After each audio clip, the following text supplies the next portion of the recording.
Madam Clerk, are we ready? Yes, Chair.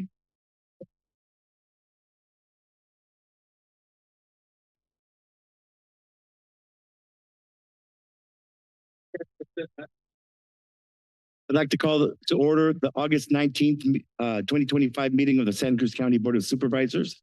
Will clerk please call roll call? Certainly. Supervisor Koenig? Here. DeSerpa? Present. Cummings? Here. Martinez? Here. And Hernandez. Present. I'd like to see if any of the members of the board like to dedicate today's moment of silence. Supervisor Martinez and Supervisor Cummings. Thank you, Chair. I'd like to dedicate our moment of silence today in remembrance of the CZU fire, which took place 5 years ago on August 16th. We know every anniversary of the fire brings back or intensifies traumatic feelings among our residents who lost their homes and everyone who evacuated. We also specifically remember Tad Jones, the last chance resident who lost his life in the fire. Our community continues to heal from this tragedy, even as we are strongly committed inside the county and with our partners to the ongoing recovery efforts and rebuilding resiliency countywide. Also, I'd like to acknowledge the passing of Luna Mello, a firefighter who had served with the Felton Fire District since 2022. We are grateful for her service, and our hearts go out to her family and her colleagues at the fire district. Thank you. Supervisor Cummings.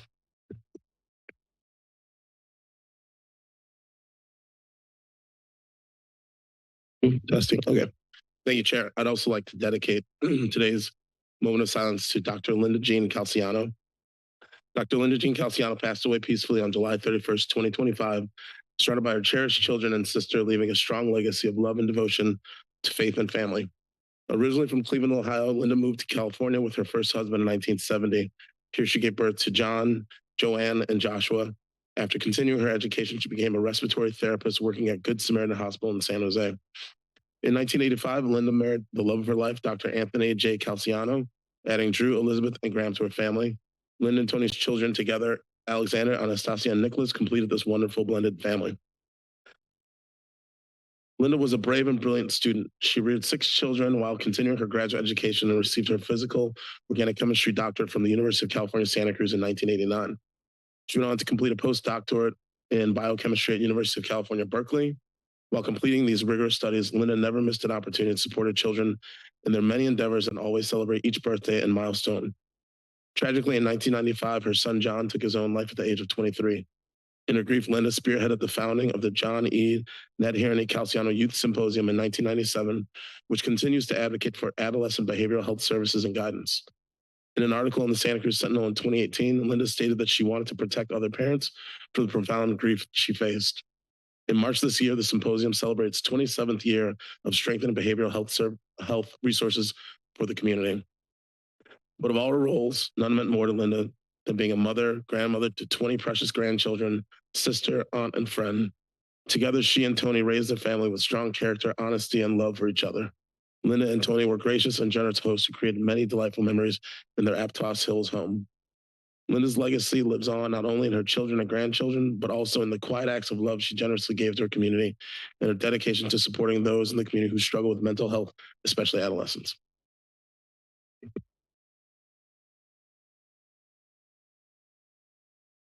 Serpa. Thank you. I'd like to dedicate the moment of silence to Dr. Larry D. Cataldi.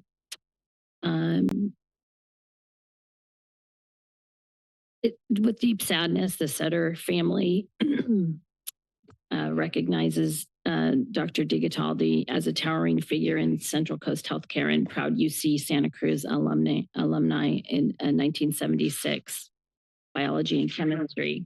He embodied core values of service to others, championing equitable access to quality health care, had gone to Washington, D.C. multiple times to give testimony to try to improve reimbursements to both hospitals and physicians to stabilize our healthcare systems here on the Central Coast.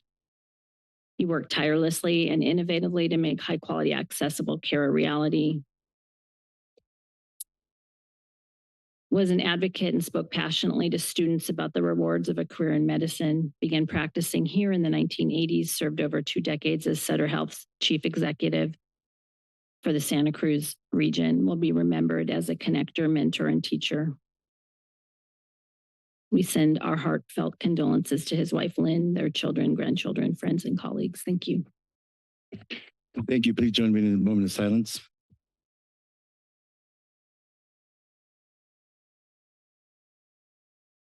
Thank you. Would you please join us in the Pledge of Allegiance? I pledge allegiance to the flag of the United States of America and to the republic for which it stands, one nation, under God, indivisible, with liberty and justice for all. That's all.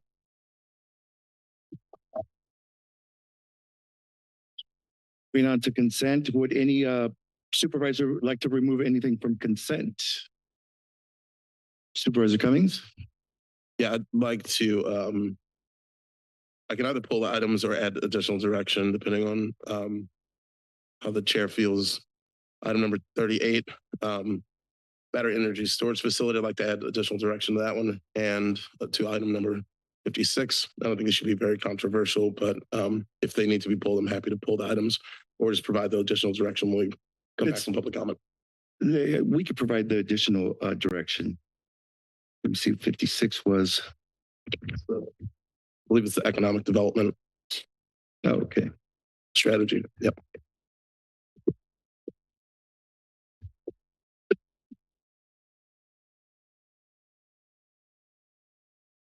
Is that the only 56? Okay. Supervisor Koenig? I'd like to pull item 35, the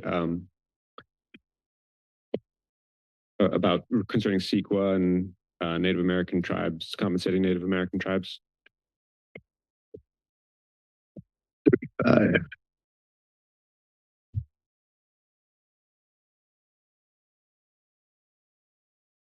you get the 3 numbers on them? We're just going to pull 35 and that's going to become 6.1 and the other items will be addressed in Supervisor Cummings' comments on consent, it sounds like. Okay. Chair, I'd also like to pull item 16. It's a short-term rental ordinance. And that'll be 6.2. Okay, immediately after consent.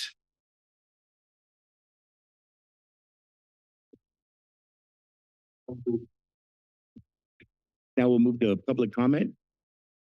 Anyone in the board wishes to address us on items not on the agenda or consent items? Good morning. My name is James Ewing Whitman. I'm glad to Felipe Hernandez. You're learning how to do your job. I'm going to comment about seditious treason. There's a book, 1977, The Metrocrats. Regionalism and non-law governance are destroying the United States. So this is page 22 of that book. Determined alternatives are taking shape among the thousands of Americans so gagged.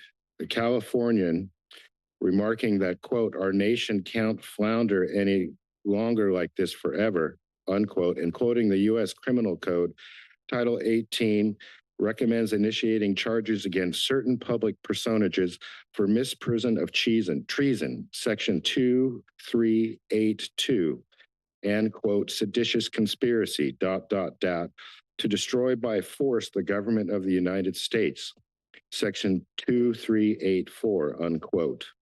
The individual noted, please observe that the law does not say military force. It simply says force. What greater destruction is wrought by economic force? This is 1956. There's information that the treason going on by, I'm directly pointing at the 2 of you and the 5 of you for the confidentiality agreements you've signed is seditious treason. Great. I have 42 seconds. You know, many people don't realize the subversion, the individuals who trained Adolf Hitler and Goring and I forget their Gornoff, I forget his name. The Rockefeller Foundation, Leland Stanford, Carnegie. They brought over John Ivey in between World War I and World War II because the methods to pacify the people in the United States worked so well. They wanted the Nazis to be able to do it. So who are the actual Nazis in the room? I'll proceed later. Thank you.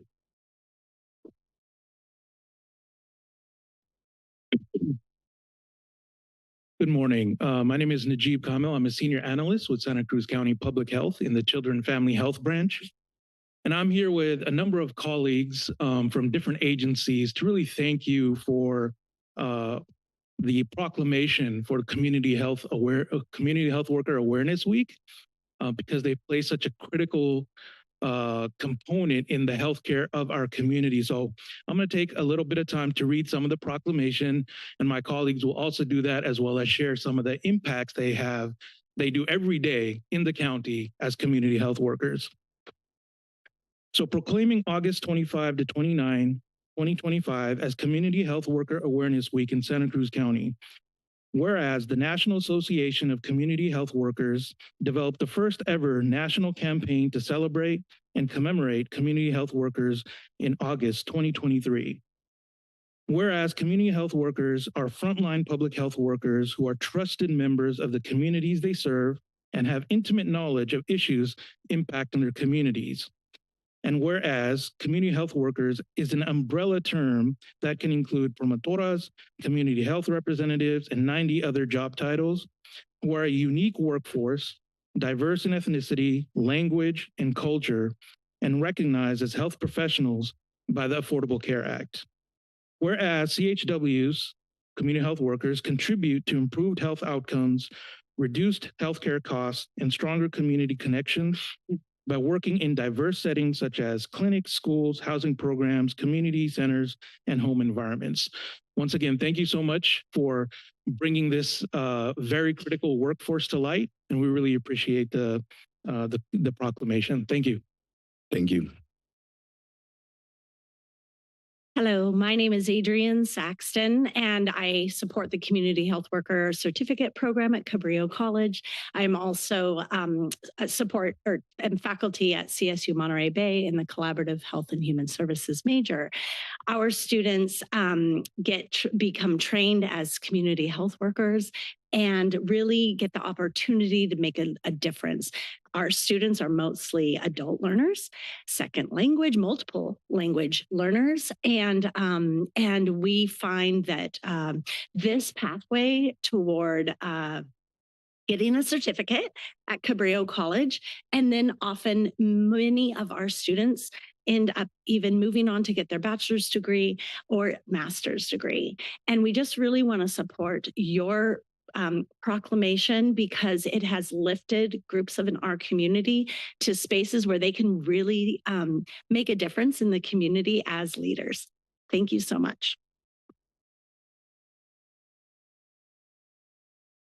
Good morning. My name is David Price, and I'm the 2526 president of the Santa Cruz Sunrise Rotary Club.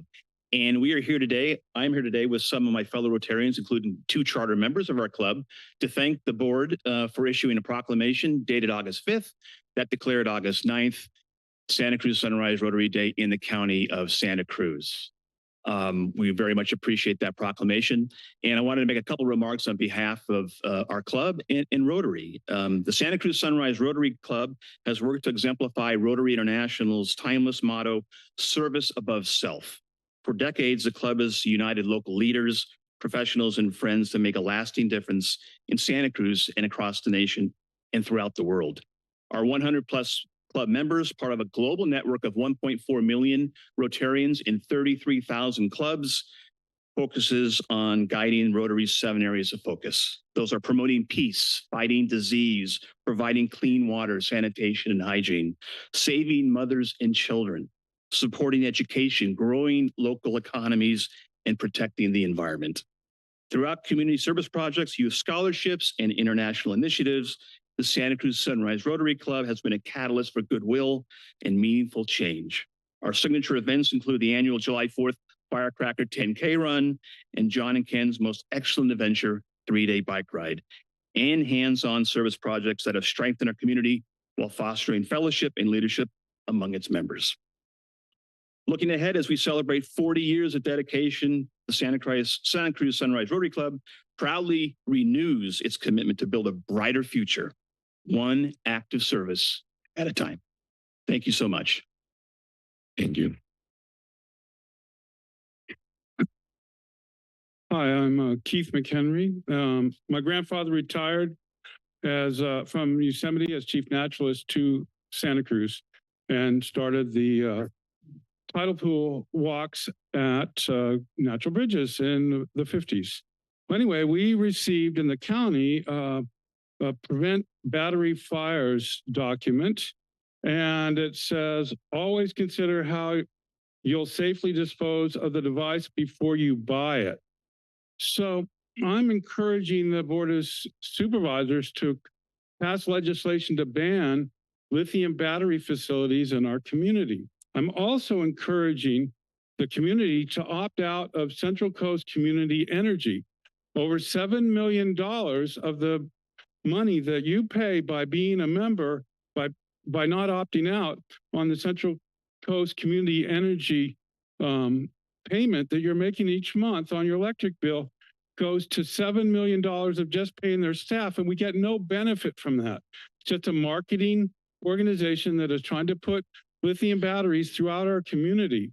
And so if it's dangerous to put lithium batteries in the garbage because they catch fire, or because your e-bike burns down student housing at the university and all the other things, well, mega battery storage facilities in Watsonville and at the hospital and near Aptos High should definitely not happen. So my family was poisoned by the battery fire at Moss Landing.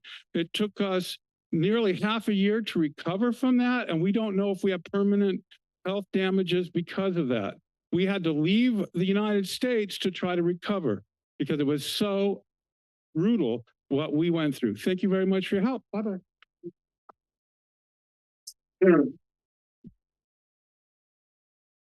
Hello, my name is Maria Guadalupe Guerrero Martinez. I am a community health worker for Children and Family Health here in Santa Cruz County Public Health. I want to share a little bit about my journey. Once upon a time, I was a single mom struggling financially and emotionally. It was really tough. I felt like I was doing it all on my own, but that changed when I met a community health worker who helped me connect to resources, but also my own community. That opened a lot of doors for me, and eventually it got me to becoming a community health worker myself. I have the privilege to say now that I am supporting other people who once walked my own path. My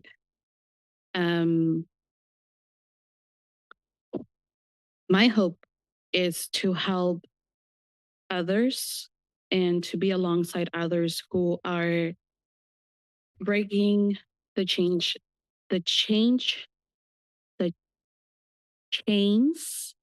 they never asked for, to rebuild and thrive. Thank you so much for your time.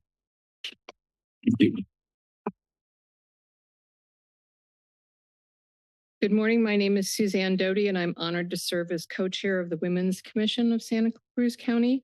And I'm also proud to be a second wave feminist. I've been engaged in the struggle for equal rights for women since the 70s. I know I'm older than I look.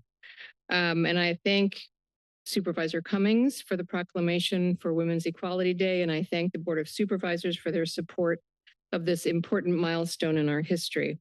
As the saying goes, if you're not at the table, you're on the menu.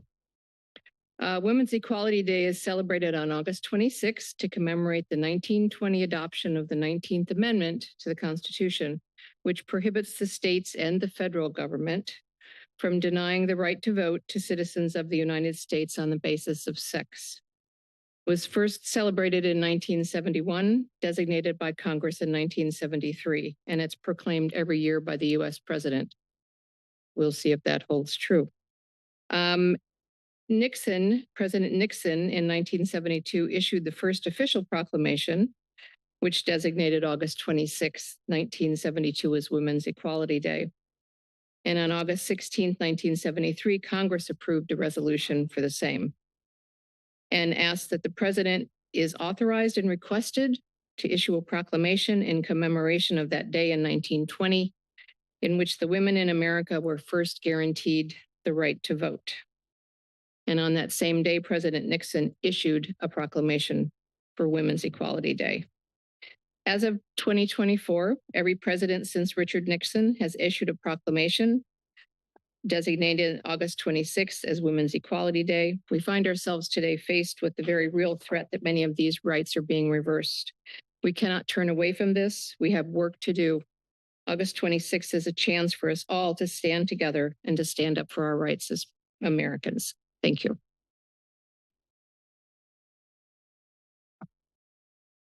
Good morning, Co-Britton, Matson Britton Architects. 2 weeks ago, I was here and I was very disturbed by how the hearing was conducted. You're a semi-judicial board. When somebody takes expense and money and time to appeal to you, you should treat the appellants respectfully and give them due time to explain their position. That means allow rebuttal, allow complete thoughts. And if you don't know anything about geology, ask questions. We had the past chair of the Board of Geology sitting there in the audience. You could ask. You could have asked questions about the width of the road. You could actually ask about the fact that the neighboring property has a enforcement action on it because they did illegal work to their seawall. At some point, that would affect that project, but they would be required to fix their sea cave. There was a lot of facts thrown out that were not facts by staff, including things like SB 478 and what it means. Only one section was quoted. The other section that was critical is that, yes, you have discretion over the project, but only as much as it allows 100% FAR. Now, these are things that you should have heard at that hearing, and it's things that you should ask for. So if you're asking the county planning staff to change their culture, I'll remind you that you also need to change your culture and listen to applicants. They are not supplicants. Treat them respectfully. Thank you.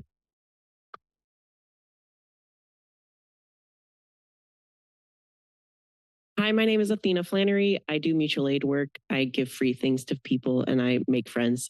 And through that, I have a lot of friends who are homeless, and I spend a lot of time with the homeless community in your guys' county and our county.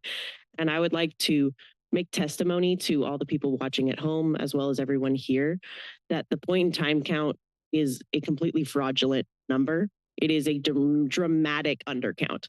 I want every time you hear the point in time count numbers for there to be an asterisk in your head that says this is an extreme undercount. In Santa Cruz City, the city conducted raids, sweeps, forced displacement, and forced people into hiding just 2 days before the point in time count. I think that is extremely fraudulent behavior, and that had to get approved by city, by PD, and I have no doubt that that continued across the county before the point in time count. If you force people into hiding, then your visual count in the early winter morning, when everybody is trying their best to make it through the cold morning, your number is fraudulent. If you didn't actually do the work, if you make everybody hide before you count, then you have a fake number. And that number affects funding.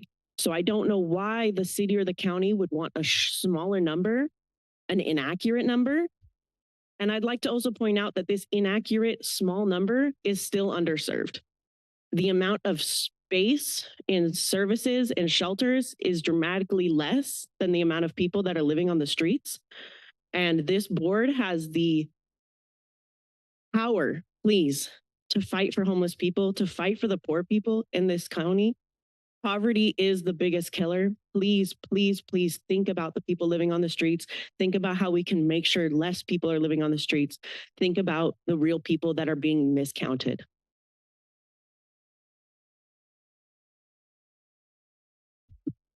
Good morning. My name is Delia Bernal. I am a community health worker.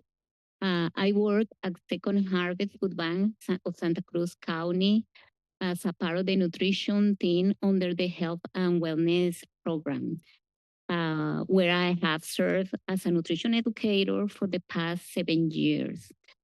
So I also hold a bachelor degree in bacteriology from Colombia, a CHW certification from Cabrillo College, and a Ayurveda counselor from here, Madonna, here in California.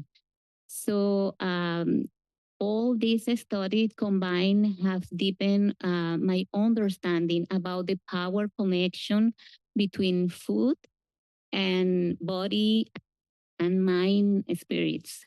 So I also study culinary arts, which allows me to blend all my passion, science, wellness, and food into what I call food literacy. So to me, food literacy is the art of learning how can make kind of knowledge and right food choices. So this is what I am here today with a call to action. We need more support for nutrition education in the community health worker program. It is critical to equip with a better and deep knowledge of the CHW to serve better our communities. So data shows very clear how many chronic diseases we are facing right now, just because the lack of education and choosing the right food to be healthier. So let's, oh, thank you. I just want to say thank you for listening and for supporting the job of the community health worker. Thank you.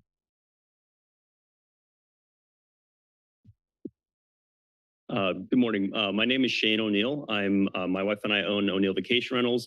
We're a business that takes people's second homes, helps them convert to vacation rentals to host families who want to travel to to our lovely town.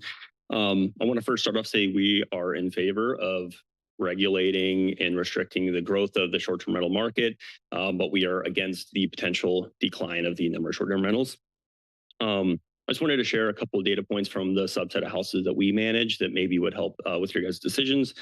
So as we know, there's roughly 1% of the overall housing supply that are in the short-term rental market. We manage about 80 properties that are short-term rentals. Of those, only 6 houses did not have their owners use the home multiple times in the last 12 months. The point being, these are people's vacation homes. So these will not convert to housing stock for long-term housing because these owners want to use their houses. So again, that's 74 out of 80 properties that people use their homes often. That's 92% of the properties that we manage. Moreover, we just want to kind of give some numbers that help on how these short-term rentals are helping our economy. We host about 550 bookings per month, average of 6 guests. That's 3,480 travelers to the area. This is the whole county, not just unincorporated, but per month, that's, and each of these eat out at least once per trip. That's 3,480 meals at our local restaurants, 41,000 meals per year at our restaurants in town.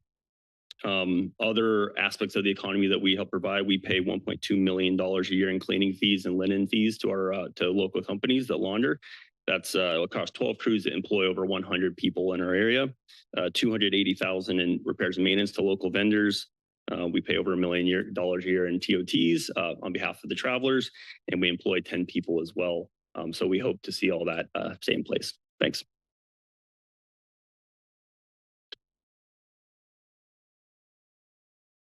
Hi, I'm Noel Bach, and I'm addressing consent agenda. Over the mic.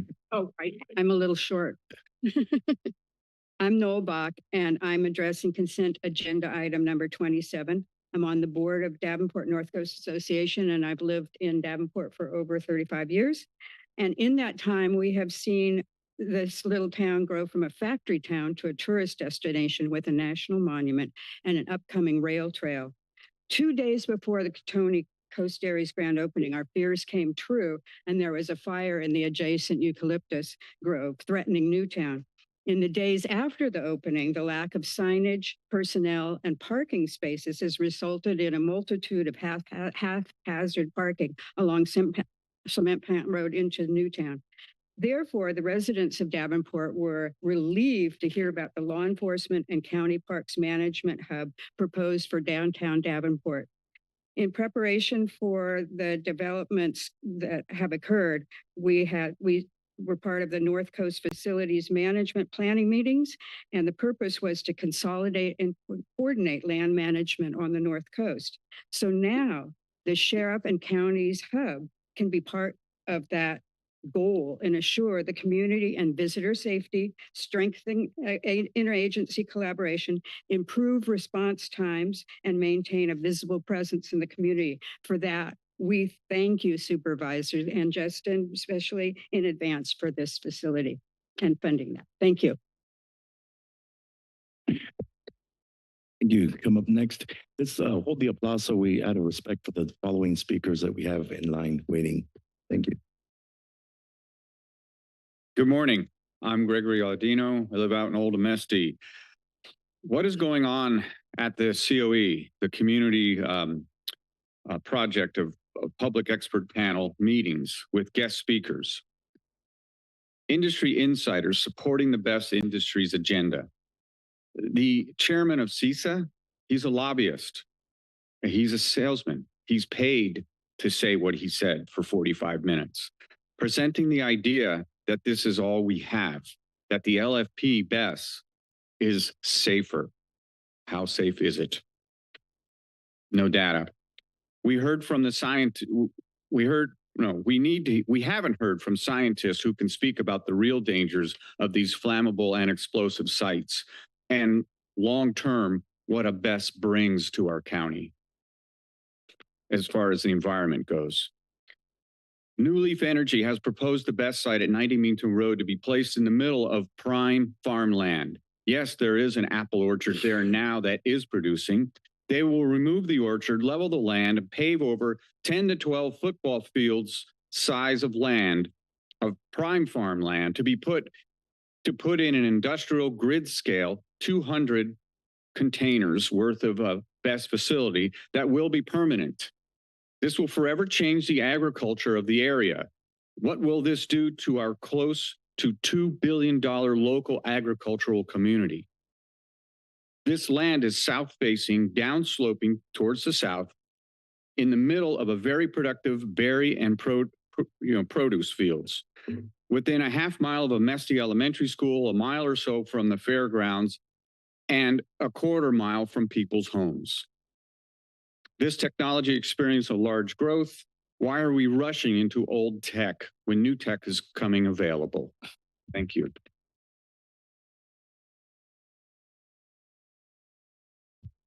Good morning. My name is Julio Andrade. On behalf of Credit to Career Santa Cruz County, I would like to express our deepest gratitude for the recent proclamation recognition community health workers. This public acknowledgement is a powerful testament to the essential and often unseen work that the community health workers perform every day. The proclamation not only honors the dedication and resilience of community health workers, but also elevates awareness of their critical role in our health ecosystem. By bridging the gap between clinical care and community needs, community health workers are instrumental in providing culturally component support, connecting residents to valid resources, and improving health outcomes for our most vulnerable populations. Your recognition of their efforts will undoubtedly inspire and motivate our workforce reinforcing the value of their tireless advocacy and compassionate service.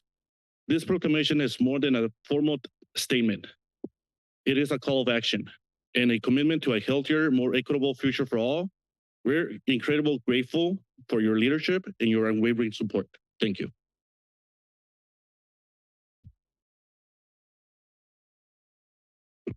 Good morning, Becky Steinbrenner. I want to first speak to item number consent 38, wherein Chairman Hernandez, you are asking to delay the county's supervisor's review of battery energy storage system ordinance for our county. I think it is wise to gather further information, but I disagree with your reasons for doing so. I do not feel that solely the language of SB 283 should be under consideration. I think your board also needs to support AB 303 and AB 434. AB 303 would establish concrete setbacks, objective setbacks for future battery energy storage systems from receptive schools, hospitals, places like that. Right now, it's not there. You need to support this. You also need to support AB 434, which puts an effective moratorium on new lithium battery technology, grid scale projects until the current state fire code that will make this, that will protect the health and safety of the firefighters and the public until those new state fire codes are adopted. You need to support those as well. Like Mr. Odino, I feel that the Commission on the Environment's information is not balanced at all. I think it is bordering on propaganda. And I will give to you Moss Landing, Never Again Moss Landing's environmental lessons learned for your review. Finally, I want to put you on notice. I was so disappointed August 5th with this action that you took against the Redmond Harahara House. Supervisor Cummings, thank you for standing up to support preservation of historic things. You are on notice. I plan to take action legally because you violated CEQA. Thank you. Thank you.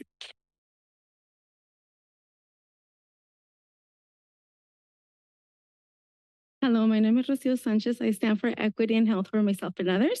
And I'm here as part of Credit to Career in Santa Cruz Community Health. Just telling you guys a little bit more about promotoras. Promotoras are the heartfelt of our community. They walk alongside families, offering guidance, care, encouragement in ways that honor culture and language. Through their dedication, they share health information, connecting neighbors and resources, and inspire hope. Thank you so much.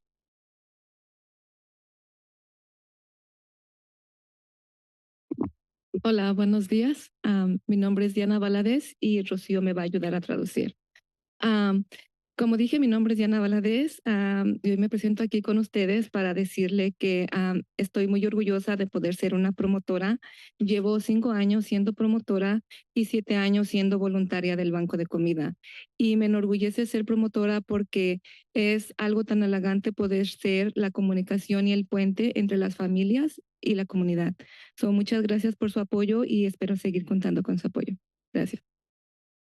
Hello, my name is Diana Valadez. I've been a promotora for 5 years, 7 years volunteering, and she likes to say that she is the bridge for the community and help and support. Thank you so much.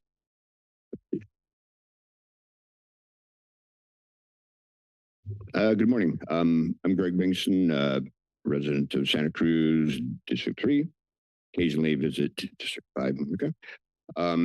I want to comment on the point in time headcount release data. I didn't do it the last year, but I volunteered to roam around the previous 2 years, and I understand that we have to maintain a certain protocol so that year to year things make sense. But as Ms. Flannery said, having the massive sweep that completely disrupted any hope of reality in a head count 2 days before that is either a mistake or an absurd insult to data. And of course, I mean, it looks good temporarily to shows that maybe progress was done in certain areas, and it was. I mean, progress is happening. I'm homeless myself, and so I attest to that. But we do lose money when we undercount. Somebody's getting that money, and they're the ones that might be more accurately counting. I know there's a lot of difficulties in this when you really get down to the details, but let's just put our heads together on that. Also, I'm not homeless anymore. I got an apartment after 6 years homeless here, so that's cool. I appreciate everything that happens here, and peace. Good morning, Chair Hernandez, members of the board. My name is Dave Reed, and this is Amanda Gullings, and we're 2 of your 5 members of your Office of Response, Recovery, and Resilience. We wanted to thank you for the opportunity to speak with you and to recognize and proclaim August as National Emergency Management Awareness Month. And take a moment to acknowledge the critical aspects of preparedness, response, recovery, and resilience that we work towards every day for our community. As the supervisor mentioned, August is our 5-year anniversary of the CZU Lightning Complex fire, a devastating event that changed the lives of many of our community members, but also changed the county organizational structure as well. It marks the 5-year anniversary of the creation of OR3. The board took that action to create this office. We are your Office of Emergency Management, as well as providing other functions in the community. I wanted to highlight some of the things that over those last 5 years that we've tried to do and work towards to build more resilience and preparedness for our community.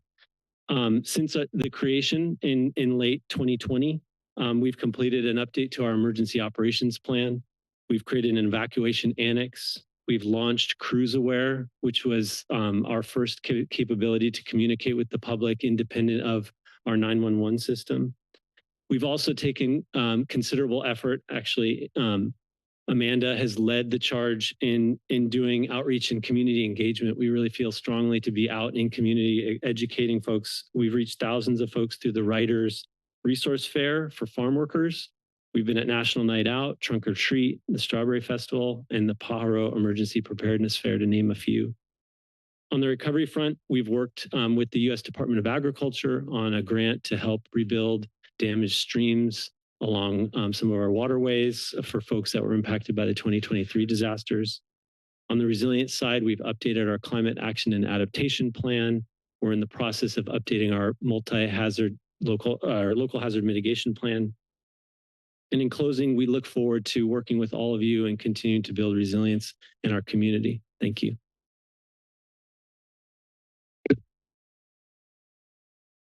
Hello, my name is Sarai Ramirez, and I'm a CHW at Pajaro Valley Prevention Student Assistance, and I'm going to read the proclamation in Spanish. Considero que la Asociación Nacional de Trabajadores Comunitarios de Salud desarrolló la primera campaña nacional al celebrar y conmemorar a los trabajadores de la salud comunitaria en agosto de 2023.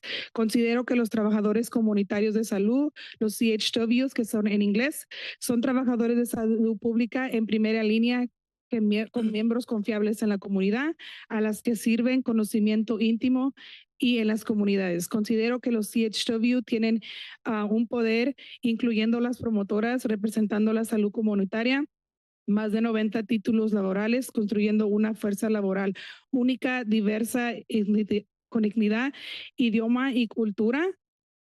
Considero que los CHW contribuyen a mejores resultados de salud, reducir costos médicos y fortalecer conexiones comunitarias, trabajando en entornos diversos como clínicas, escuelas y eventos comunitarios. Gracias. Mi nombre es Leti y voy a continuar con la proclamación en español.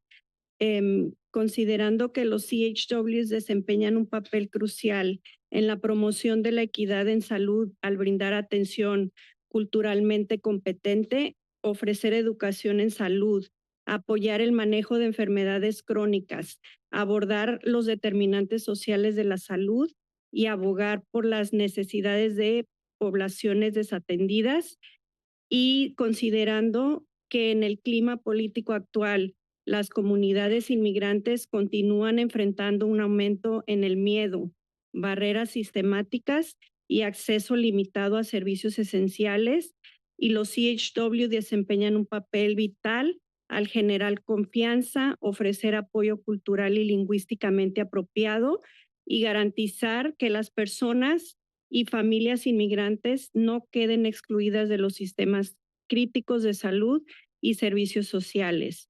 Por lo tanto, Felipe Hernández, presidente de la Junta de Supervisores del Condado de Santa Cruz, proclama en nombre del condado y de todos sus residentes la semana del 25 al 29 de agosto como la semana de concientización de los trabajadores comunitarios de la salud, y animó a las diversas comunidades, agencias y socios comerciales a apoyar los esfuerzos locales, estatales y nacionales que promuevan políticas que respeten, protejan y colaboren auténticamente con la profesión de CHW, reconociéndola como una fuerza laboral vital en el condado de Santa Cruz, el estado y la nación, y como un motor importante para reducir las inequidades raciales en salud. Gracias.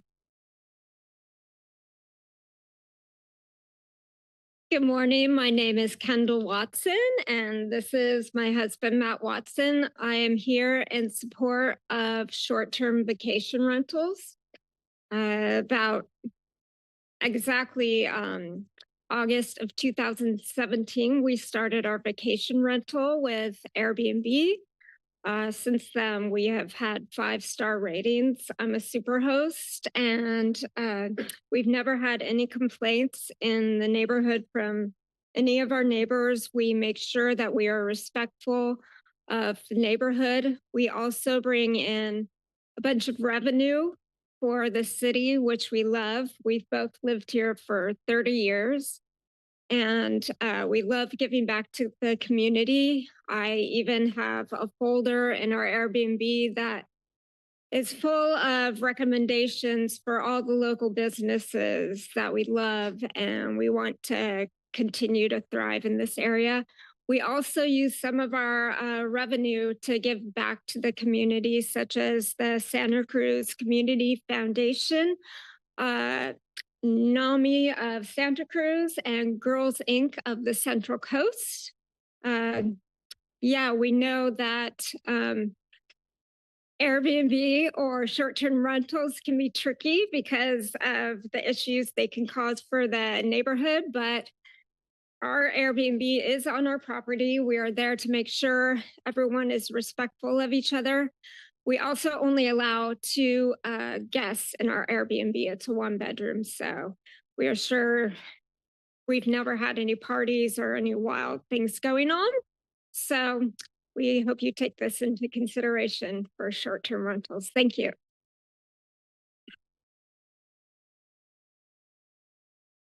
Good morning. My name is Carol Bjorn, and I want to talk about agenda item 38 as well. And I want to reiterate everything that Becky spoke about earlier. So if we could please include waiting on AB 303 until that's passed, as well as AB 434, which would place a moratorium on any lithium-BESS facilities until the fire codes are updated. We have state fire codes. They're meant to keep us all safe. We need to wait till they're updated, which I believe occurs like in next year. So it's really not that long to wait.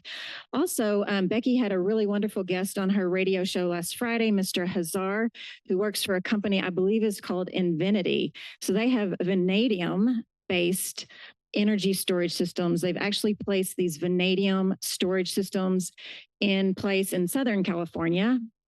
So I want to encourage everyone here to look into the vanadium storage systems because they're not flammable at all. So that would be a great way to really reduce that risk. And let's look for a second at the driving force behind the renewables and the BESS systems. It's really 3C energy. So it's Central Coast Community Energy, which was really recently put together. And I actually pulled up their financial statements. They have a year ending of September 30th, 2024. And what Keith was speaking about earlier is correct. They're paying $7 million in salaries. So I'm not sure how we're going to have lower energy costs when we're having to cover $7 million of their salaries plus benefits and their defined retirement contribution plan, as well as any rent that they're paying to office space, and they're purchasing land. They're purchasing land in San Luis Obispo. They're getting office space here in Santa Cruz County. So we can all opt out of 3C Energy, and it's really easy to do. Keith has a handout. I have a handout. You can call 3C Energy, ask to opt out. That way your money is not going to support these explosive facilities. Thank you. Hi, I'm Jasmine, and I'm here because I just drove up to comment on something else that I will be doing. But when I parked, I noticed that somebody was already marking the tires on either car on either side of me. And I was like, well, it's just gonna be a matter of time before I walk away, and they do that. And I was wondering what happens when we come to these meetings. I'm a member of the public, concerned, want to discuss things. This could easily take more than 2 hours, and I want everyone else to know they are marking tires. So I have an alarm for 2 hours, which will now interrupt the meeting. So I don't understand how this is supposed to work. Accessibility is very important to me. I'm disabled, and I need to know what I'm supposed to do. If I go back out and my car is towed or I have a ticket because I came here to talk to you, that feels super just undemocratic, ridiculous.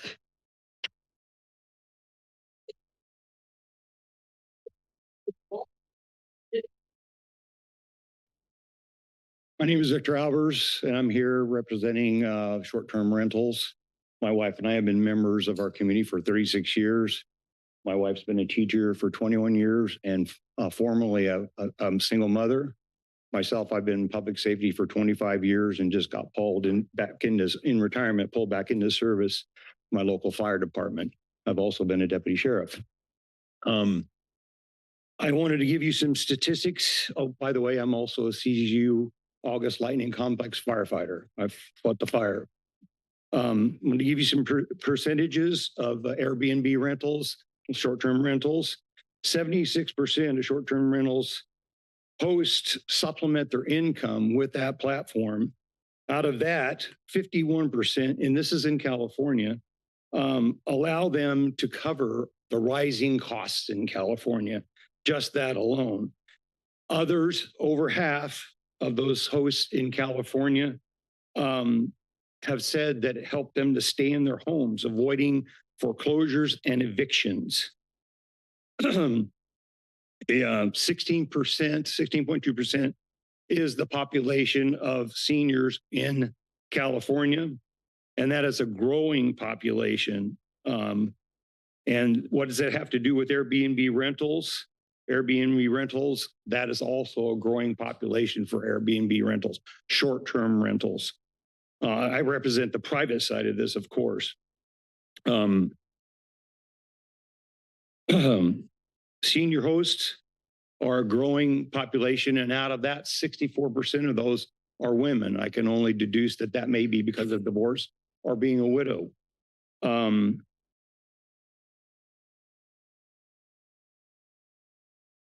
While 16% is not a significant senior population in California, population in California is large, so it is a larger segment than any of the other states.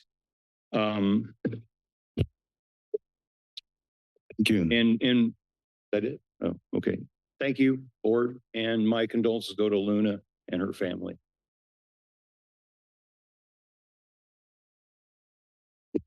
Good morning, buenos dias, chair and board. Welcome back. My name is Bernard Gomez, in District 3 and born and raised in District 4. I also work with an organization called Milpa. I'm here to talk about, or just comment on item 21.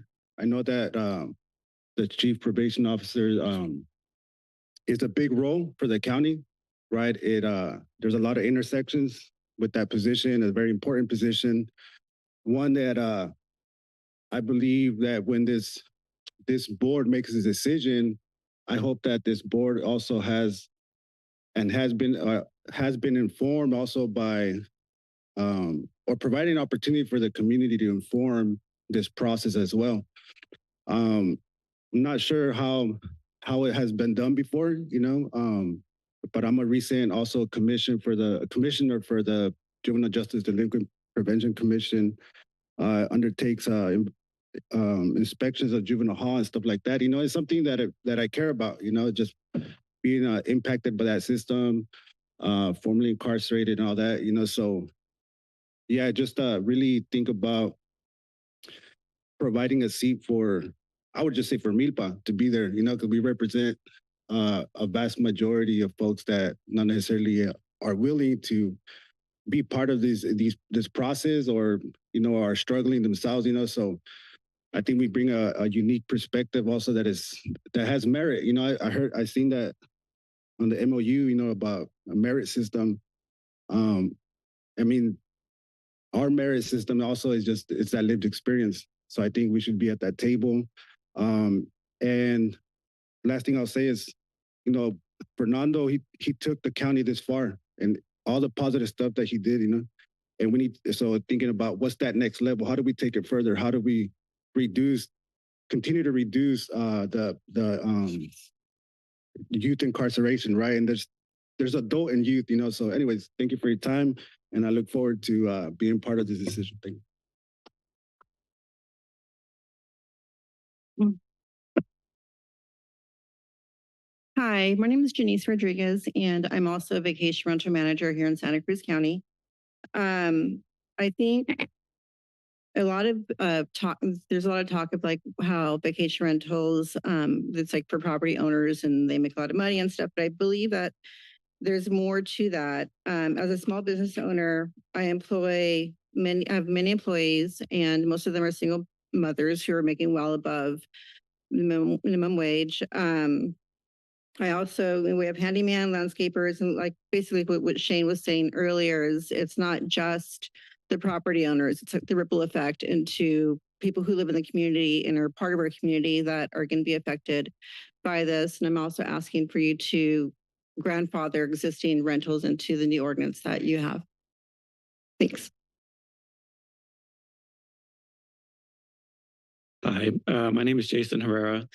Thank you for the time to talk here today. Speaking on the same topic as Janice, the possible changes to ordinances and regulations for short-term rentals. I grew up in this area, elementary school, Mission Hill, et cetera. And I am currently tied to and kind of torn between two communities. My residence is actually Oakland, but a few years ago, my siblings and I were able to purchase a home here with the intent that my wife and two sons and I will move here when we're ready. And I say when we're ready because we're not able to do that. One, because of economics, Oakland is where my job is until I can change that.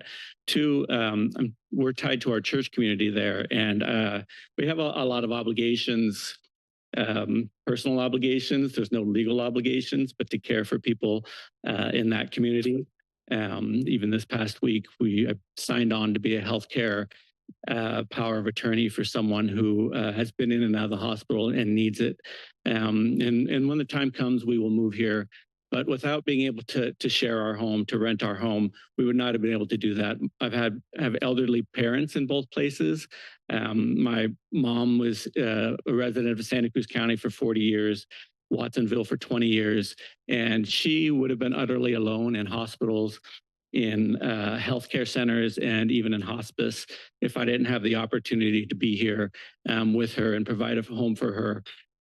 We do not profit from our short-term rentals. It just gives us the opportunity to be here and to move when we're able. And I'll just echo what everybody else said. As soon as I move here, there's going to be jobs lost because services that I pay for now aren't going to be paid for once we do move. Thank you.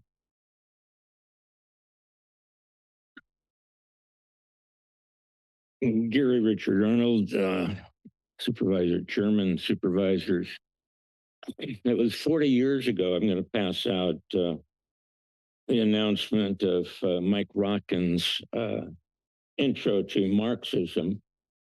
It's been 40 years since William Dumhoff professor at UCSC calls Santa Cruz the most communist leftward city in the country. We know this because by merely walking up the courthouse steps, we see the name of communist spy Hugh DeLacy, who had belonged to 6 different spy rings: Perlo, Silvermaster, Storage, which is one of the most famous of all time, and a number of others that don't come to mind immediately. Also, the Rotary man did not say that the Rotary Club is part and parcel of the propaganda network for world government. And if you look up Rotary, you'll find them part and parcel of the United Nations itself. A lot of our schools are pushing global only on our children. In addition to that, also, you do not report your arrangements with AMBAG, Association of Monterey Bay Area Governments. That's a COG, Council of Governments. It's no more than a Soviet, nor do you report your meetings or expenses at CalCog. That includes every county in the state of California that has adopted the Soviet system. I'll give you copies of that, which include everybody, including Manu, who's recently joined through economics. I'm sorry we don't have more time to talk, but anyway, that's that story. Drop your Marxism, go for free enterprise, please.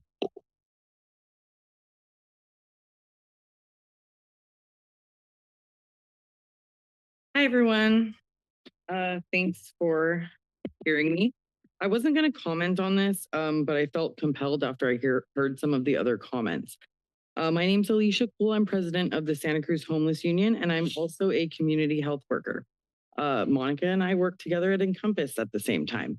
I want to say thank you for acknowledging community health workers, but at the same time, I want to ask you guys to please listen to us. You have heard a lot of commentary regarding the point in time count. I also want to echo that that is a really, really inaccurate count.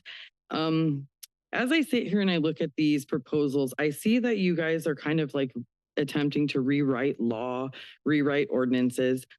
And when I see these things, I'm thinking if you can rewrite what makes a vehicle inoperable, you can find a better way to count homeless people.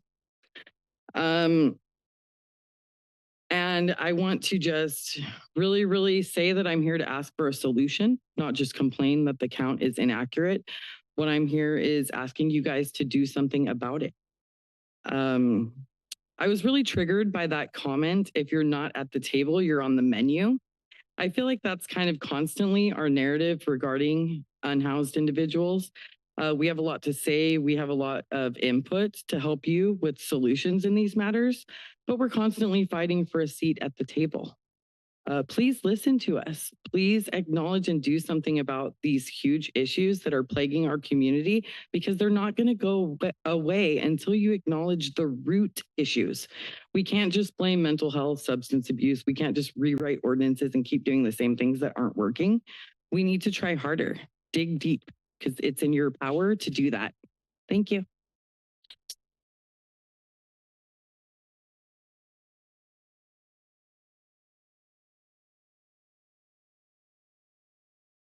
Good morning. My name is Nina Audino. My husband and I own a home in rural South County near Corralitos. Respectfully, I'd like to draw attention to critically concerning, misleading misrepresentations of the energy storage combining district ordinance and New Leaf Energy's application for a 200 megawatt best build at 90 Minto Road. Repeated statements made to the general public, public and private groups, and to the press by New Leaf Energy, their PR firm, Miller Maxfield, and Supervisors Hernandez and Koenig have claimed that of the 3 best sites identified in the draft BESS ordinance, only the one in South County at Minto Road is viable.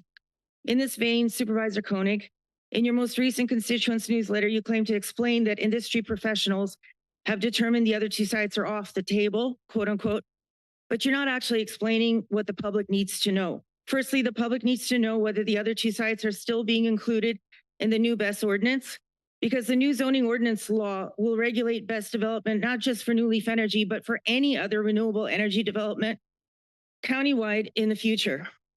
And since all three sites are in fact, according to the county planning, still being included in the final draft of the ordinance, they're not actually off the table. Secondly, the public needs to know that at this point in time, the qualifying analysis that proves that any of the three sites are not viable does not exist.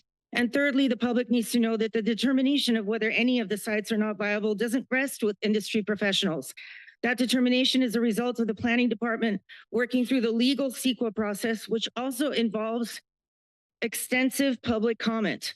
Of course, if elected county leaders in the industry blanket the general public, private and public groups, and the press with misleading statements about 90 Minto Road being the only viable site, it's fair to surmise that the public countywide may be less motivated to object to the proposed introduction of flammable and explosive industrial scale lithium BESS facilities into our residential neighborhoods right next to our homes.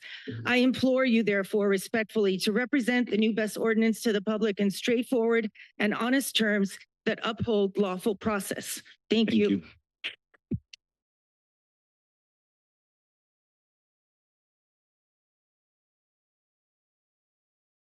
Leanne Albers, in support of the short-term rentals. Also, just want to add a couple of points that were not mentioned. One point is that 9 out of 10 hosts in Santa Cruz County list a single property, and are regular people trying to make ends meet. It's as simple as that. Hosts are real people, not corporations, and we bring a real source of income to our community. Our guests frequent the restaurants, the parks, and do support our community. So that's all. Thank you for your time. We have been over an hour. We're going to move. You come up. Is there anybody else before I move to calls online? Okay. Hi, my name is Leon Schwab, and I live here in the gardens, and I have an Airbnb in Aptos, and Janice is my manager. I just want to share my personal story. I don't have any statistics or anything like that. Just wanted to tell you that I felt welcome in the community where I was looking for a place to live here. And me at the time, my wife, were looking for a place to live. And then when we saw this opportunity of having some extra income with a beautiful property that we love and respect of also the neighborhood, was able to give us the right on to say, okay, you're welcome here. You can start a family here. I came from San Jose. She came from Hawaii, and it was helping me to have like 2 beautiful girls now and support our family to give us the option to do that here. Besides that, I know I see how it supports people like Janice and her workers, and how I contribute to the community if I need to do some kind of a repair on the house, and I'm using some local contractor, or people provide services. Beyond that, we have endless stories on our guest book of how that property was so special for them, and it's really magical to feel proud. To feel pride and proud to provide people something like anniversaries, or they propose their engagement parties, small, without noise, things like that. So it's just my personal take. Thank you. Thank you. Now we'll move on to online. If we can hold the comments online to 1 minute. We've been over an hour for items not on the agenda.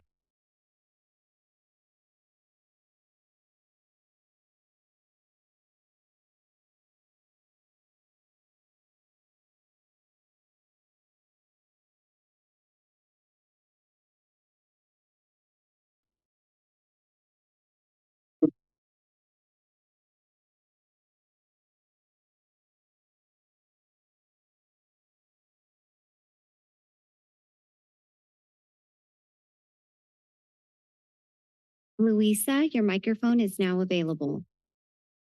Hi there, my name is Louisa Nagarian. I'm speaking on item 44 from the consent agenda, which I think really requires public comment and discussion. Acquiring drones from the Department of Homeland Security could force our local law enforcement to follow their priorities, which, as we're seeing right now, are really about ICE terrorizing our communities and also suppressing people who are expressing their First Amendment rights. So it's really troubling. I don't think we should be acquiring new drones, even if they're free. If they're coming with strings attached like this, it could make us violate our commitments to being a sanctuary community and really violate all of our rights. Thank you.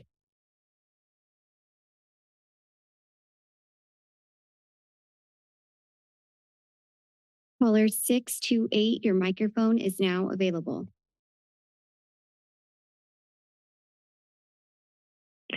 Yes, can you hear me? Hello?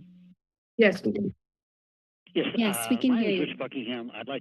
I'm back. I'd like to read a couple of excerpts from Leon Kennero's book, The Unfortunate Truth About Vaccines, Exposing the Vaccine Orthodoxy. Okay, assumption 3, vaccines have wiped out all major diseases. Quote, to give vaccines credit for global reduction in disease is like giving a band-aid Talking to the phone too as well. that was already closing. To better understand the assumed impact that vaccines have had in wiping out diseases like smallpox, it is helpful to look at the evidence of such claims from an historical perspective. In Suzanne Humphrey, MD's, and Roman Bistranik's highly informative book, Dissolving Illusions, Diseases, Vaccines, and the Forgotten History, they reviewed the history of diseases and vaccines, showing that vaccines were not the reason for the sharp decline in many diseases. In vivid detail, they chronicled the history of diseases in the past, showing how these diseases were largely the result of poor living conditions that caused widespread infection. Industrialization in the 1800s created overcrowding in large cities. Lisa, the microphone is now available.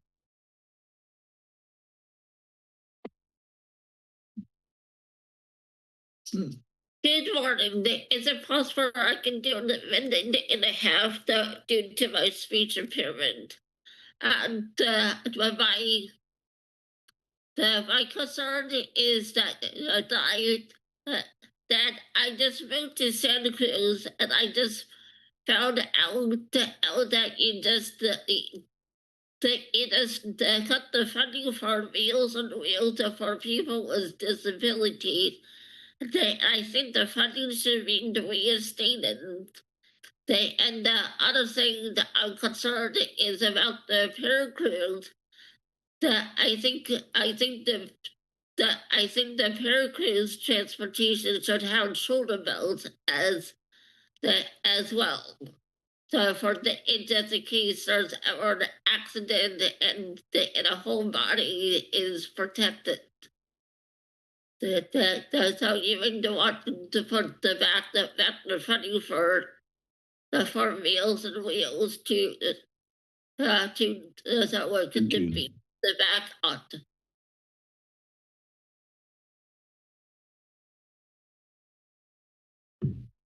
John, your microphone is now available. Thanks. My name is John Doe. I'm a senior attorney at the ACLU of Northern California. I'm here to comment on item 8, which seeks to expand the jurisdiction's towing practices. Of particular concern, this item is directly targeted towards inhabited RVs.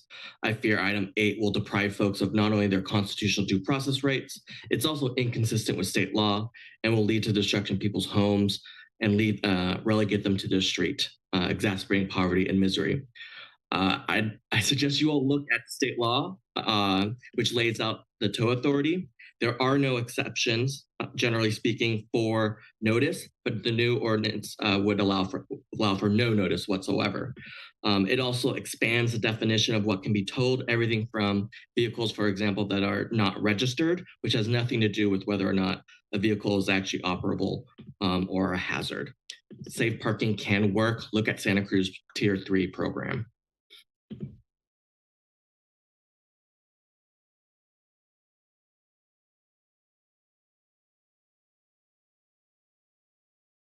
Tim, your microphone is now available. Hello. Thank you so much for hearing me again. This is Tim Delaney. So QuantumScape, I think all of you folks on the board need to hightail it over to that company and just take a look. It's important for you folks to collect information, especially when we're talking about batteries and clean tech, and clean food and water are imperative. And you all know how I feel about prostate and cervical cancer, okay? So that's important. I think you should go down there and just take a look, because if their technology can be deployed without that risk to our community, then that perhaps would be a better thing. Also, remember, my last name is Delaney. And of course, I'm highly offended that ICE detains people that are vulnerable in these prisons. Okay. Few other words.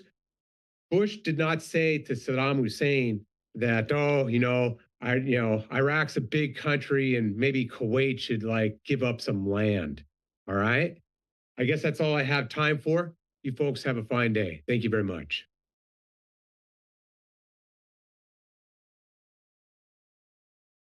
Peter, your mic is now available. Thank you. This is Peter Gelblum, also speaking on item 44, echoing what the previous caller said, but more importantly, or just as importantly, this board has no legal authority to approve the purchase of these drones. Drones are specifically subject to state law, AB 481. I submitted a written comment which has all the statutory citations and legal arguments.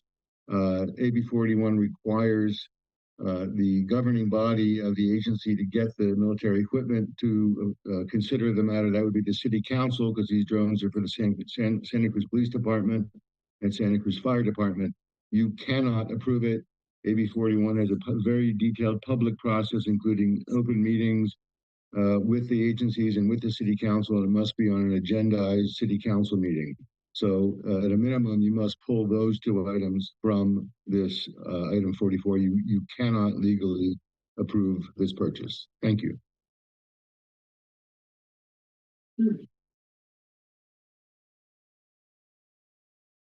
Caller in user 1, your microphone is now available.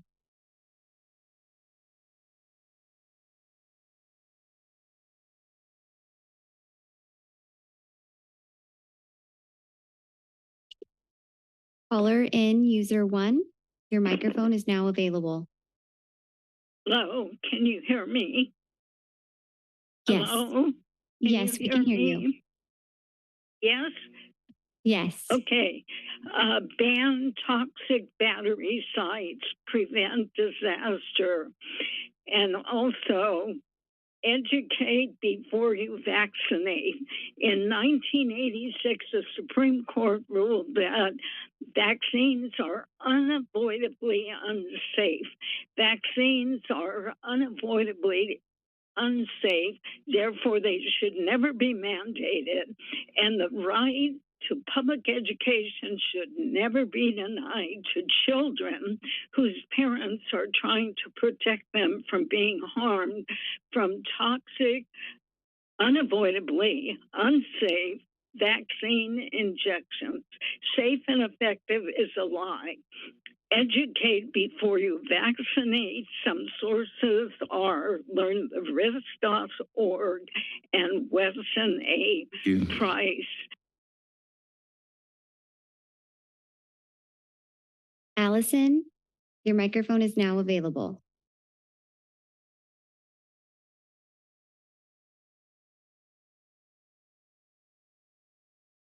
Hey, can you hear me? Yes. Okay, great. I am a resident of Davenport, homeowner, and I'm just calling to support the proposed sheriff substation up here. I really think we need it. We are pretty inundated on the weekends. It's kind of the Wild West up here. There's not a lot of law enforcement at the ready, and there's a lot of people all over the place from out of town, and the impact is huge. So I just really encourage the board to move forward with that. It really would help us up here a lot. So that's it.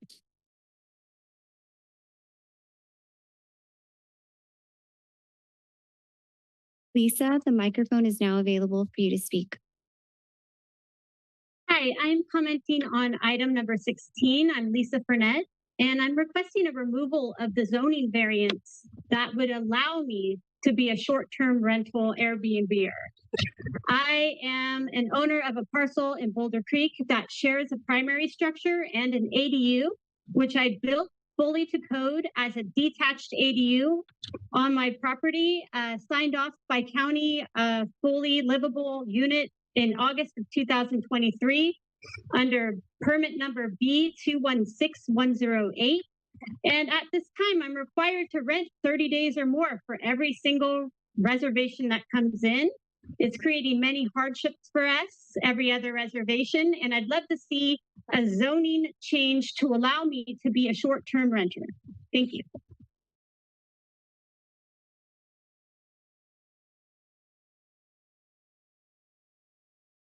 Sarah, the microphone is now available to you. Yeah, hi, actually, I'm signed in on my wife's computer. My name is Joel Kaufman.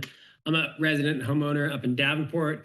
Just wanted to echo the other person's comments about how badly we need more enforcement up here and that the hub is a great idea. I'll add that also I've talked to many homeowners. Everyone's in support of it. We're really excited about having more presence on the North Coast. It's going to be needed as the monument just opened, the rail trail is opening. I'll also add, I couldn't follow exactly what the guy said about the towing ordinance, but we have a major issue on this coast with towing vehicles that are abandoned or even being lived in, or drugs are being sold out of them. So like I said, I couldn't follow what he said about the legality of it, but I'm in support of anything that allows the police and enforcement, BLM, whoever it is, to tow vehicles. So thanks.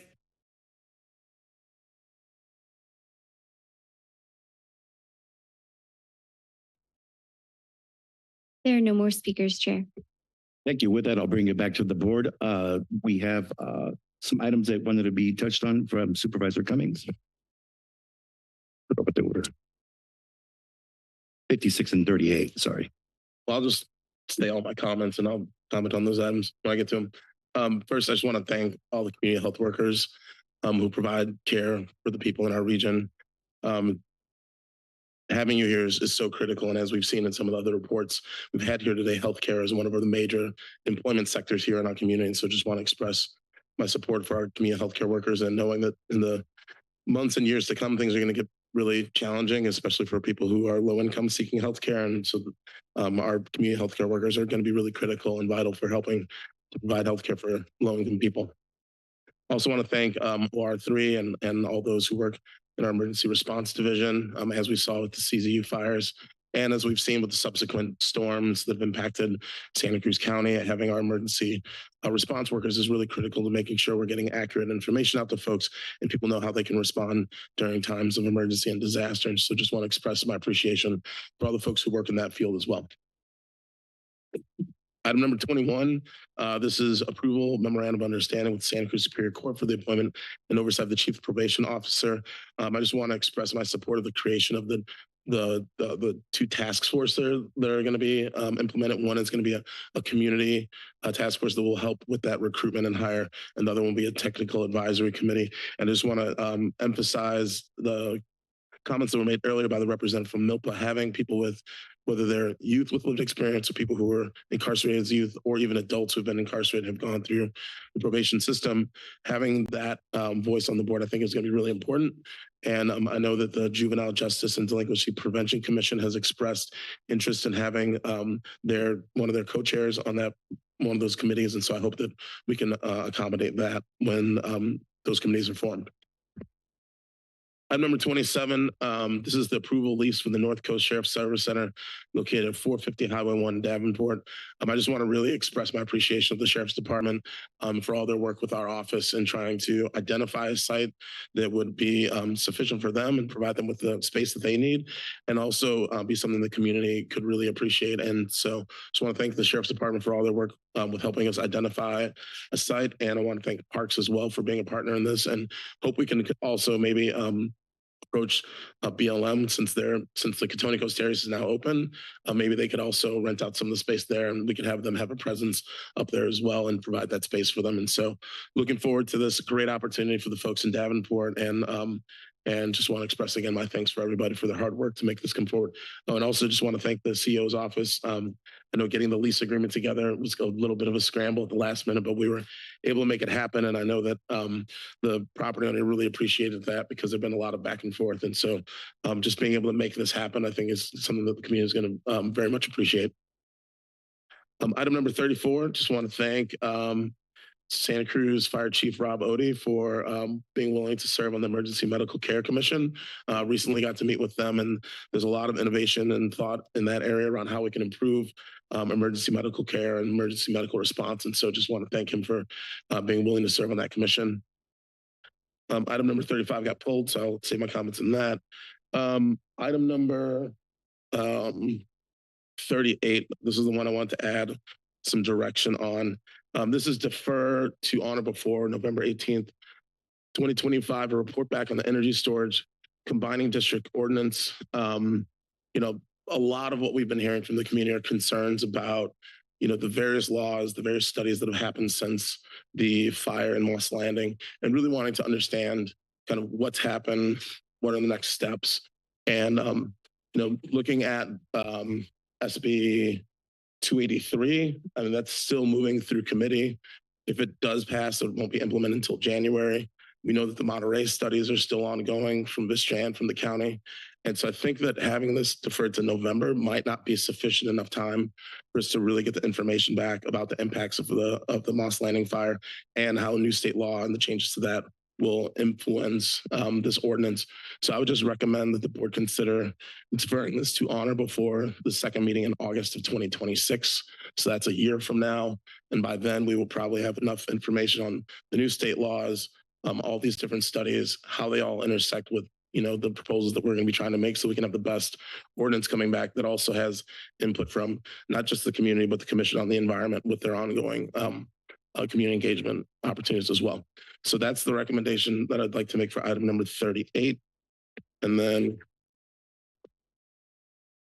item number 56 is approve the comprehensive economic development strategy for submission to the United States Economic Development Administration. I don't want to delay this. I did have some concerns and hope to be able to meet with folks from Human Services Department to discuss some of what was brought up in this in more detail. But in particular, there's a number of goals that were outlined. And one of those goals was around housing. And I just wanted to edit the item number two, the goal number 2.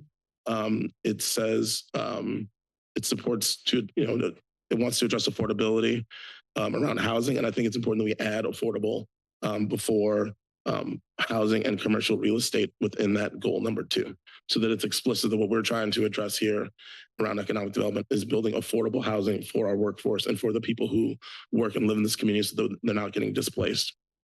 And so that concludes my comments, and those are my additions to consent. Thank you. I just wanted to note that November 18th date was set because that's the time the governor's supposed to sign all their bills. So it will, the state will be done with whatever they need to do in terms of SB 283 and the other one. Supervisor Serpa? Thank you. I pulled item 16, so we'll talk about that now, or no? No, just any other items. Okay, no, I'm good. Okay. Thank you. Supervisor Martinez? Thank you, Chair. Good morning, everybody. Thank you for those who came to speak to us today. I want to thank everybody who came to speak about Community Health Worker Awareness Week. It's really a privilege to hear about your good work, and I want to encourage you to continue to serve those in our community.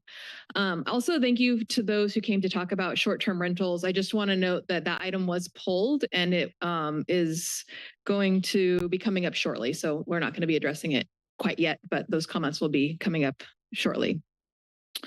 I want to make a comment on item number 19, which is to accept and file the second fiscal year 24-25 biannual report on cannabis licensing office operations and take related actions. I want to thank our cannabis licensing officer, Sam Laforte, and Deputy CEO, Melanie Serino, for this report. I was really happy to see that progress is being made in working with public health to address the education issues that were directed by the board related to retail and farm consumption. And I was also glad to see that the need for sheriff office enforcement activities on illegal grows is down. This is good in general for community health, for, additionally for a fiscal perspective. It's my understanding that there's a net reduction in general fund expenditures related to the CLO of $260,000 from the last fiscal year, and that went back into the general fund to help balance the budget. So I see this as a good thing to call out, and since we're operating with many challenges in the upcoming fiscal year, I'm glad to see that we're able to save some related to that. I would like to make some comments on items number 44, 45, and 46. Additionally, I have a question on item number 44. So item 44 is to adopt the resolution designating authorized agents for the California Governor's Office of Emergency Services to ratify a grant agreement with Cal OES for fiscal years 24-27 State Homeland Security Grant Program and accept unanticipated revenue in the amount of $295,835 from Cal OES for the SHSGP and take related actions. The first thing I want to just recognize that within that grant is the emergency siren for the Zianti Fire District, and that's a really important project for my district. It's going to allow for some early access or early communications in the event of an emergency, so I was glad to see that. But I do have a question for Director Reed related to the call that came in regarding our county's jurisdiction to approve drone purchases for other jurisdictions like the city of Santa Cruz. Do you have a response to that question? Yes, thank you. So this is an annual grant that the county and the Office of Response, Recovery, and Resilience administers on behalf of the operational area. So it's not uncommon for the authorized body of 5, which is the authorized group of 2 law enforcement, 2 fire, and 1 public health member, to identify and select the projects. It's not uncommon for some of those projects to be agency-specific projects. Those agencies are required to follow all of their rules in terms of procurement and guidelines in terms of use of that activity. There was consideration of other grant opportunities in prior years where agencies have walked some of those things back. So the expectation is that the city of Santa Cruz will be following all of their policies, as well as all the federal government policies related to drone purchases, of which there are many. And the only other thing I would share, because there was a comment made by a member of the public, we are looking very closely. This grant cycle does not have the strings attached that the caller was concerned about. The 2025 grant cycle does. So we are evaluating whether we're going to forego pursuing that grant application because the federal government is starting to put more strings on these types of grant programs. Thank you for clarifying that. And thank you for your good work. The reason why I was combining 44, 45, and 46 in my comments is because, all of these activities coming from your department are related to strengthening the resiliency of our community. As we mentioned in the moment of silence, we're still recovering from the CZU fire, and there are a number of activities within that grant that are supportive to a stronger, more resilient San Lorenzo Valley and countywide. Item 45 is also a great example of collaboration between the county and the San Lorenzo Valley Water District on hazard mitigation. And finally, just generally recognizing August as National Emergency Management Awareness Month. It really is a good time to pause and remind ourselves how much we rely on our emergency management network during natural disasters and other incidents that require all hands on deck. So I want to thank you, Director Reed, and OR3 for your good work in these critical initiatives and partnerships. Thank you. And then my final comment is just a thank you on item number 58 to our public works team within CDI for their work on this project in my district. The repair updates we receive at the board level are important reminders of the ongoing storm repair projects throughout our county that require a lot of work and also carry a really big price tag. So thank you for continuing to follow up on these storm related projects. Those conclude my comments. Supervisor Koenig.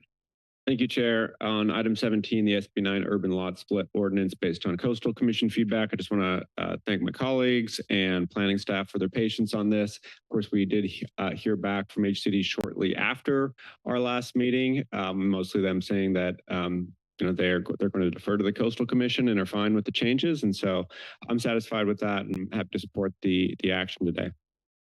On item 59, authorizing installation of road bumps on Mossiel Avenue. I just want to thank and congratulate the neighbors for this effort.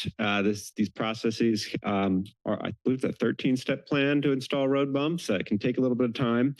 And congrats to the Mossiel Avenue neighborhood for getting 65% community support on this.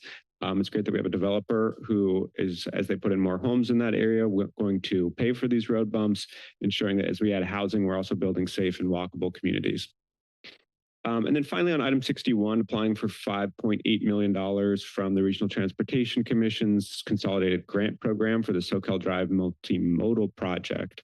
This is, I mean, we've already seen the first phase of this project go in along SoCal Drive near the hospital and going all the way down by Cabrillo College into Aptos, and I think it's clearly really transformative and an incredibly exciting project. And our community is very lucky to have been awarded a huge grant, $20.3 million from the state to continue the project all the way to Freedom Boulevard. It does, supporting this project does mean making difficult choices in that there's only so many applications we could submit to the Regional Transportation Commission for awards of this size, and it means ultimately not doing other projects in the first and second district as a result. I think this is a really a once-in-a-generation project and worth supporting. I mean, we're talking about something as basic as sidewalks through Aptos Village. That's clearly necessary, a place where we've been building more housing, as well as those protected bike lanes throughout on SoCal Drive. So I'm happy to support it. It is in some ways definitely a difficult choice.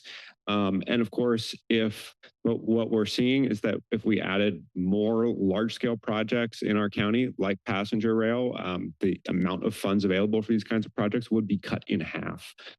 So I'm happy to make this commitment to this project today, but I think that we need to be just aware as a board that this money is precious. Thanks. Thank you. I also would like to thank some of the folks that came out here with the community healthcare workers. That's right. Supervisor Martinez. No, I did. You already did? Okay. Thank you. So yes, and so I'd like to thank all the community healthcare workers that came out, the CHWs. Just a few items I want to touch on. I agree with some of the making sure that we do have a committee that involves community agencies and different folks that work with our probation to be involved in the process as well. That's for item number 21.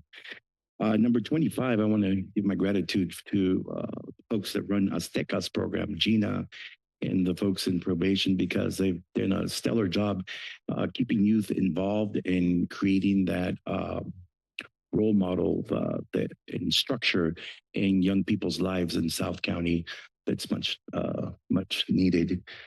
And item number 37, I want to thank new appointed Commissioner Rachel Montoya onto the Behavioral Health Board.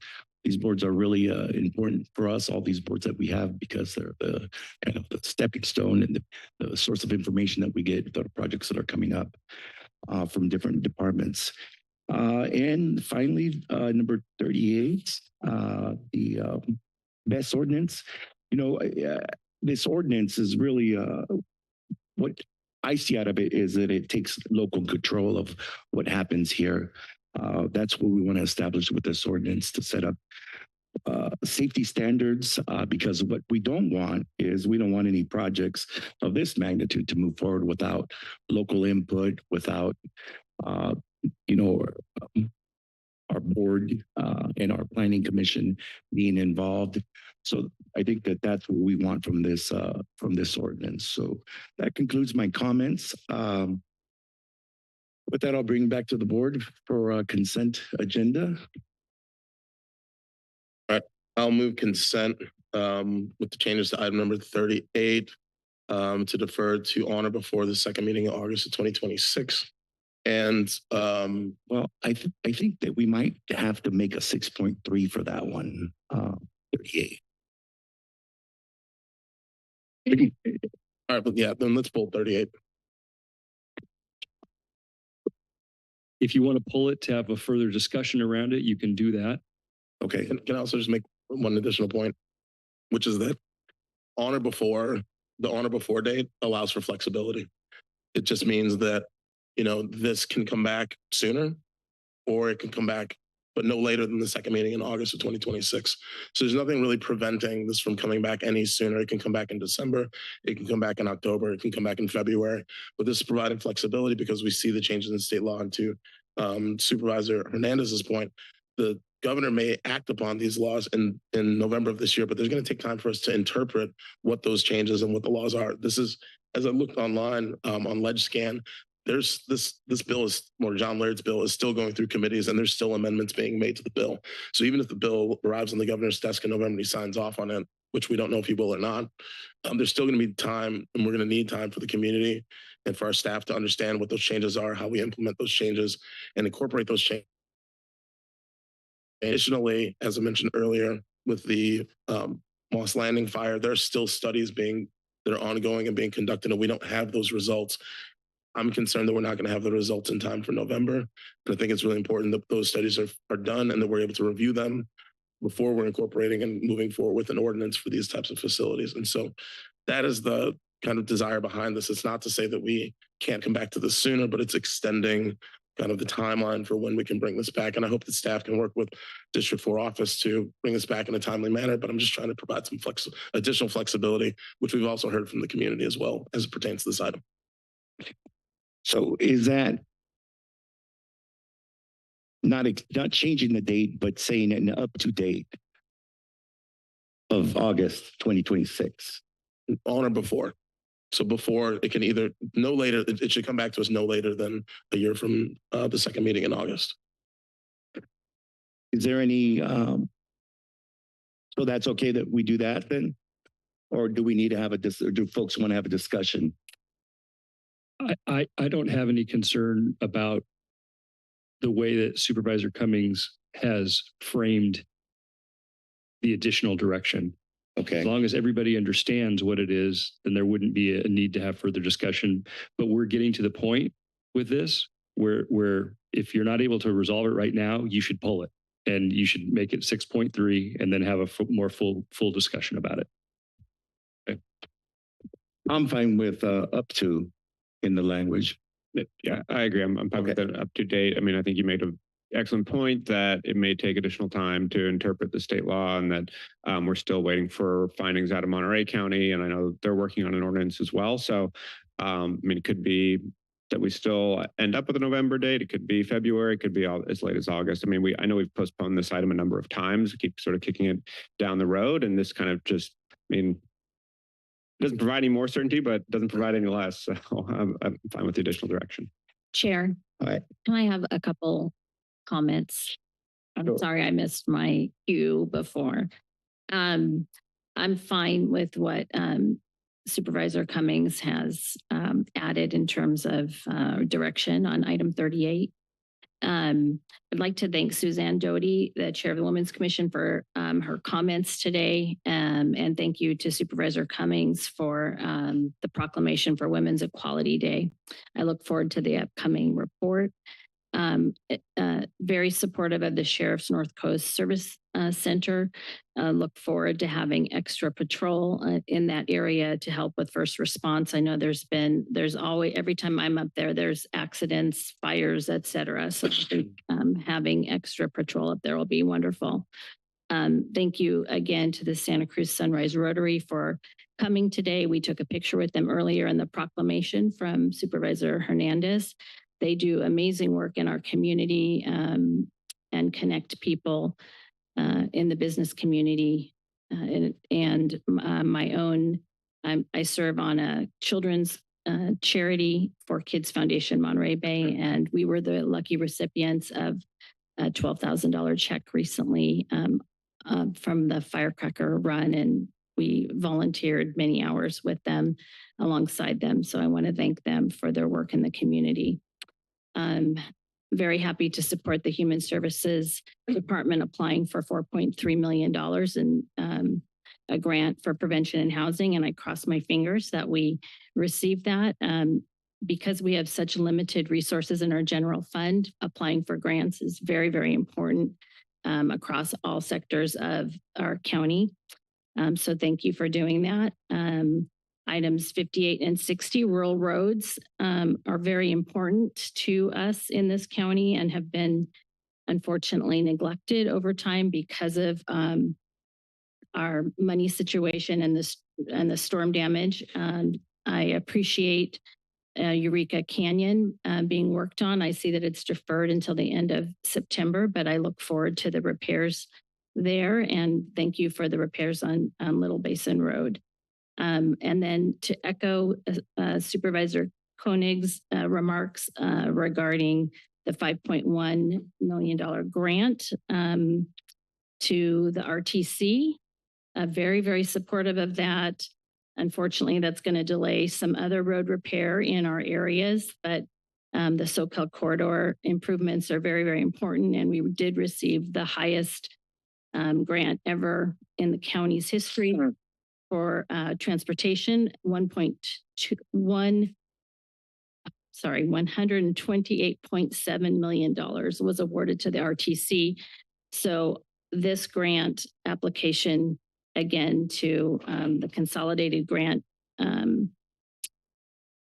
program, hopefully, if we end up getting it, we'll be able to match that larger grant so that we can complete the work on the SoCal corridor. So thank you. That concludes my remarks. Thank you. So I'll bring it back to the board. We do have some additional, direction. Let me get this right for our clerk of the board to add the date for item number 38. Chair, I think he was in the middle of making a motion when the discussion got a little derailed. So maybe he could go back to finishing his complete motion and see if we get a second. Okay. All right. So the motion would be move consent with the addition to item number 38, change the language to defer to on or before the second meeting in August of 2026. And also a change to item number 56 under the goals, number 2, increase the stock of affordable housing and affordable commercial real estate should be added to the goals and also to the plan strategies. And yeah, that's it. 21. Sorry? 21, you mentioned something about. No. Okay. We have a motion from Supervisor Cummings and a second from Supervisor Koenig.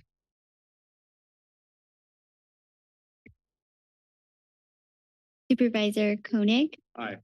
Supervisor DeSerpa. Aye. Cummings. Aye, and for the record, I did want to register a no vote on item number 17. Thank you. Martinez. Aye. And Hernandez. Aye. Motion passes unanimously.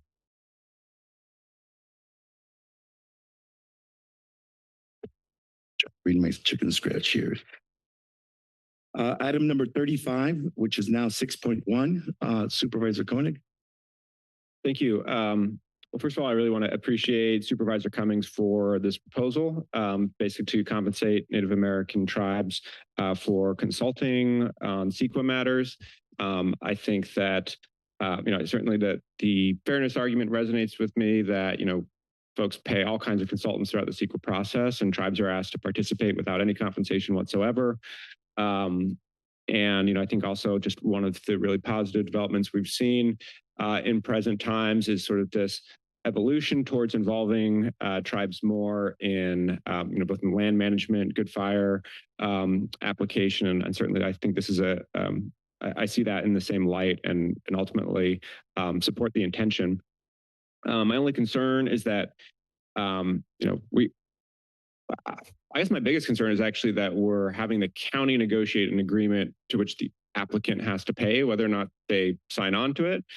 And just by way of example for, how things could go sideways with this. I've sometimes laws like this are sort of grossly interpreted, I'd say, on the county's part. I have a friend who lives in the country up at about 1,400 feet, and it's probably a day's walk from the ocean. They're building a project recently. They're like, oh, we like to eat oysters. There's some oyster shells in our backyard, if you're wondering where those came from. And the findings were used to say, oh, this could be a minden where tribes gathered to eat shellfish. Again, a day's walk from the ocean, and they had to do a full dig. The archaeologist was out there, looking for additional signs of tribal use. So, I don't think that it's going to go there, but at the same time, we have seen sort of gross interpretations in the past. I guess the main correction I'm wondering, again, the main thing I have a little discomfort with is Section 3, where we're saying that the county is going to negotiate an agreement with the tribe on as far if they want to engage in further consultation. I guess the question is, why not have the applicant themselves negotiate that agreement, since they're ultimately the one paying the bill? Well, again, I think the intent of this is for it to be a pilot.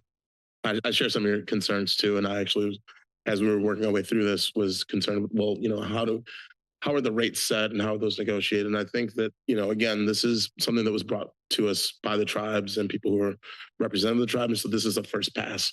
And so the part of why we wanted to do it as a 3-year pilot, so along the way, we can see if there are challenges that come up and we can make changes throughout the process. I don't think, and one thing I do want to highlight is I don't think that there's anything precluding this board from revisiting this item should problems like you're bringing up end up existing. And I'm flexible. And I think that working with the tribes, they're flexible because this is kind of the first of its kind for the state. And we're really trying to figure out how we can make this work. So, to answer the question, this is just us trying to figure out, let's come up with a process and then let's refine it as we move along and see whether it's beneficial or negatively impacts folks. So. If I might just add a little clarification, Stephanie Hansen, Assistant Director, CBI. The community development and infrastructure already engages with tribes. So this resolution, while it would provide some compensation, beyond that doesn't change our process very much. When we do the noticing that we're required to do under CEQA, general plan, SB 35, now AB 130, they keep adding. And when we hear from tribes, we engage. We always engage, and it's a 3-way process with the applicant, because you're right, they do end up paying for it, but it's usually our CEQA, our permitting, our processing. So we all work together in figuring out how the tribes can engage, whether they do monitoring, et cetera. So I just wanted to say that this isn't that big a change from our existing process. Happy to answer any questions. Sure. Yeah, while you're there, can you just give us some sense of the percentage of projects that go through this level of review? Or, first of all, maybe the percentage of projects that require a CEQA review that then have, just require some response letter from the tribes, and then how many have further level of evaluation? It's really interesting, because one of the reasons why staff was supporting or in support of this is that things have been changing quite a bit, and we're getting kind of funny responses from tribes where they don't want to really engage in consulting, but they give us their resumes. And so it provides a little bit more clarity on what it means to consult and how the process works. What I would say is that because additional state laws now require tribal consultation, or at least the noticing, that we would have an increase. However, AB 130 also eliminated CEQA for a lot of housing projects, and so it could be a reduction. We're very much in flux. Sorry for the if and. Do you have any like just sense of general scale? Are we talking about hundreds of projects, tens of projects? No, I would say year? it's a couple of projects a year. And I mean, is an applicant going to get double charged for both county time and time, working through this agreement with the tribes? If the county's the one negotiating the agreement, I mean, is that going to be like whatever, another 5 to 10 hours of staff time that now? We haven't actually worked through the fees and how much the fees would increase. But I will say that staff pretty much is already doing that engagement for and not charging additional beyond permit fees anyway. Okay. I mean, would there be any problem with the applicant themselves being the one engaging in the agreement? They should engage in the agreement. They have to engage in the agreement. However, so does the county. We would not want that to be just the applicant and the tribe. Okay, so I mean, because I just don't see any mention of the applicant in the paragraph about the agreement. So, but that doesn't mean it doesn't exist. That's the process. Okay.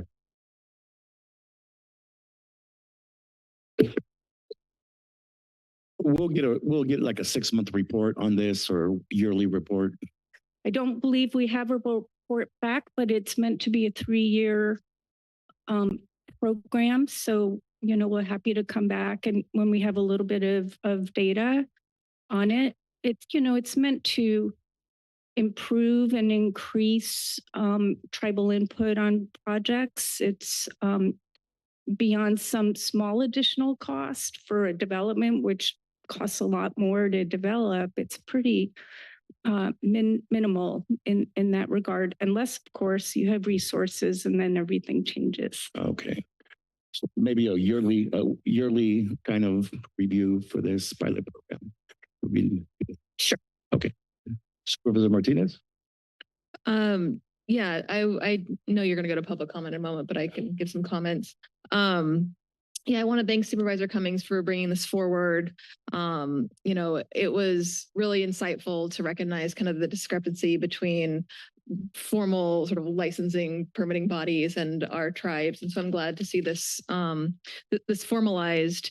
And I am very supportive of it being a 3-year pilot program. I shared some of the questions and concerns about sort of when and how we'll get report back. So when the time comes, I would suggest additional direction to actually ask staff to come back with a report, perhaps on or before February 2027, to provide an update on implementation protocols and provide data about the impact of the modifications being proposed today when the time comes for a motion. No one else? I'll take it to the public for public comment.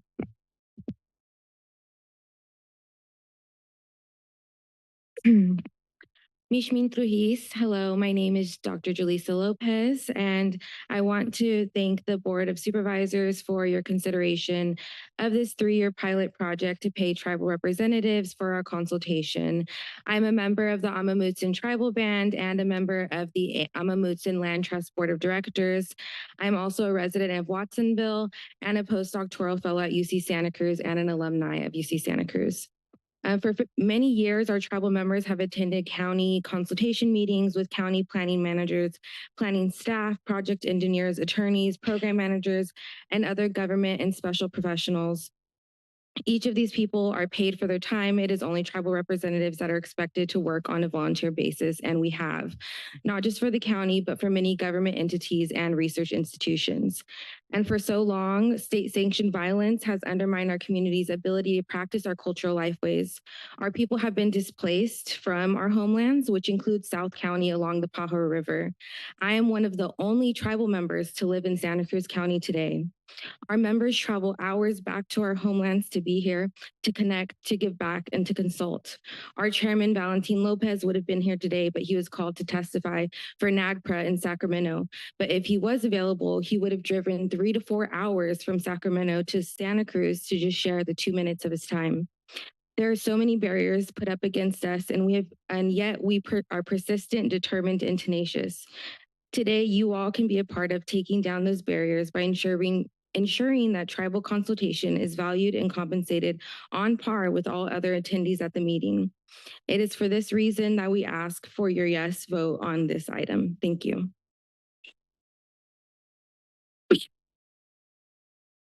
Good morning. My name's Kate Anderton. I'm the chair of the Board of Trustees of the Land Trust of Santa Cruz County.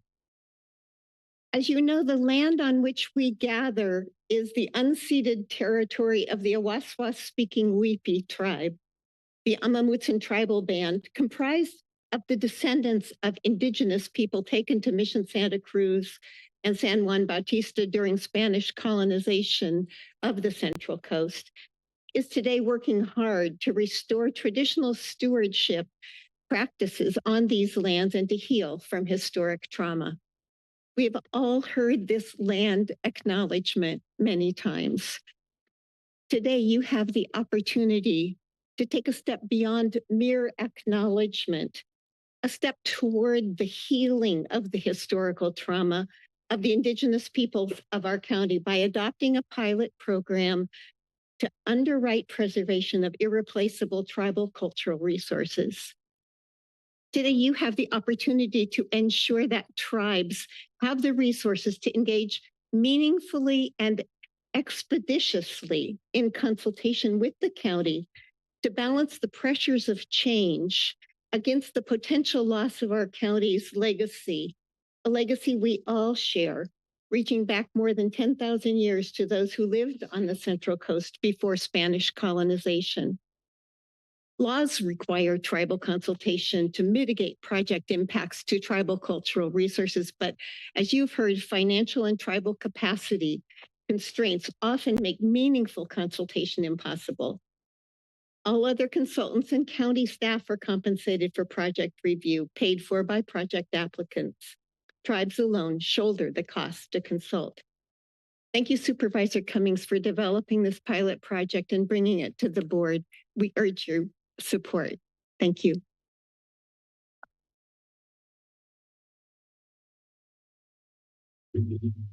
Yeah, good morning still. My name is James Ewing Whitman. This item was pulled off the agenda, number 25. It reads, approve a pilot program that compensates local California Native tribes for their consultation on county permitted projects for the purpose of protecting and preserving tribal cultural resources and take related actions, Board of Supervisors, 3rd District.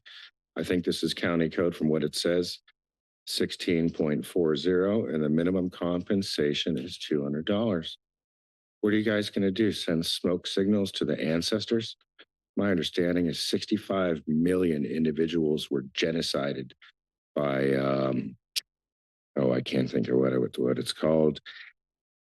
This nation was founded on genocide and slavery, and it's been overthrown by the 4th branch of government, which you guys just kiss the asses of, and you make the Nazis look like sweet little girls. So let's just proceed with the proceedings. Since I'm here waiting, I might as well talk on this subject too. Thank you guys for bringing this up. It's so important.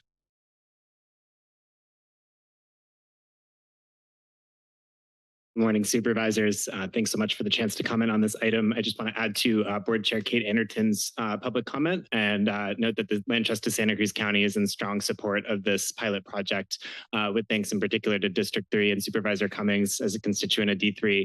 I greatly appreciate it. And I'm also speaking on behalf of Sarah Newkirk, our Executive Director, in strong support of this pilot. Lastly, I just want to note Semper Virens Fund support as well, and the work of the conservation organizations in this region to support our tribal partners. Thank you so much for the time. Thank you. Is there anyone online? Yes, Chair. Tim, your microphone is now available. Thank you once again. I'm 100% supportive of our tribes. So I do have a lot of appreciation here for what's being talked about. And yes, our country was founded on genocide. There's no doubt about that one. And that continues. If you look at, in the Americas, it continues. If you look in South America, you look at the Amazon jungle, well, the Amazon basin is, it's not land where you have huge herds of buffalo storming across it. So they're chopping it all down, continuing with this genocide. And we take potash from Canada and Russia and send it down there to fertilize the soil that's not suitable for these grazing animals. Also, they can have 300 million cattle. So Vladimir Putin can challenge the United States of America. And I want to remind American people that during Reagan had some advantages here. China and Russia were starving and we were providing them food, but not now because Brazil is supplying all the proteins to those countries. So anyways, I just look at this whole big picture here and it's quite disappointing, but hearing from all of you in Santa Cruz, including James, talking here about genocide, it's very encouraging that this sort of talk is going on here right now. It's about time. Anyways, thank you so much for all your hard work and all the communication. You have a fine day.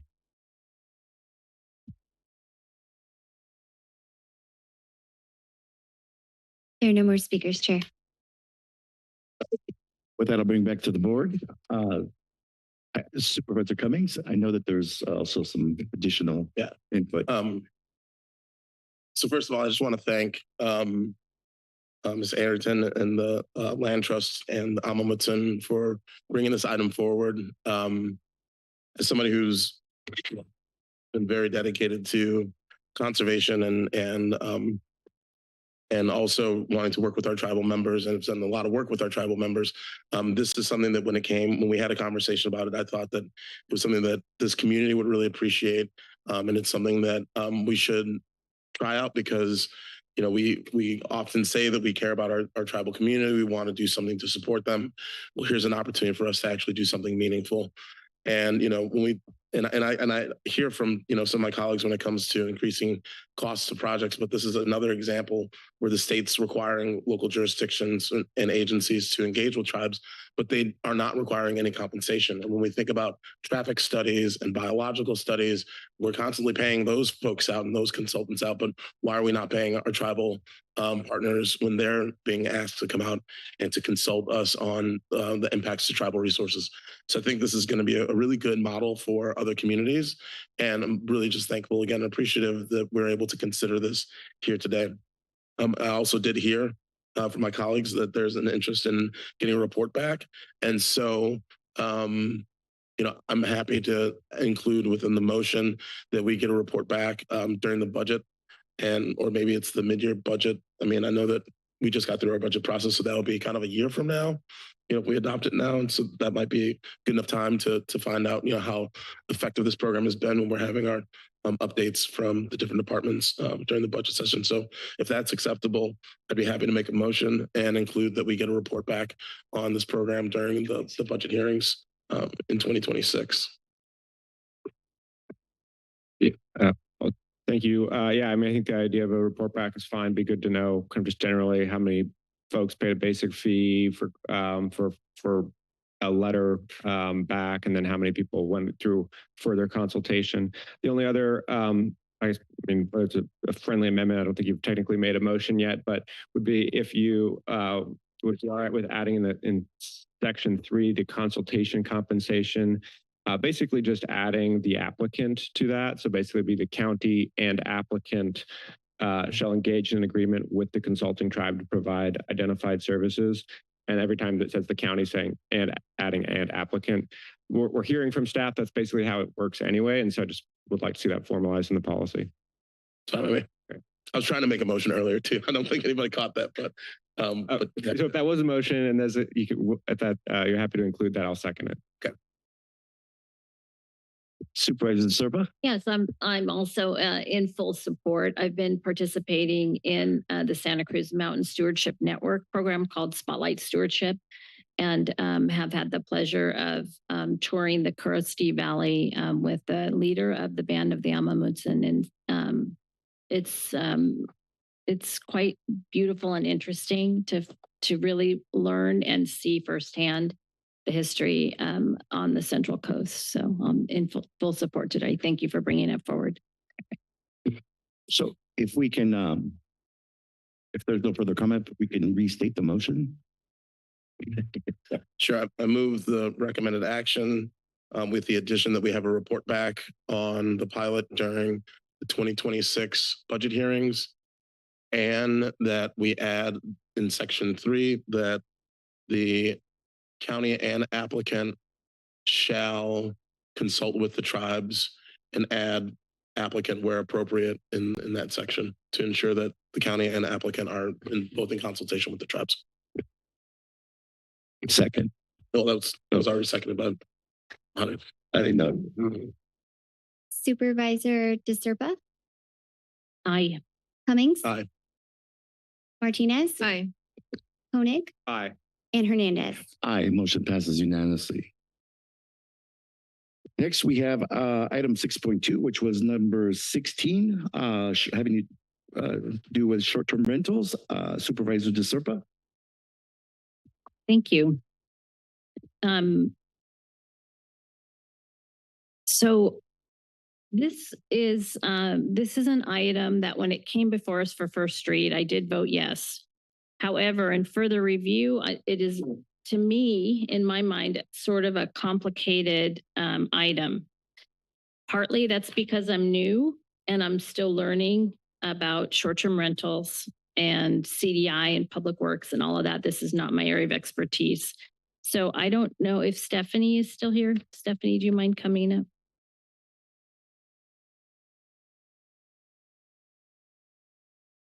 Thank you so much. Just in case I need some clarification. So what I heard in this item is that in my area called Salsda, which is much bigger than Live Oak, much bigger than the Davenport area, that the short-term rentals were going to be reduced by almost 100. Is that correct? No, I think we clarified this question previously. I think you did, but it was still very confusing to me because when I see 241 and then a number now that's like 147, that doesn't make any sense to me still. So maybe we could talk it through. Absolutely. Stephanie Hansen, Assistant Director, CDI. There's an exception zone within the Salsda, 94 permits in that exception zone. We have clarification that the exception zone shouldn't contribute to the cap in the Salsda.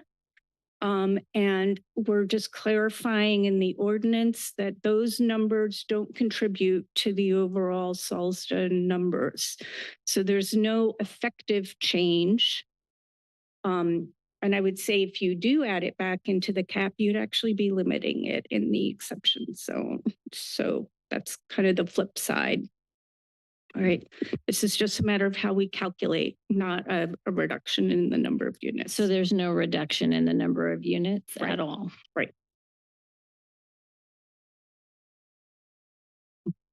Well, the numbers still don't add up. So that's why it's confusing, not just to me, but to the public. Right? Let me try to explain. So before, the way we have the rules now, we have an exception zone. For some reason, there was a cap, and that units that were in the exception zone were included within that cap, which is kind of like a double negative. It's like, why have both of those things apply at the same time? So what they're doing is they're essentially saying, instead of having 250 and including the units in the exclusionary zone, we're just going to call the exclusionary zone what it is. It's an exclusionary zone. So no caps or anything need to apply there. And for the non-exclusionary zone, we're just going to lower it down to, let's say, 150 or whatever it is. But there is no reduction overall in the number of vacation rental units that will be applied in the Salsda It's just a different way of counting and accounting for. It's really a correction of something in the ordinance that shouldn't have been there to begin with. And, it's clearer the way that it's being redrafted. Okay. So currently then, as the ordinance is written, the SALSDA zone has 147. Right, Short-term because you're not rentals. counting what's in the exception area. Okay. So what I note is that still in the Live Oak area, there's like more than 200. So why in an area that's bigger, am I limited to 147?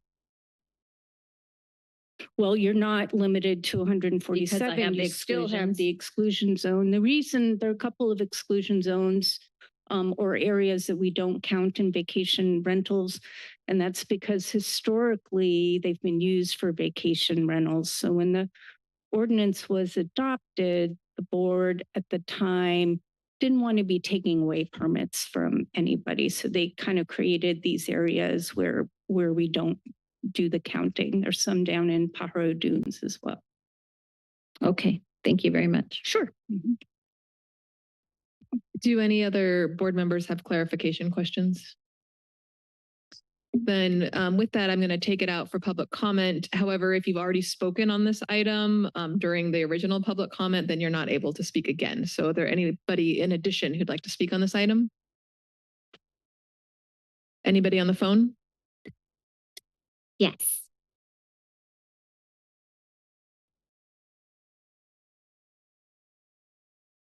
Tim, your microphone is now available. Thank you so much for allowing me to speak on this item.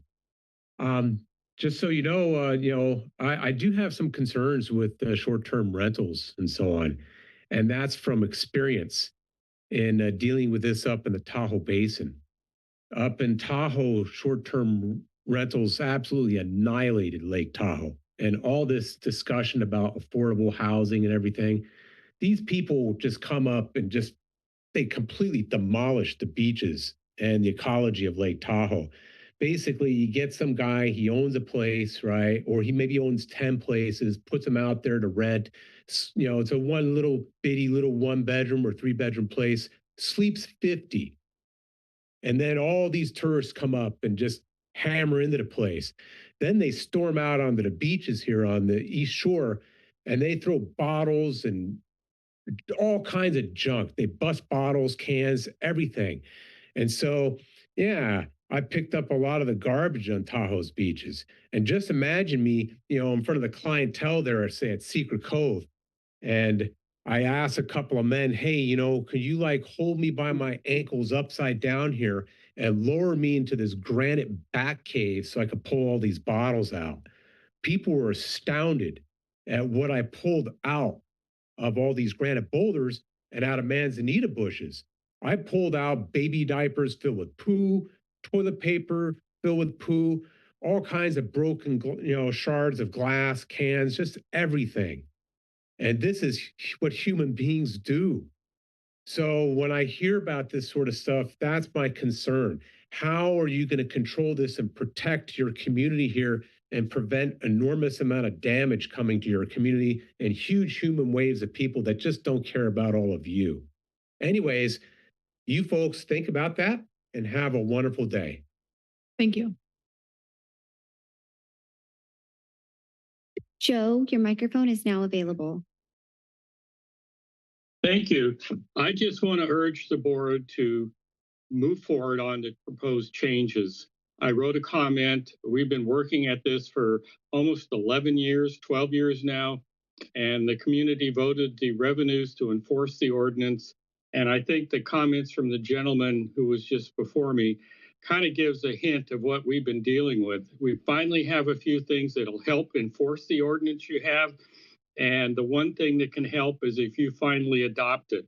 So I just want to urge you to adopt it. I'm sorry I couldn't attend your last meeting, but I'm glad I have a chance to comment now. So please move forward. We've talked about this for a decade or more, and this ordinance is subject to about a year of conversation. Thank you so much.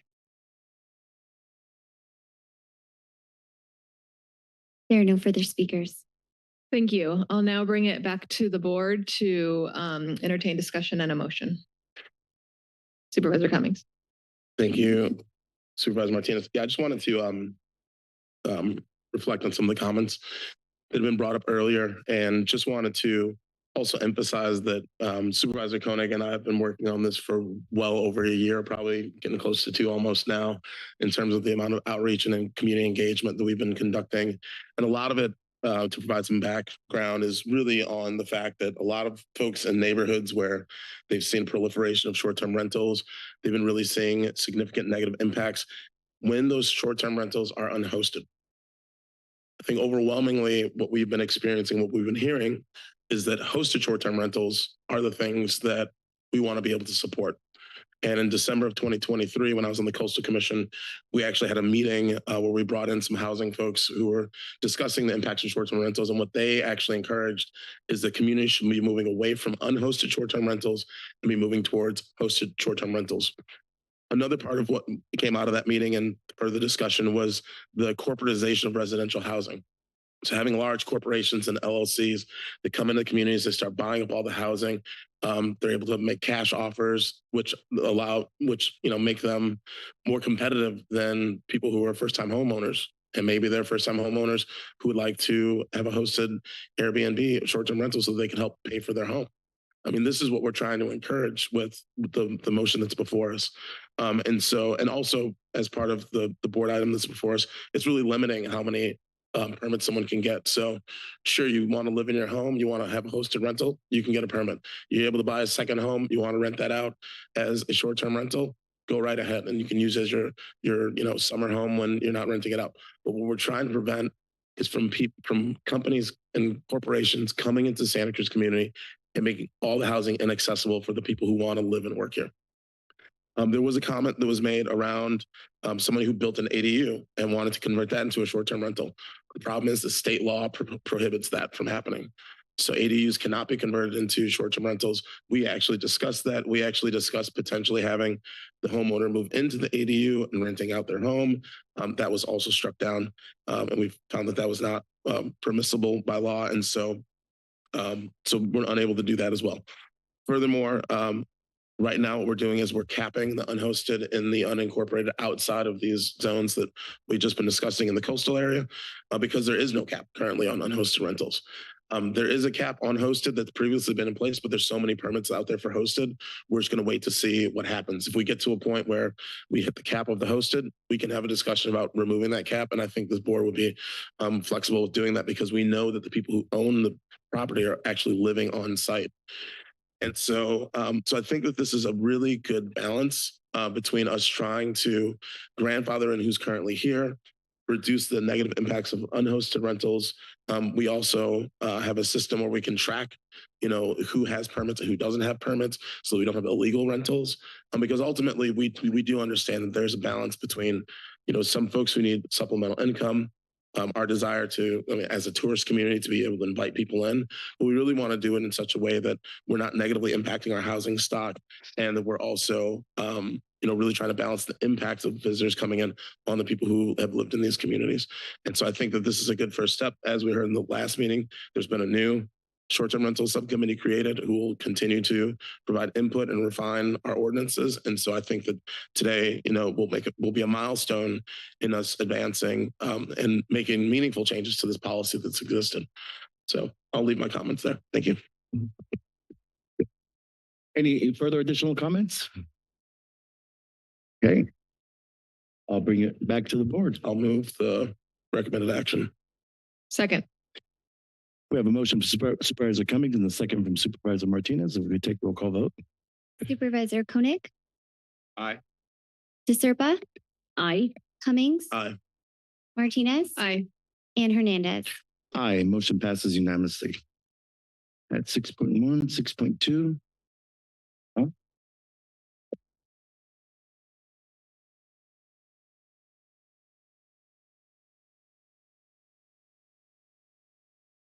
Next on the agenda, we have item number 7, considering approving in concept and ordinance of the Board of Supervisors of Santa Cruz County, amending chapters 2.94 of the Santa Cruz County Code and take related actions, community development and infrastructure. I'll turn it over to Suzanne Azzi, Principal Planner, for the presentation.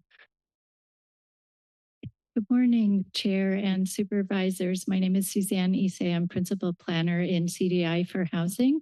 And I have with me here today from the CAO's office, Deputy CAO Nicole Coburn. The item before you today is another step, which is an outcome of the multiple year process that was called a Santa Cruz County Like Me, that was first initiated back in 2021 as a sort of a collaboration between the county and certain community organizations, including ventures. The goal of this effort was to improve the quality and breadth of representation in local government, and with a focus on county boards and commissions. So this item today is regarding the Housing Advisory Commission of the county. We met with the Housing Advisory Commission at 2 of their regular meetings over the course of 2 years to bring them up to speed on the Santa Cruz County Like Me program, have them discuss it as it impacts that commission, similar to the approach that was taken with a number of the other local boards and commissions that the county is involved with. The outcome of those efforts is that today we have an ordinance proposing some not massive amendments, but some, several substantive amendments to the county code section that currently establishes the Housing Advisory Commission. Just by way of a little history, this commission was first established, I believe it was in the early 80s, and hasn't really had any major substantive changes to its composition since that time. Another note is that some of the changes that we're proposing in terms of adding a certain number of seats that we refer to in the staff report as stakeholder seats. This is building on wording that's currently in the code section for this commission, where it talks about the types of voices and the types of community members that the board back in the 80s, I guess, wanted to see on this commission. But what we've seen over the years, and I personally have staffed this commission for a number of years, is that historically those goals were not effectuated one way or another for, probably just logistical reasons or who had time to participate. And historically, the commission has been comprised of appointments of 2 members by each supervisor. So each supervisor gets to appoint 2 seats to the commission, and it has been a 10-member commission for all this time. What we are recommending in an effort to kind of really finally be able to ensure that that broader range of voices is actually appointed to the commission is, rather than having each supervisor appoint 2 district-based seats, which traditionally have primarily been residents of that district and more often than not homeowners in that district. We're recommending to do a slight shift in the combination of the seats, or in the composition of the seats, where each district would retain 1 district appointee. They would have 1 alternate, similar to the way the Planning Commission is now. You have 5 seats and 5 alternates, right? And then we add either 4 or 6 new seats, which we're calling stakeholder seats. And this is similar to the approach that some other boards and commissions have. I think it was the Behavioral Health Commission that has a similar situation where there are some stakeholder seats, and it's not just based on who lives in what district. So we looked at that as a good example to follow with the Housing Advisory Commission.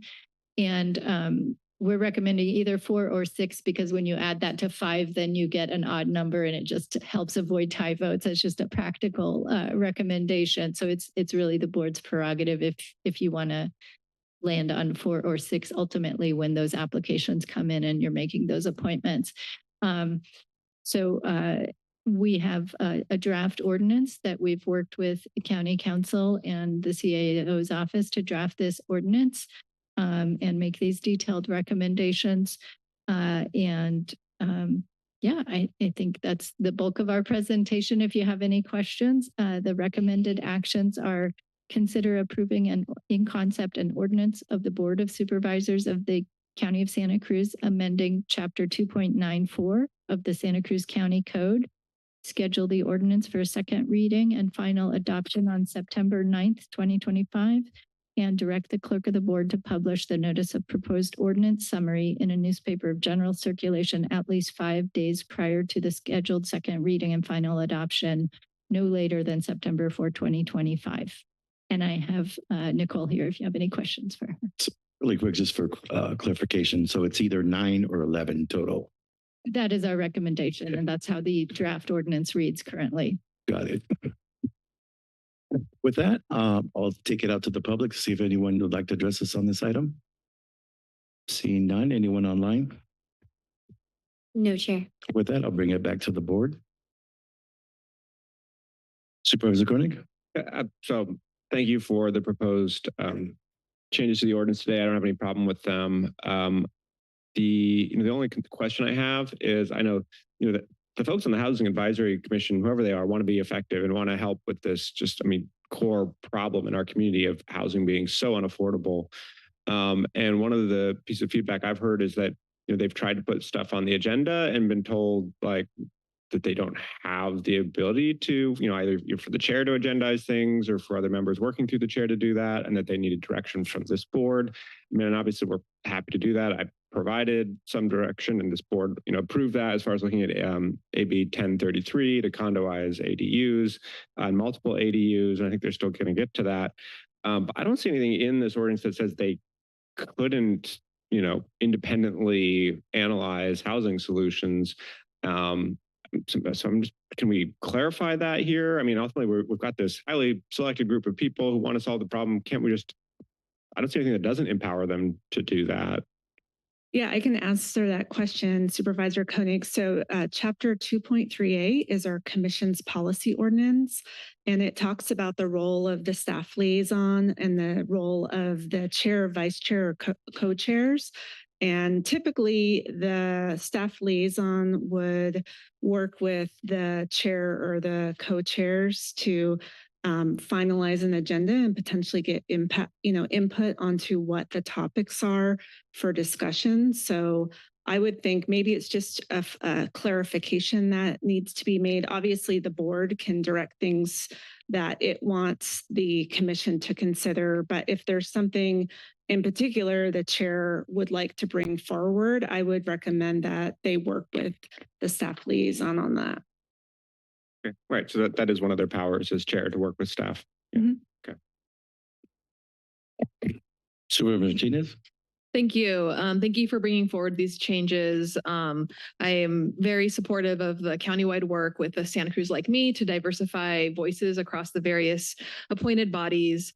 Personally, I've struggled to find the right appointee to this commission because I'm often looking to diversify my appointees. So by having kind of this rubric or this other seats available to ensure that we have diverse voices across the commission, that'll really help me just feel clear that we really have different experiences on the commission. One of my staff members in the District 5 office used to serve on this commission and was the chair for a number of years, and for a long time was the only renter out of 10 people on that commission.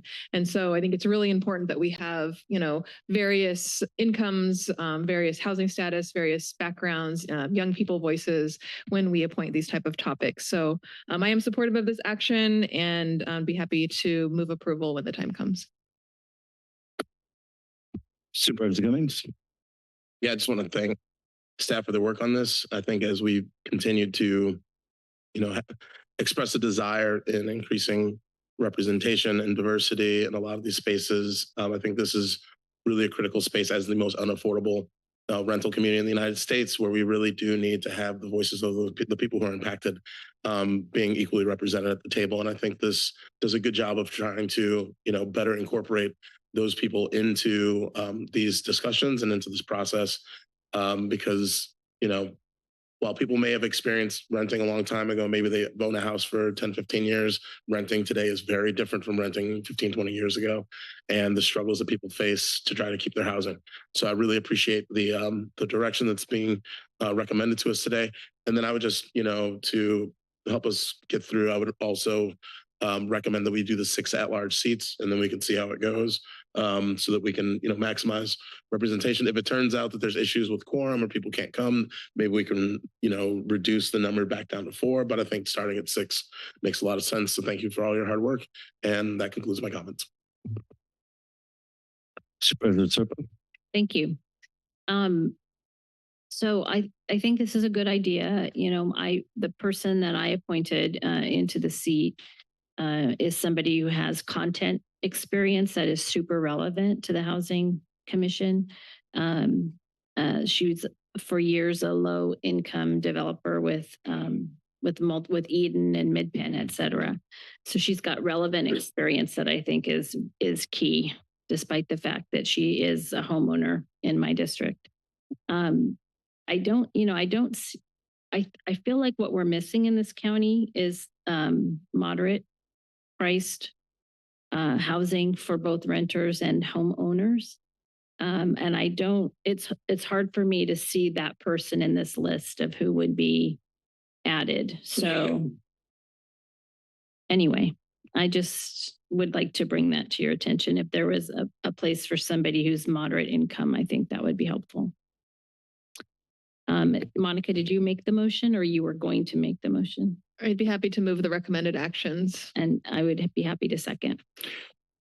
We have a motion and a second. We do have some. And then just the friendly amendment that it's the 6 at large.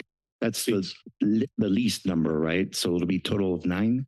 So the way the ordinance is drafted, you don't have to make that decision now. It says they could either be 4 or 6. And we were kind of thinking, if you can't quite get 6 new applicants, you could go ahead and appoint the 4. And then maybe if some more materialize later, you could appoint the 6. So you don't actually have to decide that right now. Okay, thank you for the clarification. So we have a motion from Supervisor Martinez and a second from Supervisor De Serpa. If we could take a roll call vote. Supervisor Koenig? Aye. De Serpa? Aye. Cummings? Aye. Martinez? Aye. And Hernandez? Aye. Motion passes unanimously. Moving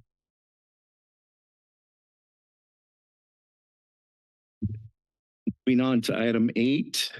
Consider approving in concept the ordinance repealing and replacing chapters 9.57 of the Santa Cruz County Code relating to abandoned, wrecked, dismantled, or inoperative vehicles, and take all related actions. I'll turn it over to First District Supervisor Manu Koenig for the presentation.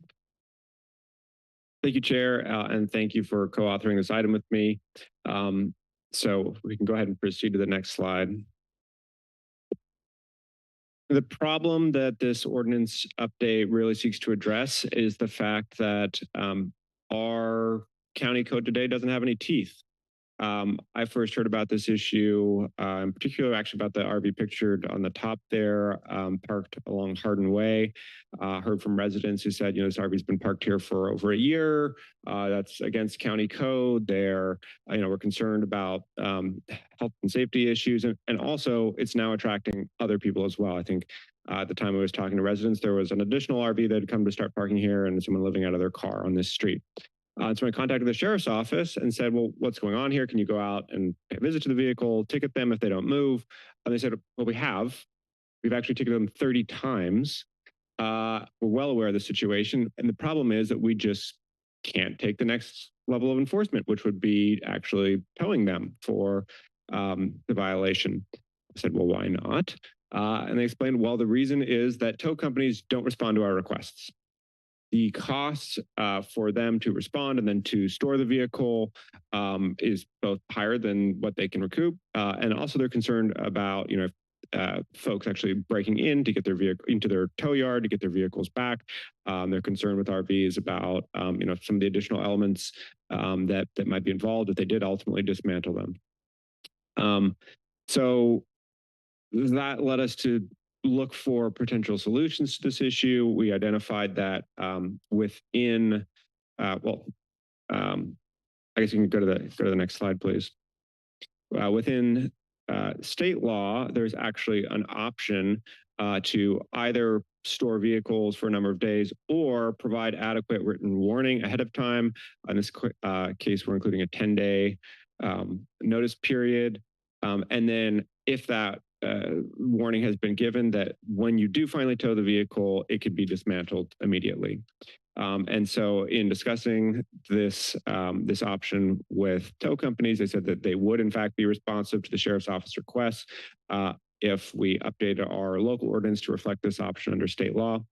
And so it would effectively give our county code some teeth again. So that's pretty much what's being suggested. There is, the written warning, and then the sheriff can make findings that if there's an immediate health and safety risk, that they could tow a vehicle immediately without that 10-day warning. But of course, they'd have to be able to make those findings. Next slide. Now, we've heard already referenced during public comment, and some obvious considerations here is that some people do live in their vehicles, and this change could ultimately lead to the towing of some vehicles that people are living in. And so one natural consideration was, well, should we be creating a safe parking program at the same time that we propose this change to the ordinance? Ultimately, that is not included in the recommendations today. And the reasons are that, first of all, the vehicles in question may not be movable to a safe parking location.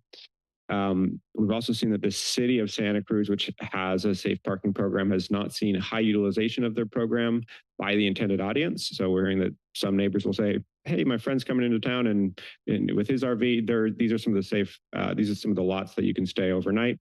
And so it's being used by more of a recreational crowd than the audience that actually needs a safe parking spot. And it is our understanding that the city is actually not at capacity with this program right now and is reducing the number of sites. And finally, if we look at a county-owned property to establish a safe parking program, there could certainly some employee concerns might arise there. So that's pretty much all I have in the way of introduction to this. The recommended actions are to consider adopting in concept an ordinance repealing and replacing Chapter 9.57 of the Santa Cruz County Code relating to abandoned, wrecked, dismantled, or inoperative vehicles, to schedule the ordinance for a second read and final adoption on September 9th, 2025, and direct the clerk of the board to publish a notice of proposed ordinance summary in a newspaper of general circulation at least 5 days prior to the scheduled second readings and final adoption no later than September 2nd, 2025. Chair Hernandez, do you have anything you want to add? Just a little bit too. I just wanted to reiterate that this is for abandoned, wrecked, dismantled, and inoperative vehicles. We've had several cases in South County where there's a lot of abandoned vehicles left on agricultural places, and they've had that issue where it's, they've been there for a while. We've had everything from abandoned boats to RVs and vehicles as well. But it really addresses the issue so that they can be removed from places like that, parking off the highway or off our rural roads. So the thing is that, and then Supervisor Koenig mentioned too, as well, is that folks that are living in these oversized vehicles or trailers, there is some discretion, I believe, with the sheriff to address those issues too as well. So it's not automatically that 10-day period will come into effect immediately. We do want to work with folks that are unhoused. So I think that's pretty much concludes my comments. Yeah. And I'll just add that we do have Under Sheriff Ainsworth and Lieutenant Baldridge here in the audience who've worked closely on this program, happy to answer questions. Lieutenant Baldridge leads our community policing division, which really is responsible for dealing with these kinds of complaints.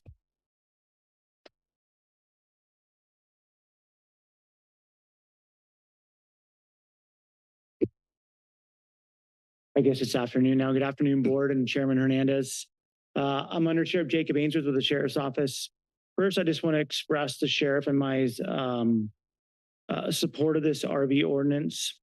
The amendment says ordinance provides the Sheriff's Office and the county with the necessary tools to address these vehicles more so in a more timely manner. These vehicles are often contribute to illegal dumping, hazardous waste, and excessive trash accumulation, creating both environmental and public health risks for us and the community. So I believe that the ability to enforce this ordinance, we're able to reduce these hazards, improve neighborhood cleanliness, and protect the natural resources that exist within our county. And just as importantly, allow us to respond to the concerns of our community and addressing the quality of life issues that come up. Oftentimes, we're responding to quality of life issues associated with these vehicles, and that our neighborhoods remain safe, clean, and a welcoming place for those that live here in our community. So as mentioned, I'm here today with Lieutenant Nick Balders from our Community Policing Division, who oversees our AVA program. I think we could answer any questions that may exist within this ordinance or the changes to this ordinance, and maybe some past practices of concerns that you may have and how we deal with these. Thank you. I'm going to take it out to the public first before we have questions. If we can have folks from the public address us on this item. Right. So I don't know how much time I have, but I have a lot to say about this item. Number one, I am a formerly unhoused individual who lived in my RV. My RV was registered, it was insured, and it was clean, and it was labeled as abandoned multiple times by the police, by the sheriff's office. If my RV were to have been towed and demolished when I were homeless, you'd have been putting a family of 5, 3 children on the streets to be unsafe around people with mental health, unsolved issues, people with substance abuse issues. How would demolishing my RV have helped solve the problem that you're talking about? We already have multiple things put in place and tools that are at your discretion for this issue. Auto care towing works specifically with the city and with the sheriff's department, and will address you're saying that they won't tow what you're asking them to tow, and that's not true because you contract directly with one of them. So I feel like you're being dishonest in order to pass something and get your way, which is something that I've noticed multiple times. Embellishing the truth is not a way to change ordinance. How important is an RV to somebody if they're willing to break in to get it back? That's their home. They need that. That's obviously keeping them from a more harmful situation. You said no to expanding tier 3 safe parking. That situation right there, that has a 40-person waiting list. That parking program is working. You just don't want to expand it because it's the more expensive option. People aren't using your overnight parking because it's more expensive for them to use that. It's more detrimental and it causes harm for their financial situation to move back and forth just because you don't want to see them somewhere. That's the reason it's not working. You need to expand the programs that are working. It's theft.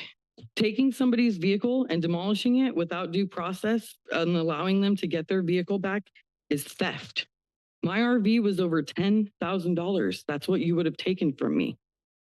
It doesn't just apply to RVs, it also applies to vehicles, and it's a war on the poor. There's times now that I can't afford to pay my vehicle registration. You're saying it would be inoperable, so you can steal my Dodge from me too, right? If I'm poor and I can't afford it. No, there's not enough oversight to your police department to make sure that people aren't just going to be labeled as. Thank you. Union and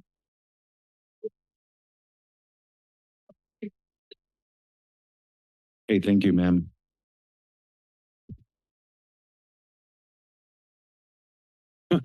Hi, my name's Keith McHenry, and I have repeatedly raised money to save people's RVs who have been towed. So the number of homeless people is dramatically increasing. We saw that the point in time count was done after massive sweeps. And one of the first things, and Alicia is an example of this, when you start to see you're going to be homeless, you know that your only option is going to either be move into your car, which is much safer than moving on to a levee with a pup tent, or like as smart as Alicia is, when she knew she was going to be homeless, she raised the money to buy this $10,000 RV. And I know there were cops on the west side who just focused on ticketing her so that she would get so many tickets she couldn't pay her registration. This happens all day, every day. And so you're stealing people's last home. Now, I cannot tell you how many times older women in their 60s, 70s, and 80s have walked up to Food Not Bombs asking where the women's shelter is because they just lost their vehicle. It was towed by the county or the city, and all of their medications, all of their family photos, the last things they left their last address with was already taken away. And fortunately, we have some relationships with some of the tow companies where these vehicles are towed to, and we can negotiate to get the property back sometimes. But that's very rarely the case. And it ruins a person's already inability to get back off the streets because you've now destroyed their only way of living. And this is outrageous. And this is in a time where Trump and Newsom are calling for criminalizing the homeless in a massive way. And they're even using the National Guard to attack homeless people in Washington, D.C. This is brutality. It should stop. And I will definitely be working with Alicia to sue you if you try to do this. Thank you very much.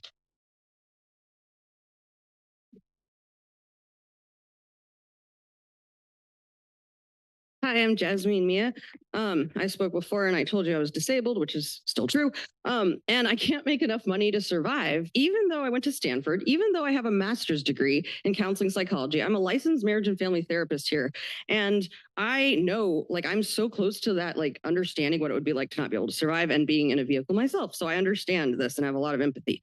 You say this ordinance is not supposed to be used to target people of a certain housing status, but it will, because let's be honest, it's going to impact people who live in their RVs. And like the stories you've heard, I've heard of too many stories where people are even in their vehicles when they get tagged and like at the time of the tagging.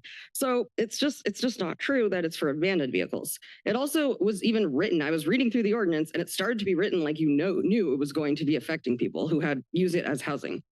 And often due to financial barriers, RVs break down. That's why they can't get to safe parking. That's why they can't just move on a whim.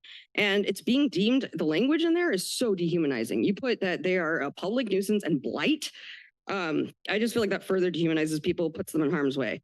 And then we talked about safe parking, which, the issues are there's barriers to access, including requiring personal information, which would be scary if you're already being discriminated against by the system. The actual humane thing to do is let people survive however they need to. The only exceptions in the ordinance have so many conditions that have to be met. And I wanted to point out, we're supposed to be a sanctuary county in terms of immigration and LGBTQ+. How does that not extend to our neighbors who reside outside, to members of this community? How can we be a sanctuary for some and not all? Even more punishing, the ordinance says that people whose house you just threw away could be indebted to the county. The cost is going to be put on the people whose trailer you just towed. I can't even comprehend that. And 10 days for notice is not enough time. What if somebody got hospitalized? What if somebody's incarcerated? Which actually happens quite often due to discrimination for being poor or for using drugs, and people just get carted off and then they come back to no house. So what would you have these folks do? Get back onto their vehicle, not have shelter, and then die on the streets? I really hope you reckon with your humanity here and think if you were in this situation, what you would want to be done to you. Thank you.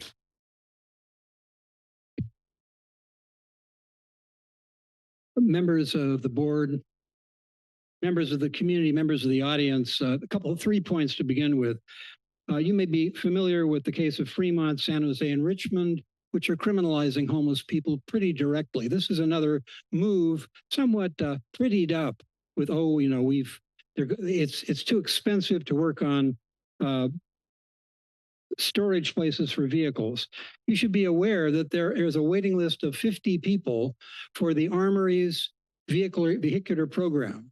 And that we've spoken with Evan Morrison, who runs the program.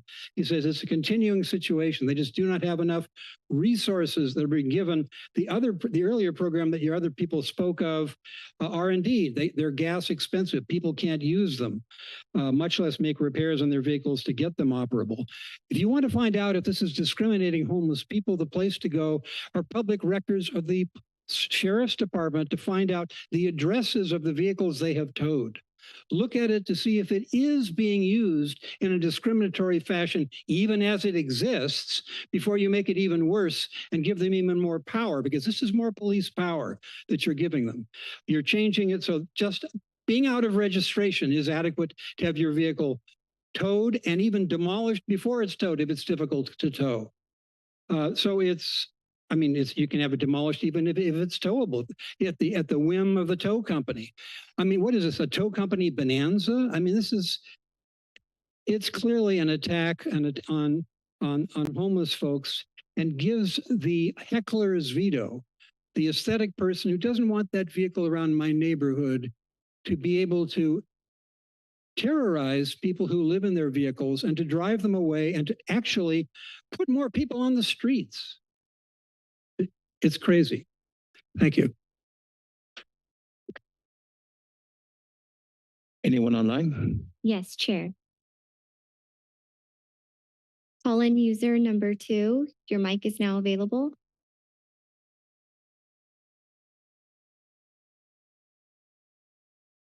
Marilyn Guerra, thank you to the testimony of the public. This is an outrageous, arrogant proposal for war on the poor and the victims of this capitalist society that is putting more and more people into poverty. I'm thinking of the free housing that the U.S. military has all over the world, bases everywhere, food, shelter, and here are people, I'm reminded of Nazi Germany, right?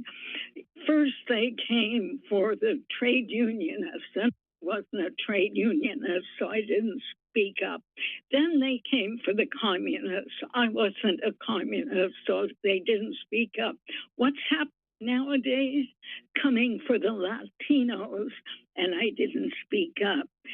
Coming for the homeless. Pretty soon, everyone will be next. We need to be having public housing and a reordering of priorities in this country. The military industrial complex should be dismantled, and we should have meaningful services for our communities and all the poor. This is outrageous. I am just shocked, Supervisor Koenig, of this kind of ordinance. You who have money and good housing, as do all the supervisors, and people being ticketed and having their only living quarters towed. This is outrageous.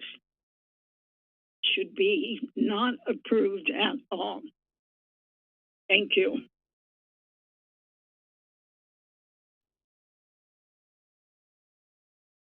Yes, Chair. Lisa, your microphone is now available.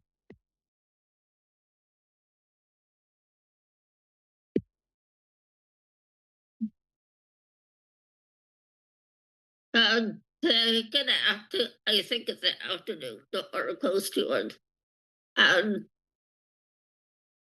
I guess I wasn't in time to discuss about affordable housing and when I was actually looking for affordable housing the last year.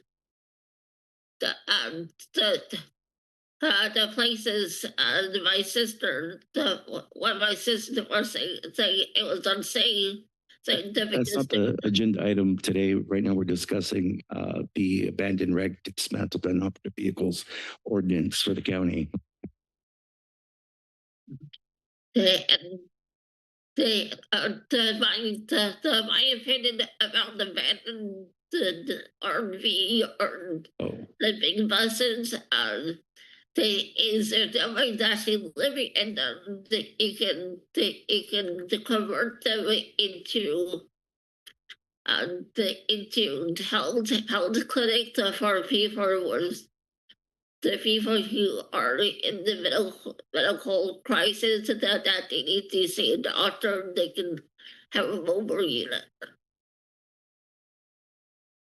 That's all I can say right now. Thank you.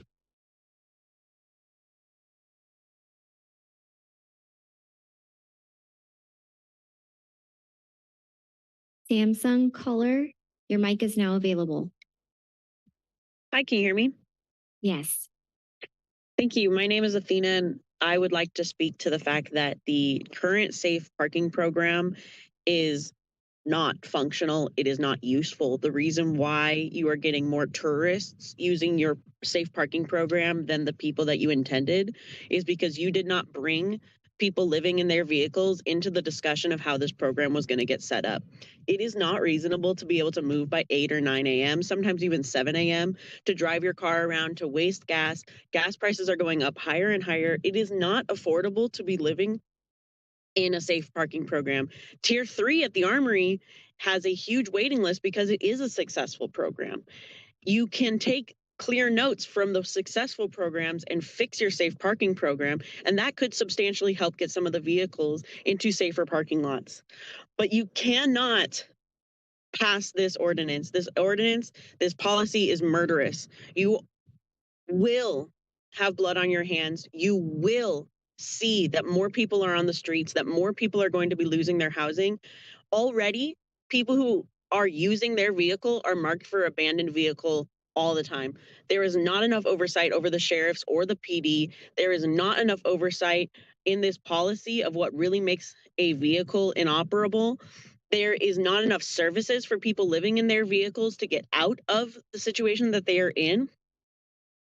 This policy is one of the most offensive things I've seen this board bring up, and to bring up so casually. I want to say once again that you've heard many times today, if we are not at the table, we are on the menu. To hear Koenig literally use the word teeth multiple times to say we need more teeth to what? Bite and eat impoverished people? You really need to bite and punish poor people? Is that really what you need to do? Please do better.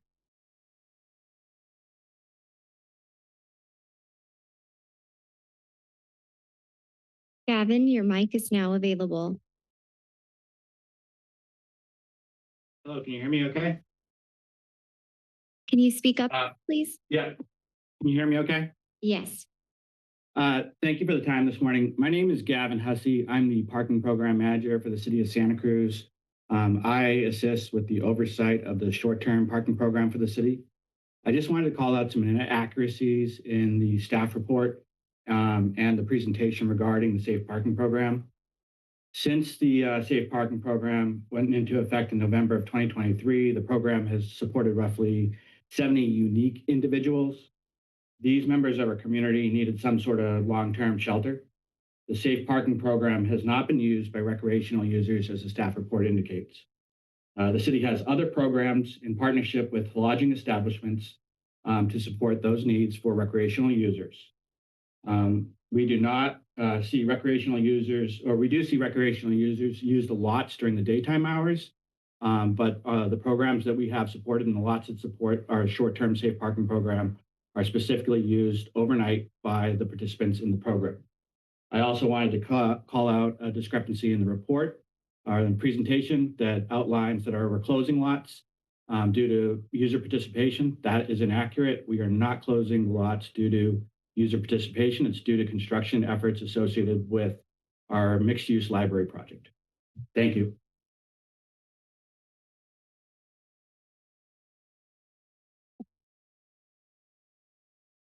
Kathy, your microphone is now available. Hello, my name's Kathy Lass. I live in Aptos, and I'm here to express my outrage at this proposal of this ordinance and the lack of supporting arguments for it.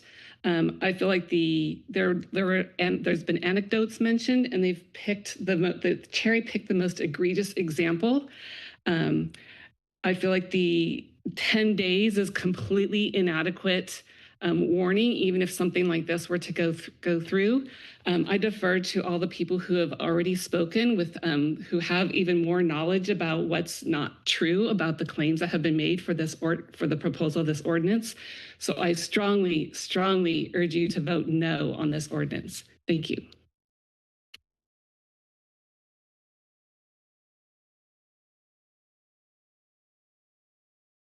Peter, your microphone is now available. Thank you. I support all the speakers who've spoken against this, but I have a few comments to make in the event that you do go ahead and pass it, that it needs to be cleaned up. First of all, the factual underpinnings cited in the papers have been completely undone, both by the gentleman who just spoke on behalf of the safe parking program in the city, and by all the people who have testified that vehicles were marked and abandoned when people in fact were living in them. On to the ordinance itself. State law, starting with Vehicle Code 22660, requires a 10-day notice to do this. This ordinance allows the disposing with a 10-day notice under certain circumstances that violates state law. The definition is very difficult, serious problems. The definition of inoperable includes, as somebody else pointed out, not having registration. Not having registration does not make a vehicle inoperable. I'm sure the guy from the sheriff's office will tell you they cite people all the time for driving without a valid registration. So it's clearly that's got to be stricken from the definition of inoperable, that there's no registration. The words deserted and wrecked vehicles are also used to justify giving a 10-day notice, but they're not defined anywhere. What does deserted mean?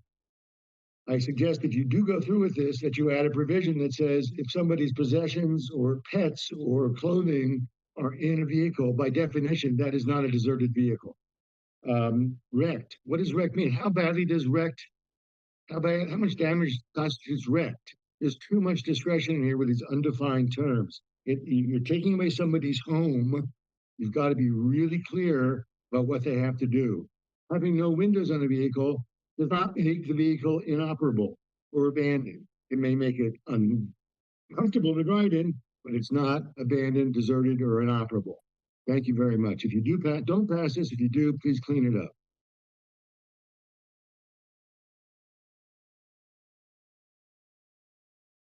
Guest speaker, your mic is now available.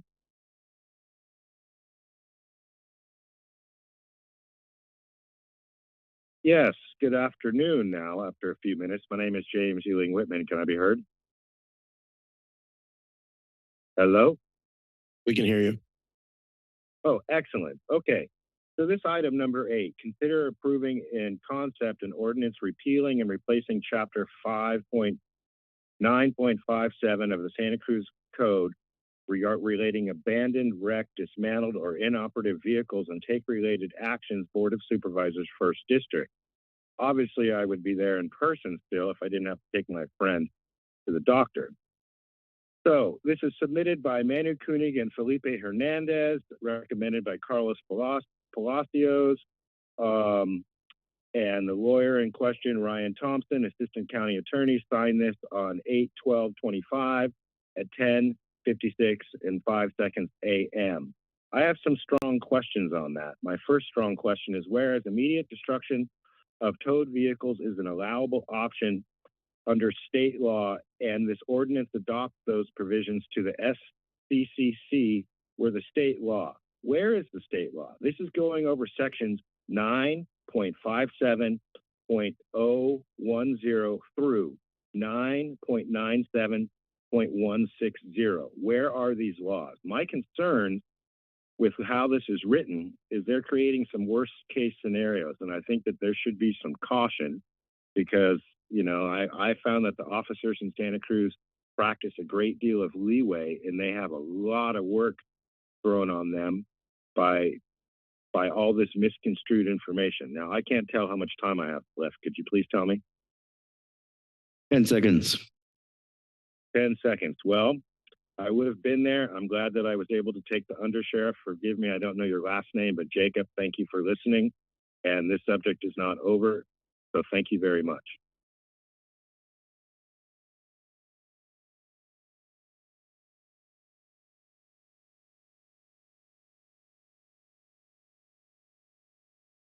R. Windsor, your microphone is now available.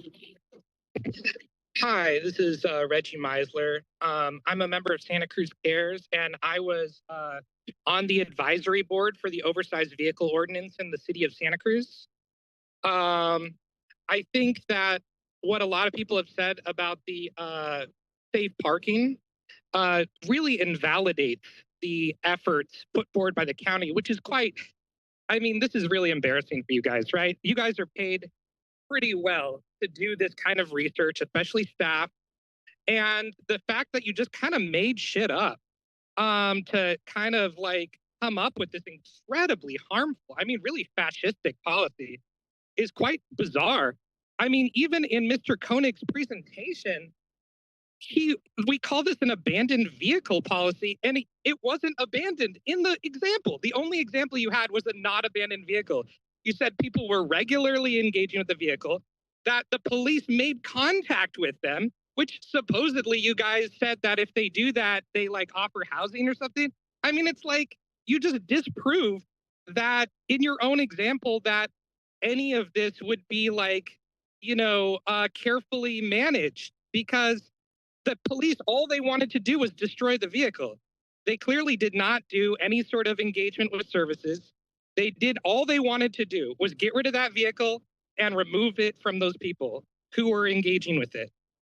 So, I mean, I think, I don't know what to say to you guys. I mean, for you to even put this on the agenda, I mean, this really shows who you are. And like, I guess I'm speaking to the public here because, I mean, this is sociopathic.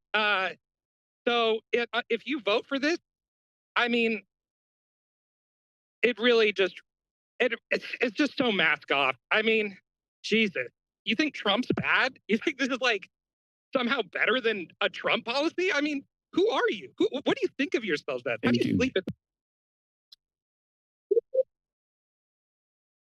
Yes, Right. If we can let the speaker speak, please.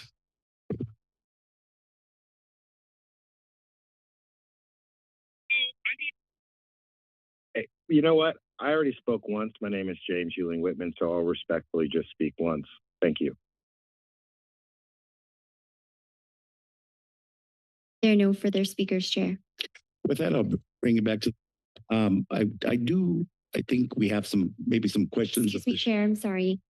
There's one more speaker. Okay.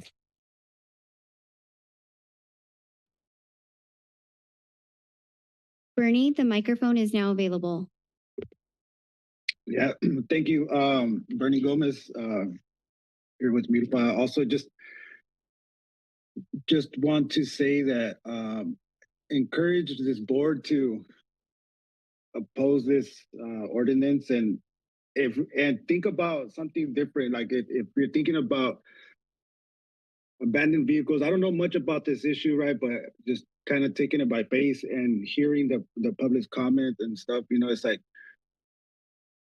we can't necessarily just destroy what we consider a abandoned vehicle or something that potentially is like a nuisance or like to certain people because they don't like what they see or whatever. You know, it's again some of the public mentioned that these are people live in these vehicles, right? They, you know, this is their only means of transportation or their only means of storage, however that looks. And it's, I think the county can do something better, right? And that actually do something to help, you know, instead of just taking away from people. And then, I mean, again, because I don't know much about this issue, but I'm thinking if it's abandoned vehicles, you know, there should be a certain criteria, but that meets like what is it an abandoned vehicle that's like on blocks with no wheels, broken windows? Obviously, it's not being inhabited or there's no contact with it. You know, it's like, and you see those like up Highway 1 sometimes, you know, just on the side of the road, like that would consider be an abandoned vehicle to me, right? and yeah, usually folks, tow trucks, they come and pick it up and take it away. But to have an ordinance that is such a that has, I guess, no parameters, like no real like clear like parameters as to what can be thrown away or trashed. I don't know. Sorry about that. Thank you. There are no further. Now we'll bring it back to the board, but I kind of wanted to have the sheriffs come up and not answer some of the questions that were asked, but more like what's a standard practice right now in dealing with folks with, well, not folks, first of all, with abandoned vehicles. Like let's say 181 Whiting, we had a RV there for like, since we got the property up until we finally started fixing the property, like over a year. With those type of RVs that are abandoned and with folks that have folks living in it. I know 181 Whiting, it was obvious nobody was living there, but what's kind of the standard practice for those two, just abandoned vehicles and vehicles that we think someone might live in there? Okay, yeah, I can do that. So realistically, when it comes to the obviously abandoned, been there, there's no one coming and going, it's empty. That is very specific to how we can handle those issues, which are more streamlined. When it comes to RVs or anything of that nature where there are people living in it, much like with our ordinance when it comes to encampments and our approaches to do that. Yes, we do put a timeline on it, but that is not a hard and fast timeline. It's about engaging. If we're getting engagement and we're able to work through processes and work with the CBOs and work with the different groups to bring those resources to resolve the matter, and it takes 15 days, it takes 20 days. As long as we're seeing progress, this just allows us to kind of keep things on track and make sure that that progress is moving forward and that it's not just being ignored. And so this gives us that ability to really partner and bring assistance to those folks and work forward with how we're going to resolve the problem for the entire community as a whole. Was there anything else that from some of the questions that arose from the public that you guys want to address? I think.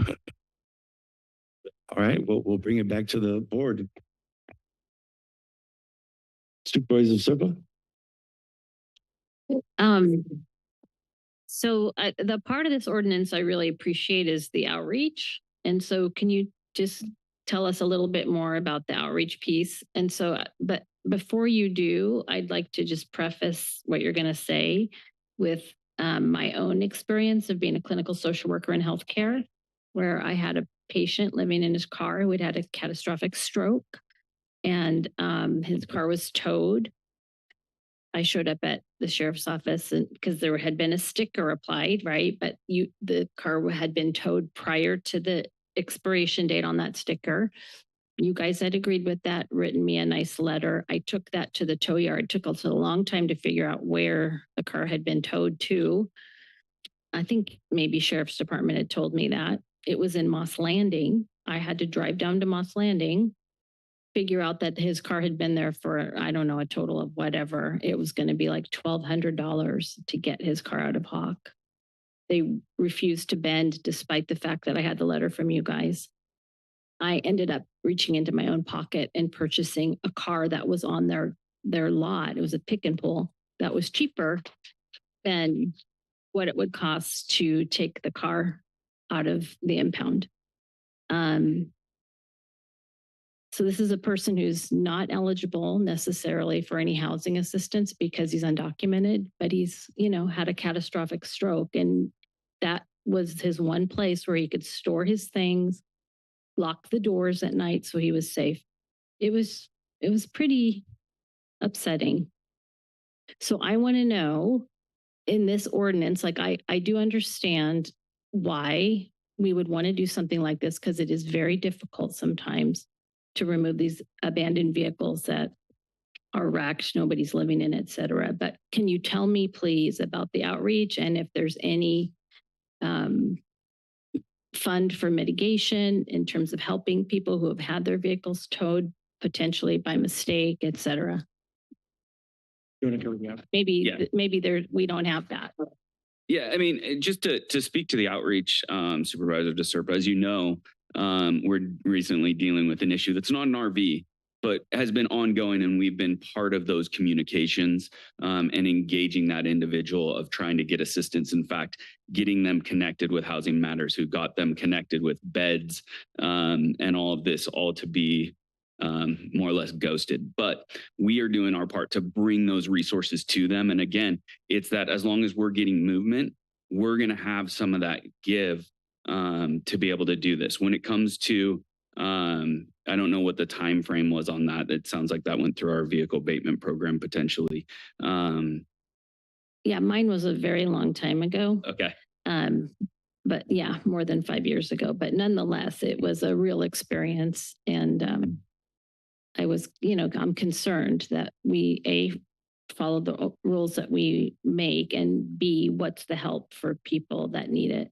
Yes, and I would say that especially over the last few years that I know of, because I'm working in community policing for 3.5 years now, we've taken specific steps in some of these areas, and the advancement of our approach and how we deal with this, it's a balancing act of being able to provide resources and provide outlets and provide options while still having to maintain the safety for that area of the community that may be calling in or may need this issue dealt with. And so there's a balancing act, but we have definitely changed our approach in the last few years of how we do that. And it's about getting those resources out there. Thank you. Supervisor Cummings.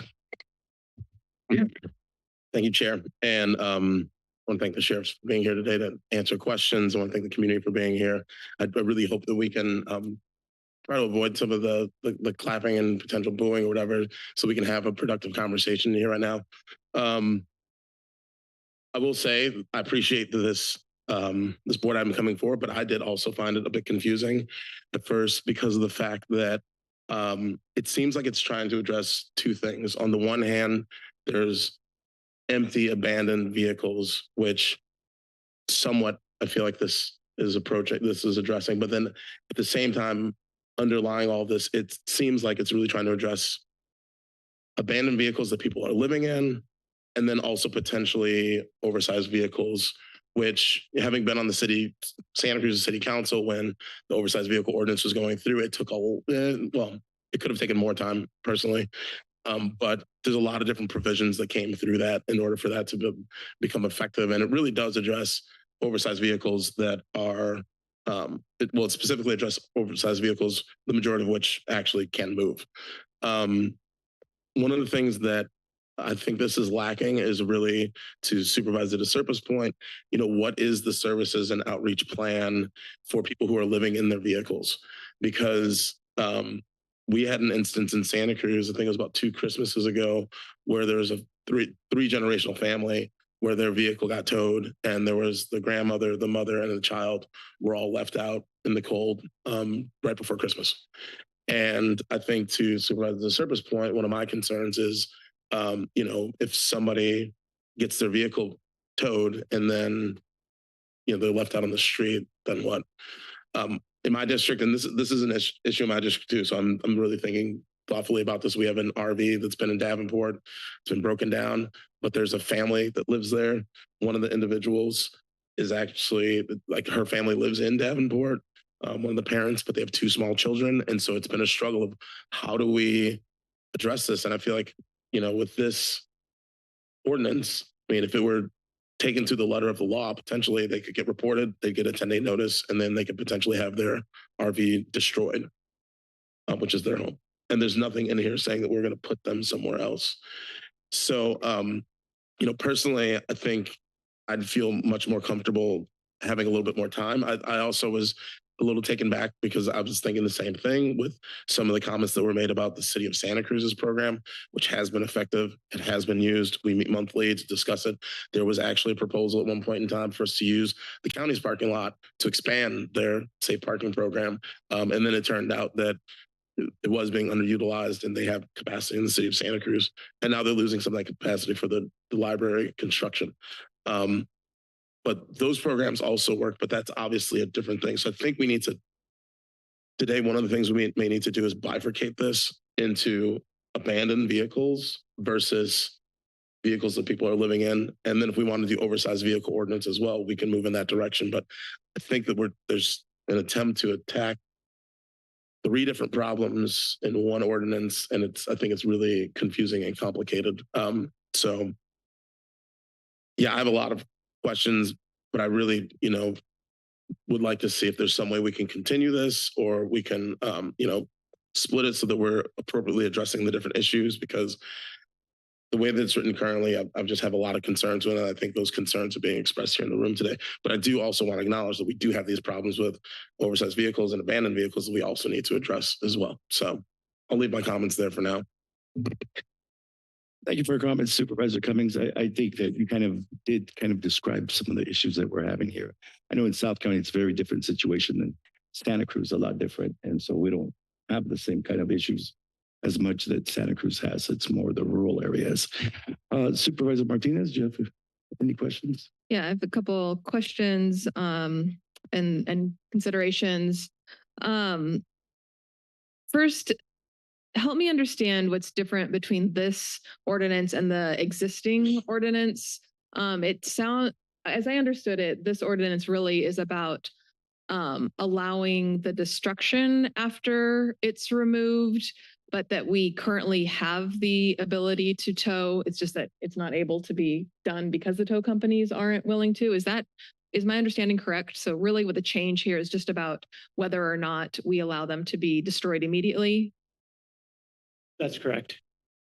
And utilizing this section to be able to tow them under the current conditions where the tow companies actually will not come out and pick them up simply because of costs, and they end up, absorbing those financial costs.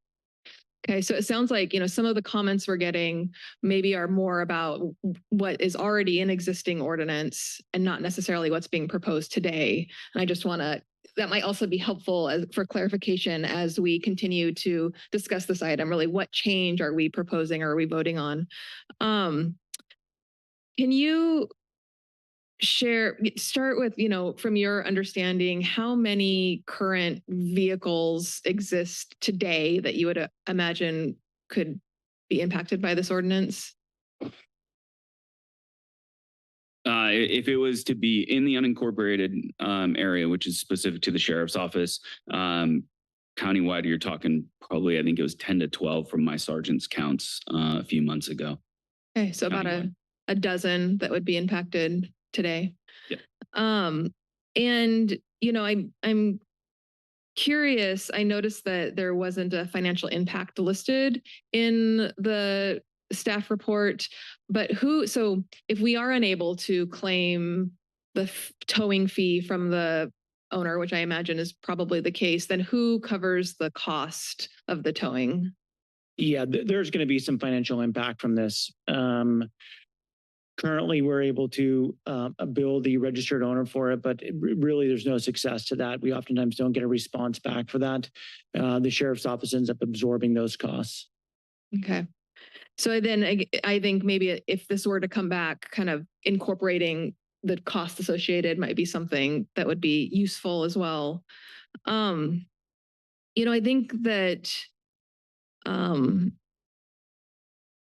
at a bigger picture here, I think that we're trying to strike the balance between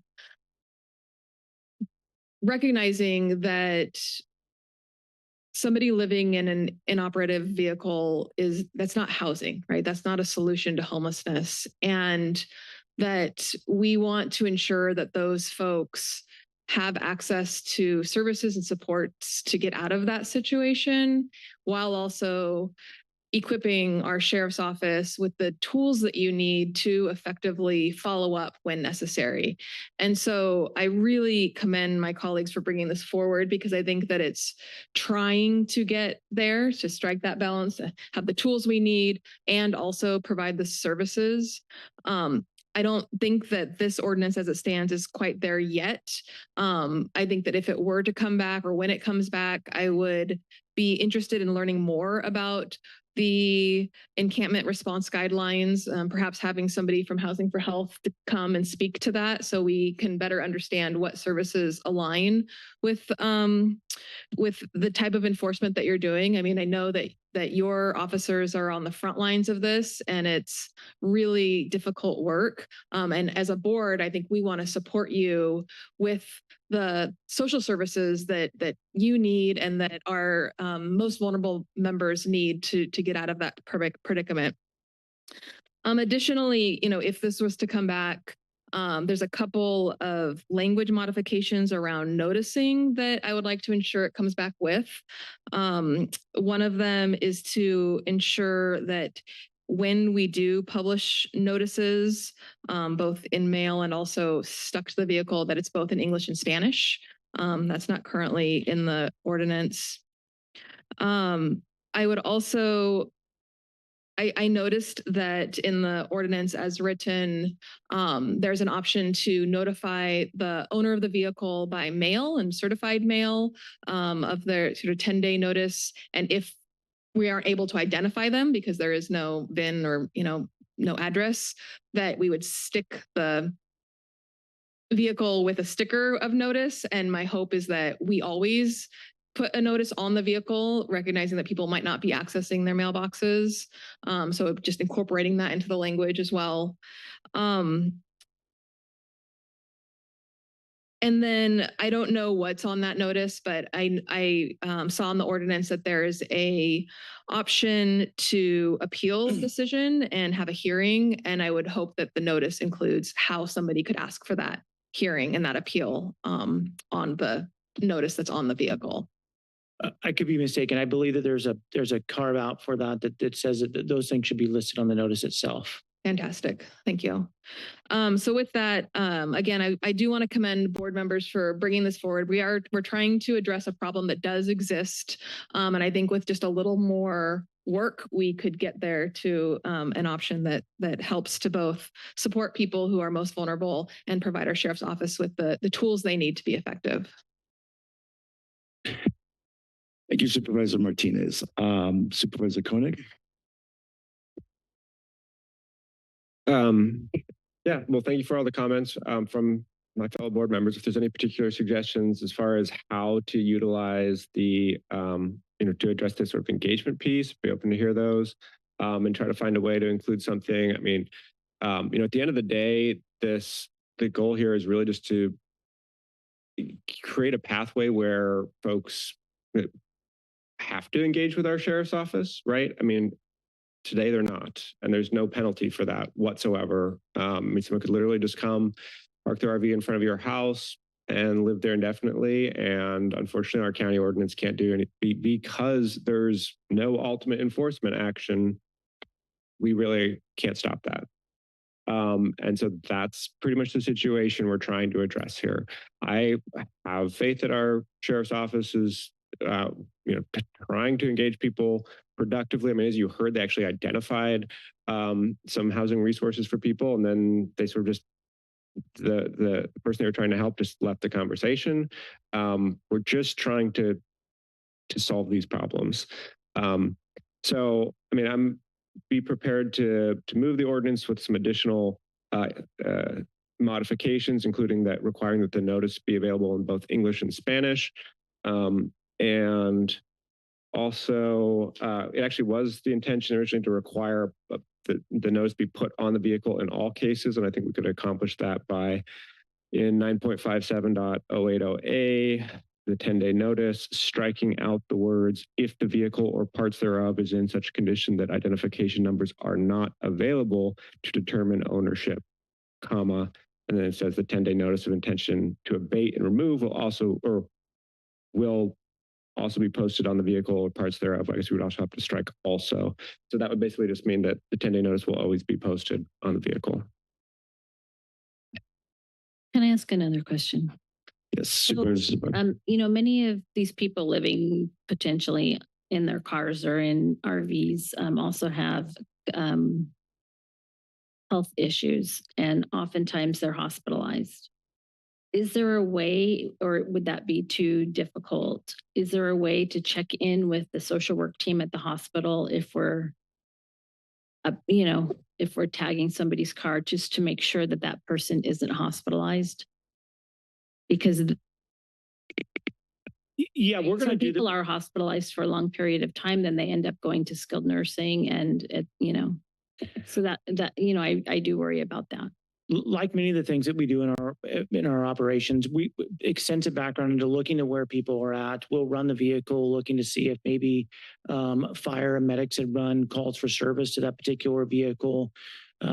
Just like when we do missing persons cases, we'll be checking hospitals and local correctional facilities and stuff like that to ensure that these individuals are not in there and not able to speak for themselves if we were to send something to them via mail or put something on the vehicle itself. So these are just, as far as the sheriff is concerned, these are guidelines to kind of help us move through this process. But by no means is it that we're trying to move people out of vehicles and just leave them there on the streets. It's a way for us to utilize the resources we have, hoping to encourage them to get the assistance they need or get the vehicle fixed or provide them the resources that we have available to us.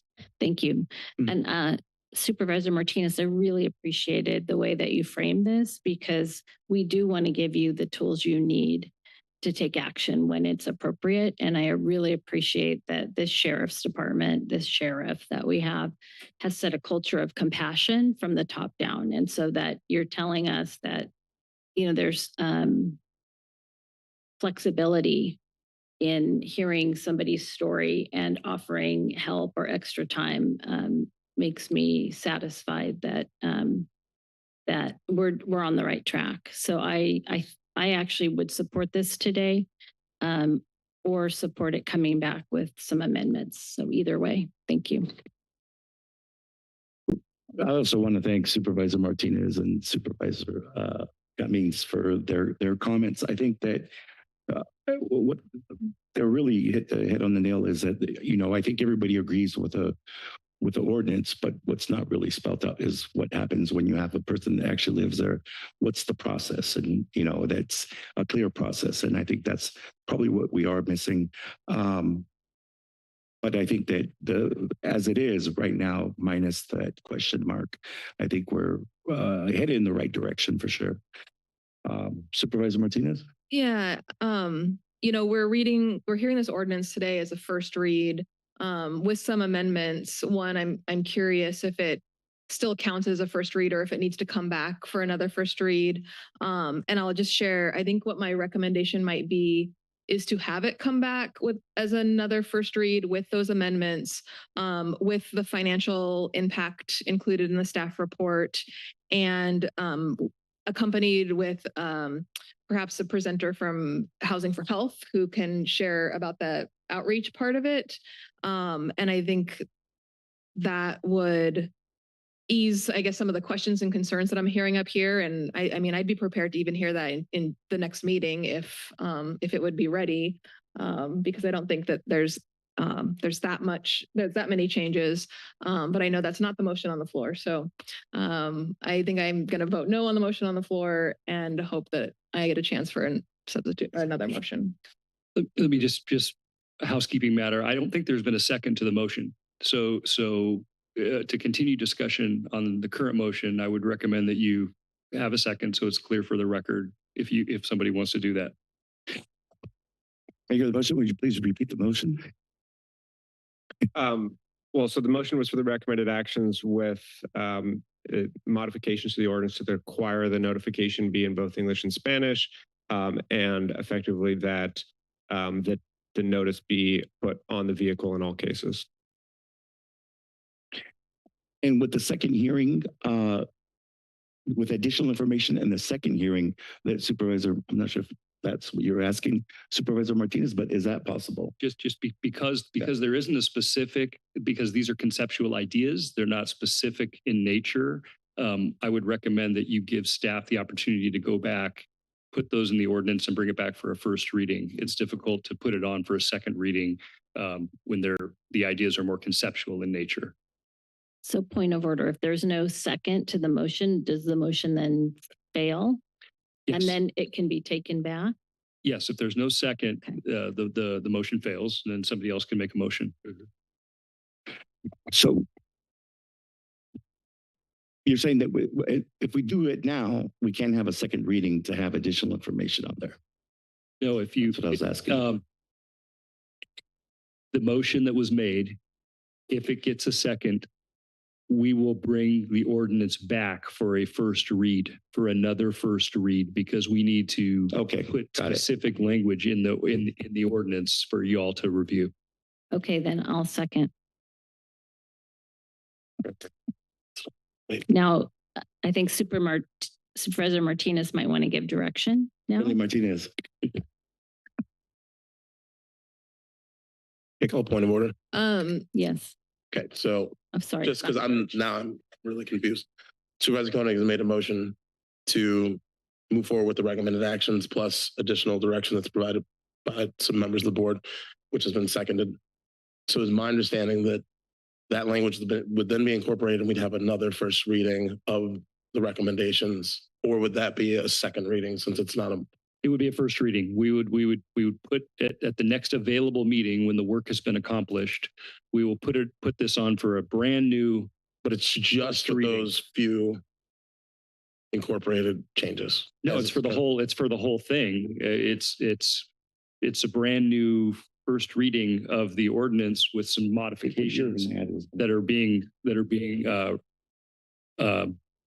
directed by your board to be made. And I think Supervisor Martinez was going to add a friendly amendment to it as well. Yes, I am supportive now with the clarification that we'll have another full first reading. And I would like to add a friendly amendment for it also to include the financial impact of towing vehicles, as well as a report from Housing for Health on the engagement piece. Yeah, the process. Do we want that report from Housing for Health or from our own county staff? Well, I guess they are. Sorry, I'm thinking Housing Matter. Yeah, Housing for Health. Thank you. Yes. Is that? It's acceptable to. It's acceptable also to me. Okay. We'll take roll call vote. No. Oh, no. More comments? Yes. Yeah,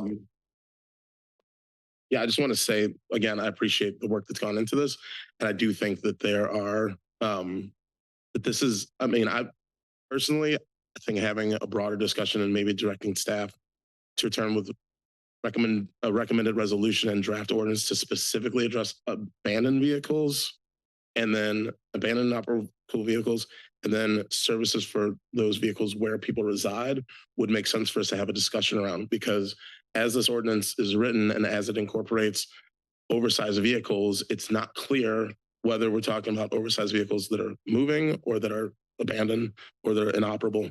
Because if we start getting down the route of oversized vehicles that are just parked in the coastal zone or that are parked, then we're going to open up a huge Pandora's box as it relates to the Coastal Commission, because we dealt with a lot of these situations before.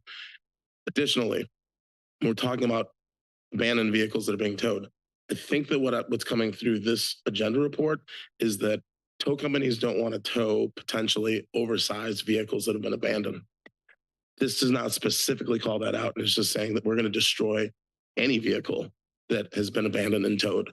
And that I don't think is, I mean, we don't see tow companies saying we're not going to tow a car or a wrecked car on the side of the highway. But what this is saying is that tow companies technically, after giving the notice, could come in and tow just somebody's car and destroy it without those people having any notice.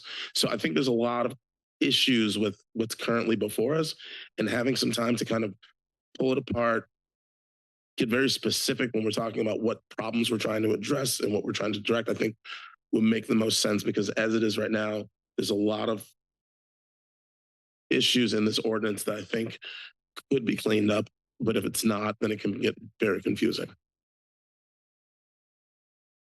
And furthermore, I would also like to say that I was disappointed to hear that there's, information that's in this agenda report that was in direct conflict with the city, and the city was coming today to actually clarify some of the inaccuracies in here. So I think that we also need some time to maybe meet with our city partners to discuss with them what's working, what's not, because they do have contracts and they are towing vehicles that don't move. And so if the city is working with tow companies that are towing inoperable RVs it's not clear why the county is having such a problem. And maybe that's because they have a contract, and maybe we should consider that as well. But I do have some serious concern with us moving in the direction of trying to destroy other people's property because they haven't had a chance to be able to engage. So I'm happy to provide a substitute motion, but that I can't support us moving forward with currently where we're headed right now. This doesn't necessarily have to come back next meeting. It can come back once we talk to partners and talk to Dr. Randner and the sponsors of the ordinance would determine when to bring it back. Yeah, I mean, I appreciate Supervisor Cummings' comments, and would be, as one of the sponsors of the ordinance, would be happy to see what elements of your concerns we can work through before bringing it back. I think also the hearing itself that we have would also be an opportunity to do to continue to work through these issues. And really, I think separate the abandonment issue from the part of the ordinance with people that actually live in it, right? Separate those two, so there's a clear path. Supervisor DeSutter, did you have any comments before we? No. Okay. All right. Well, we'll take a roll call vote if there's further comment. No, there's further comment because I just want to make sure we're getting this right. So can we just read back the? Sure. So the motion is to bring back the ordinance for a new first read with the modifications that the notice, the 10-day notice would need to be posted on all vehicles or in all enforcement cases, and that it would be provided in both English and Spanish. And then at that next first reading, we would also have a presentation by Housing for Health on the engagement policy for any vehicles that are inhabited, as well as some understanding of the cost impacts for the Sheriff's Office of the program. How about maybe that discussion with the city too, to see what they're doing? Sure, and we could also include a formal request for comment from the city of Santa Cruz on their program. And happy to amend my second to reflect that. Supervisor Cummings?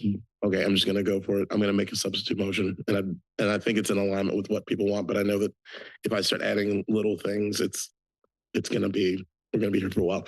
So the substitute motion will be to direct staff in coordination with the members of the board who brought this item forward to return with with a resolution and draft ordinance recommendations to specifically address abandoned and inoperable vehicles and proposals for providing services to those vehicles where people are living in consultation with regional partners, including not limited to the city of Santa Cruz. And the objective there is really to leave this open in terms of the ability for us to have discussion and bring back something that's can actually work for the community. That's going to be, the best option for the community. Sounds same to me. Yeah, I mean, I'm not entirely clear on the distinction, but I mean, I will say I think that probably this ultimate solution here is something where, we have the ordinance, and yes, I mean, it addresses all vehicles that meet the definition of abandoned or wrecked. And then we probably also direct the sheriff's office to use some kind of engagement protocol for any vehicle that's been identified as inhabited as part of enforcement of that ordinance. I mean, that's kind of where I think we might land this next time we talk about it. Next, when we've had input from the city, when we've had input from Housing Matters. So I'm wondering if it makes sense to just continue the item to future dates so that we have opportunity to engage with staff and community partners and they can take in. Well, I think right now you need to get a second on your substitute motion to continue discussing it. And right now I haven't heard a second on the substitute motion yet. It really sounded the same to me, both of them, but I think that. Chair, you need to make a ruling. Is there a second or not? And then you need to move on to vote. Okay, seeing there's no second, we'll go back to the first motion. The original motion, yes, you would go back to the original motion if there's no second on the substitute motion. Okay, then I'll just say for the record, I appreciate the conversation. I feel like we're constraining ourselves with the direction that's been given because I don't think that there's really an opportunity for us if we're saying that there's just very small specific tweaks to this, that we're really not addressing some of the major issues in this ordinance that come before us today. And so I am fully open to us continuing to have this conversation. I think it's really important that each office is providing input so we can get to something that works, but I just don't think that there's as much flexibility as there appears currently in the motion that's being provided. And what's going to likely happen is this is going to keep coming back and back and back and back and back, instead of us having an opportunity to really try to provide input so that when it does come back, it comes back as something that's likely going to be acceptable to the majority of the board. So, so with that, I'll be voting no on what's proposed, but I do support the direction this is going, and I do want to work with the sheriffs. I do want to work with our community partners to see how we can make this effective. We obviously have people from the homeless community who are here today who have expressed some issues, and I don't think that we've addressed those in the motion that's before us currently. So that's where I'll stand. I think it gives us an opportunity to actually address those issues. It doesn't right now, but it does open up the opportunity. But with that, we will take roll call vote. Supervisor DeSerpa? Aye. Cummings? Yep. Martinez? Aye.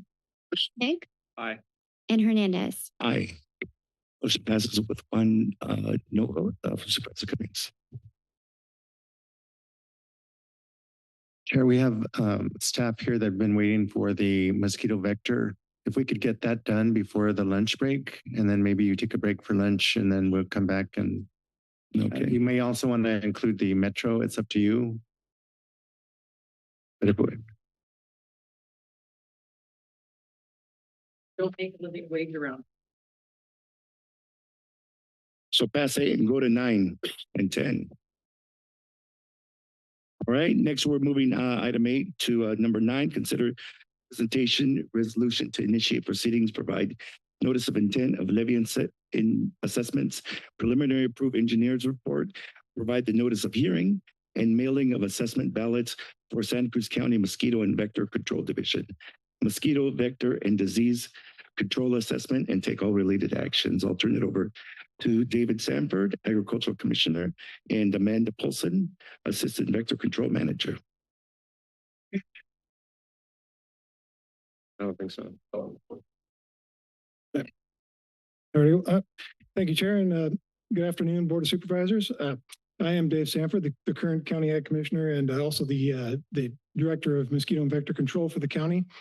In an effort to address emerging public health threats and the steadily rising operational costs, today we're going to present you with information on a Proposition 218 benefit assessment that would support the work of Mosquito and Vector Control Division in Santa Cruz County.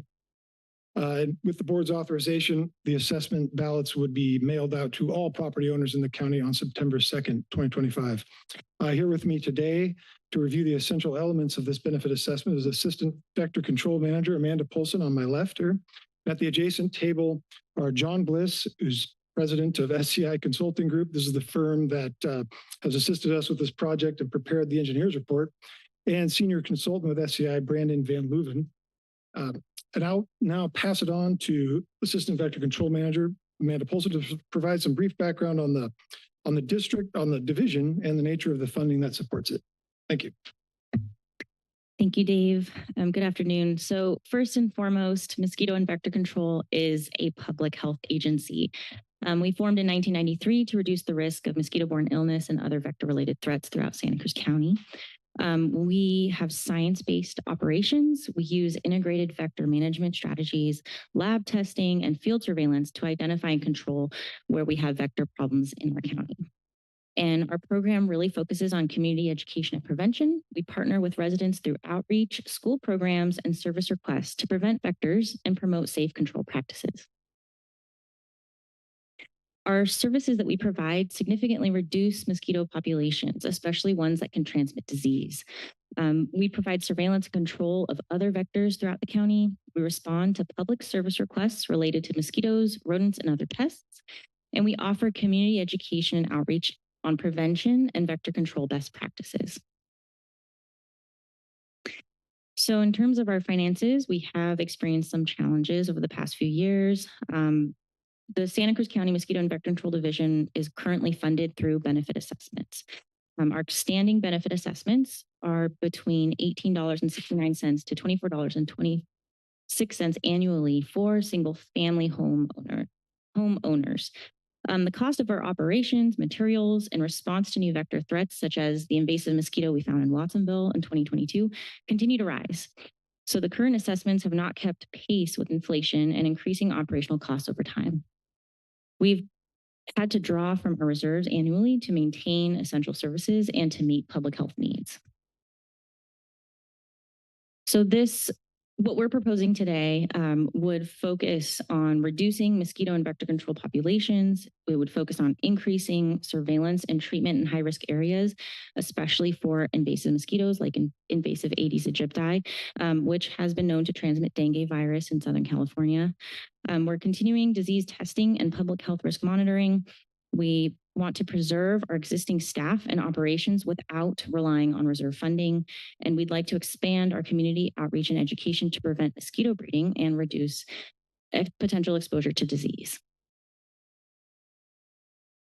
What we're proposing today is meant to cover the whole county. Our services are countywide, and therefore this new assessment would be applied to the entire county.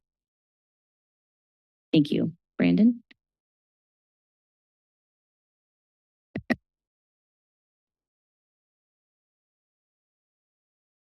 Thank you. Good evening, Board of Supervisors. My name is Brandon Van Leuven, a senior consultant with SCI Consulting Group. Just want to go over a high-level benefit assessment process under Prop 218. I'm joined by my colleague, John Bliss, who is the engineer of work on this assessment. And I've been the project manager working closely with Amanda and David over the past several weeks, preparing for this very important meeting. As mentioned by Amanda, every property owner within the county that has a parcel with an assessment would be receiving a ballot. Some property owners who own multiple properties would have multiple properties listed on that ballot. And each ballot that they receive is weighted by the proposed assessment of their parcels. To give you an example, let's say I have 2 homes at our SFE rate, which I'll talk about more, at $11.99, and John has 4 homes at that same rate. He would have twice the financial obligation, but also twice the amount of yes votes. Participation is very important in these assessments because only return ballots are tabulated. And again, they're weighted on their proposed assessment. Unlike a special tax, this actually requires a simple majority, meaning 50% for approval and adoption.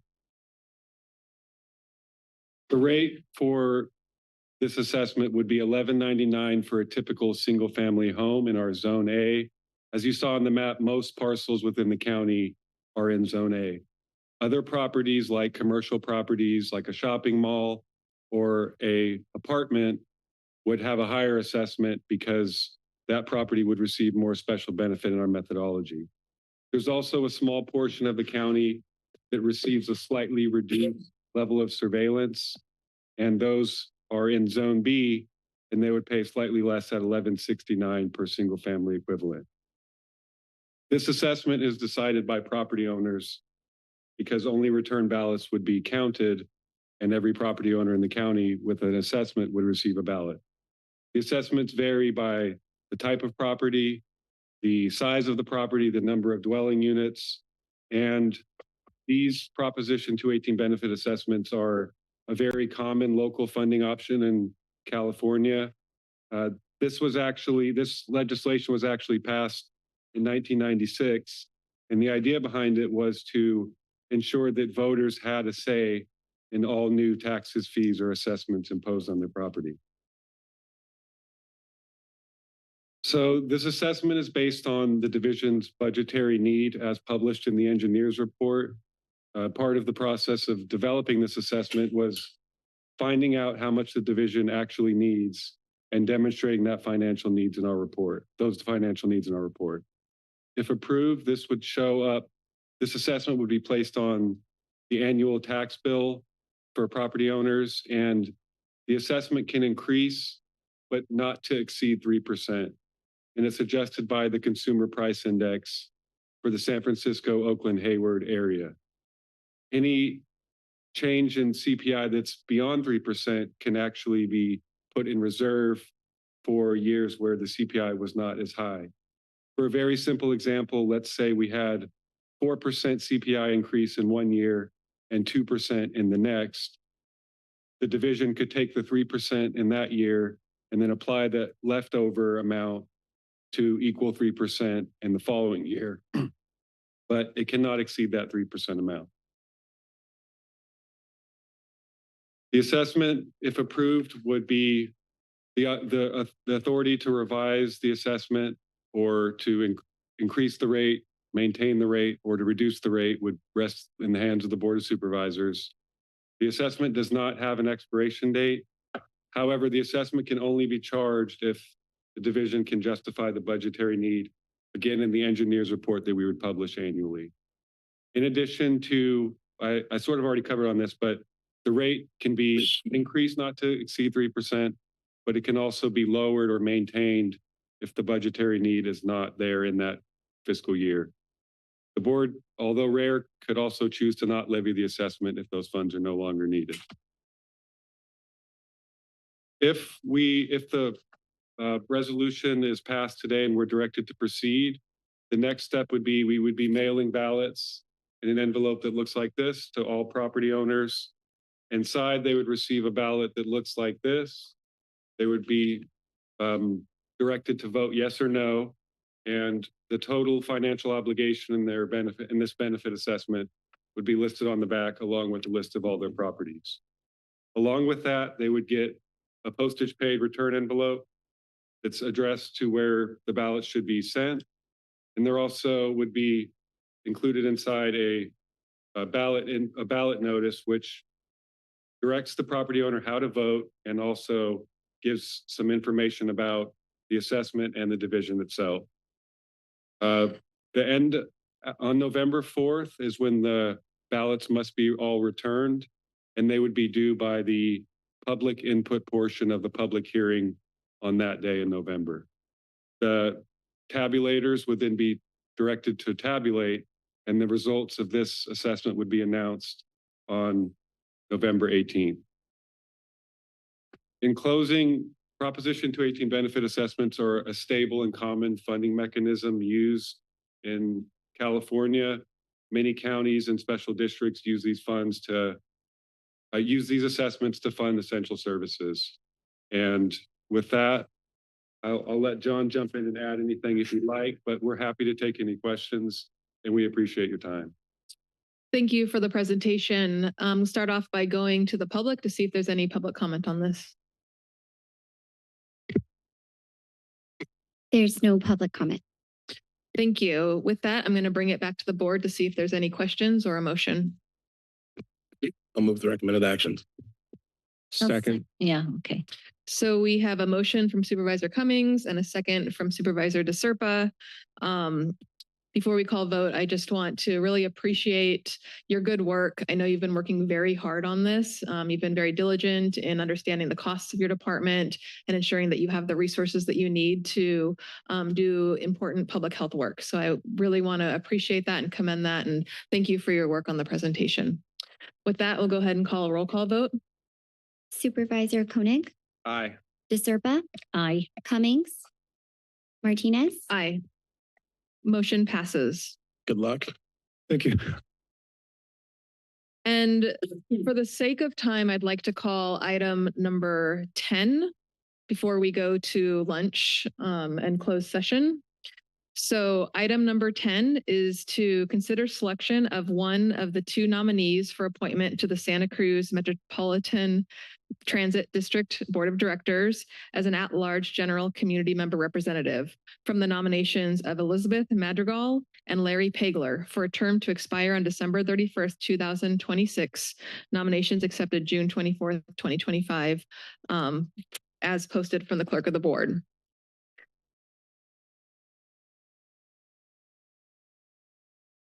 Do I just jump in? I'm happy to if you want to. Is there any public comment or? Well, let me start by asking Supervisor Koenig to introduce this item. Sure. Thank you, Vice Chair Martinez. So as was stated at a previous meeting, both Supervisor Martinez and I, as our board's representatives on the Metro board, really created a pretty diligent process to review applications for this open seat. And we looked at basically created a very defined process where we evaluated all the applicants based on their knowledge and use of Metro, their interaction with the disabled community, and their general understanding of the agency, just to summarize. And we interviewed each one of the applicants with a defined set of questions. And I'd say we had, I believe, 7 applicants. They're all extremely qualified. And I think, as has been said before, we're just very blessed to have so many quality people in our community who are interested in being on this board. We ultimately agreed with the nomination from District 4 of Elizabeth Madrigal, that she's both I think what most shone through for Elizabeth is that she rides transit as her primary means of transportation. And she goes from North County to South County for her work on a daily basis using Metro. And then on top of it, she can represent the housing angle and the importance of transit for affordable housing because she works with Mid-Penn as a policy manager there. And then I think finally we were also really impressed with the fact that she did grow up in a Spanish-speaking household during some of the recent schedule changes that Metro has had. She was actually actively working to ensure that monolingual Spanish speakers who ride the bus understood the implication of those changes. It would be great to have her on the Metro board to try to get ahead of some of these issues in the future. And finally, also through her role as a policy manager at Mid-Penn, she does work with the disabled community planning and ensuring that housing projects are accessible to all. So thought she really checked all the boxes and ultimately agreed with the nomination. Really quick, I think Manu mentioned a lot there, but with I do appreciate also that she does ride the Metro, and as a matter of fact, when I had a Mid-Penn related meeting with her, she actually rode the bus right into West Ridge, and it was right when it started, the shuttle service started there at the West Ridge Center. But also, with housing, I think that one of the things that I really like to see, and that she's also working on it herself, is these transit-oriented developments and developing housing along the corridors. To make it easy for bus riders to have to live without a car and without any kind of vehicle. Makes it, these type of developments make it easy for that. So I really appreciate that coming from that world, right? Just the housing, Metro, not a sporadic Metro driver. She doesn't have a car. She's a Metro rider. So that's the reason that I was really excited to actually have that voice from and of course, Santa Cruz, like me, of a person of color too, as well. So yeah, Supervisor Martinez. Thank you. And I want to appreciate my fellow colleagues on the board for allowing us to extend the deadline to do our interviews and application process. I do believe that this process that Supervisor Koenig and I followed was first of its kind, to have, the 2 board members appointed to the Metro board join together in a selection process that was clear and transparent and, really kept the values and the objectives of Metro in the forefront of our decision-making process. And so I really want to thank the board for trusting us with that and allowing us to come forward with a recommendation. And thanks Supervisor Koenig for the really the time it took over the summer to go through and interview 7 different candidates. So really appreciate that. And with that, I would like, is there a recommendation? Point of order. We still haven't actually gone on to public comment. Oh, well, then I will pause my motion. I just got here, so I didn't really know.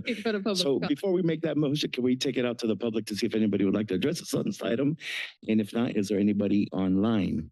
There are no speakers online. Okay, I'll bring it back to Supervisor Martinez. Oh. Supervisor Serpa? Oh, is this a vote or No. what's happening here? This is just. If you have any comment. No, I'm super appreciative that this collaboration took place. I know I actually had recruited a couple of people who I thought would be excellent, and I think they were interviewed and they were completely qualified.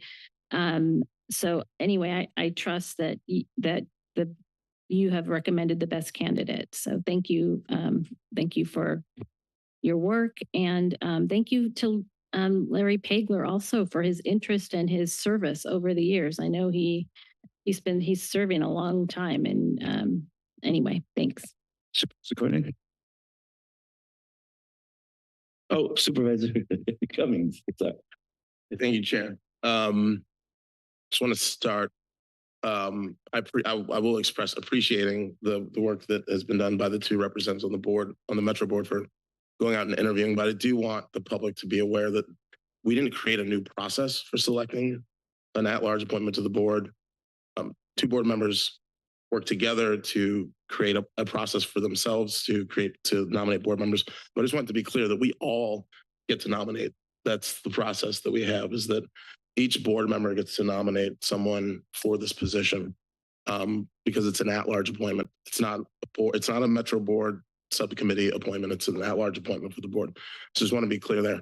And I just wanted to also express that, when I look at the composition of the Metro board, when we talk about racial representation, when we talk about geographic representation, it's very diverse. But one of the things that I find that's missing, that I think that Mr. Pagler would bring, is the fact that Larry Pagler worked for decades for TAPS on campus. And when we think about the relationship between TAPS and Metro, it is probably one of the closest relationships between two agencies within this county, especially given the fact that the vast majority of riders of Metro are students at UCSC. And so he has a unique experience that is not currently reflected on this board. And yes, it's one thing to be a rider of Metro, but it's another thing to be someone who has direct professional experience in managing transit districts. And I don't know off the top of my head who's this banana slug or not, but having spent 6 years on that campus and knowing how geographically and topographically challenging that campus is, especially if it were for somebody with disabilities, it has one of the best transit systems for such a geographically challenging location. And as someone who, playing soccer would get injured and then have to get from class to class and place to place on campus, it was much more efficient than any other university campus that I've worked on. And so given the fact that this position, as it was stated in the last meeting, was supposed to be for somebody who can represent the disabled community, I would say that because of the fact that you have someone who directed and ran the transportation system for UCSC for decades and has made that a much more accessible campus, that would lead me to believe that Larry Pagler would be the best candidate for that position, especially if it's going to be for somebody who deals with people who have disabilities. I'd also like to add that looking at the composition of the Metro board, Larry would also represent seniors, which are a huge number of riders for our community that is not represented on this board. And so I appreciate, a lot of the benefits that Ms. Madrigal will bring to this board. I do think that Larry Pagler would be an immense help and someone who would bring tremendous, not only expertise, but also an experience that is not currently reflected on this board. And so I'm actually going to move that we appoint Larry Pagler to the Metro board.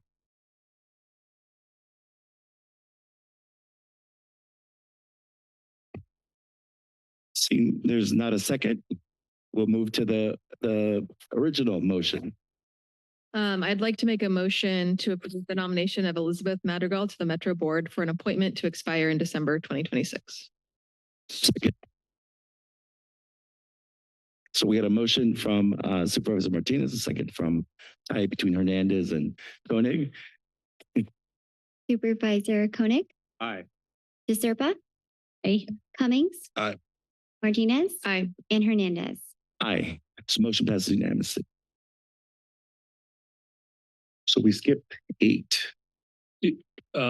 You have one more item left remaining for the day. Do you want to take a break right now for lunch and then come back at 2 o'clock? Yes. Okay, so we'll have closed session right now, and there's nothing reportable from closed session.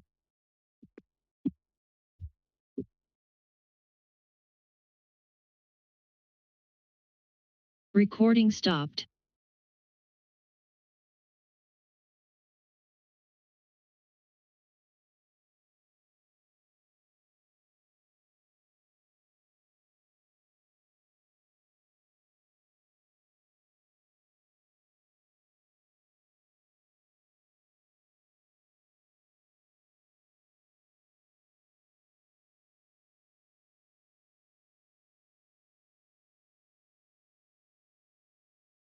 I'll turn it over to Elisa Benson, Assistant County Executive Officer, and Sven Stafford, Principal Administrative Analyst, and Bella Bonner for the presentation. Well, good afternoon, everyone. Elisa Benson with the CEO's office. Thanks for being here today and waiting for this final item. Today, we're going to be looking back on what we've learned from the strategic plan from 2018 to 2024. And really both in terms of our implementation results and our implementation processes to really inform where we go from here. And I'll just call out the obvious. We had a different board when we did the last plan. So this is really a learning opportunity for all of us. Who has the clicker? Sven has the clicker. So really quickly, I am joined here with Bella Bonner, Executive Director of Black Surf Santa Cruz, and Sven, who is our lead staff on this. Today, we're going to cover we're going to first talk a little bit about the timeline, the process in this strategic plan refresh. Then we'll talk about the foundational review, what we found in terms of learning. And this really is a plan, do, check, adjust moment. And then we'll move on to the steering committee recommendations for this fall. And really bringing forward how we're going to move forward with community engagement in the fall. And then we'll have time to get you guys' input and direction as we keep talking about this. So very quickly, we have been at this foundational review since about January, and here we are in August with our report. And as we've mentioned, this is really a learning moment. We've been very intentional about looking back and having lots of touch points moving forward to bring you into this process. Today, we will be walking through the foundational review, and then we'll be at the September 9th meeting, bringing forward the community engagement plan proposal. Then you'll see us again in October, where we'll be looking at focus area validation and what we're hearing from community as goal areas. And then towards the very end of the year, a draft plan. So this is really an intentional and phased conversation so we can build on lessons learned, continue to gather community and board input and feedback along the way, and build this together. So now let's dive into the foundational review. So we really wanted to understand our accomplishments, our challenges, and use those as lessons to sort of learn and address what we're doing moving forward. So as a learning organization, we've taken this very seriously and to look at what we've accomplished and where we've fallen short. So we formed a steering committee, including both county and community. It includes myself, Assistant CEO Nicole Coburn, Sheriff Clark, HSD Director Morris, as well as 2 critical community members. We have Second Harvest CEO Erica Padilla Chavez and Black Surf Santa Cruz Executive Director Bella right here. So this has been a great change from how we've done this in the past by having community leaders at the table, figuring out how we're going to move this forward, how we're planning our engagement. So it's just one more of those things we're adjusting as we go.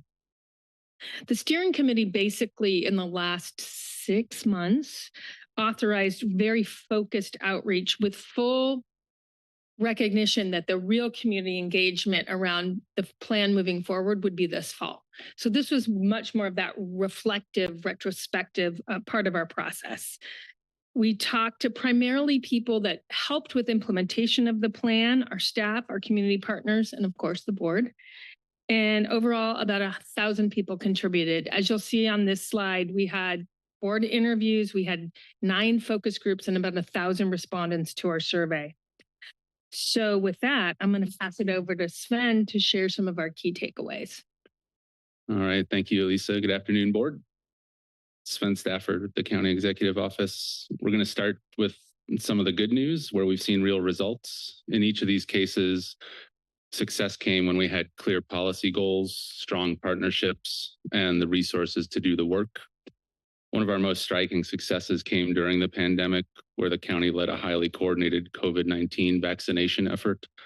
We prioritized equity in vaccine distribution and defining that by meeting those communities at greatest risk receive the highest levels of protection. The data tells that story clearly. The most at-risk residents reached an 86.2% vaccination rate. That was higher than the countywide average of 82%, and it was one of the best in the state of California for that quadrant. That outcome wasn't accidental. It was the result of strong collaboration between county public health, health providers, community-based organizations, and trusted local leaders. That effort demonstrated that when we combine clear roles, shared goals, and resources, we can reach even the hardest to reach populations.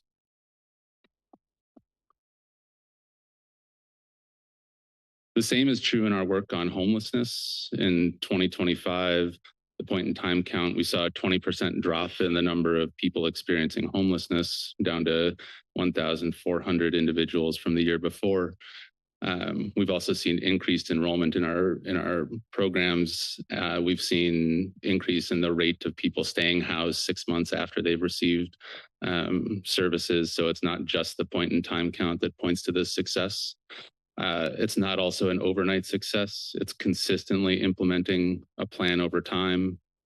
Housing for Health Director Robert Ratner has said that this shows what's possible when sustained investment meets consistent community support.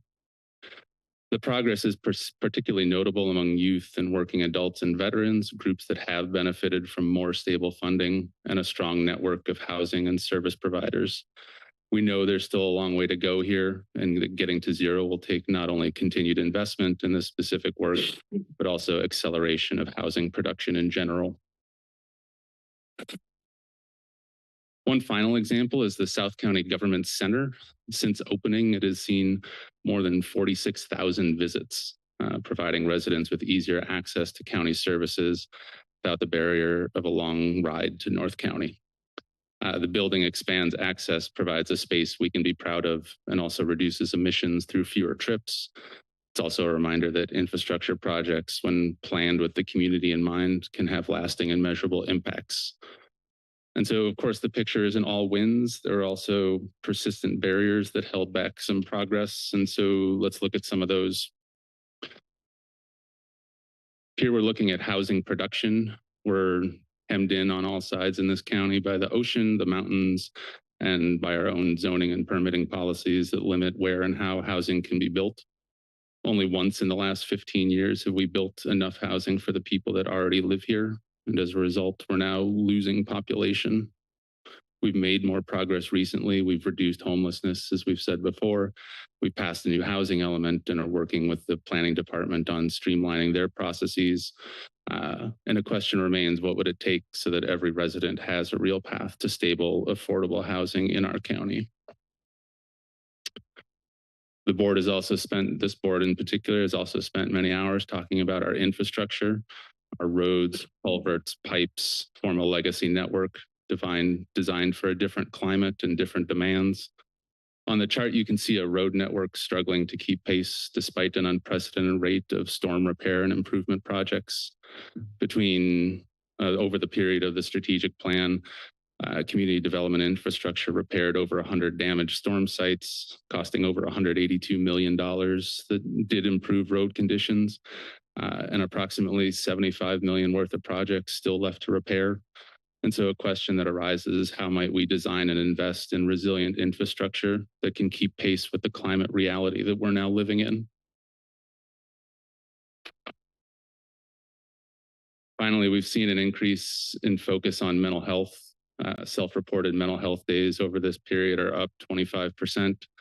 Our youth and older adults are increasingly isolated. And for folks with serious mental illness, the population that we as a county are responsible for, there's been a kitchen sink approach at the state level to create new programs, but not necessarily to fund them.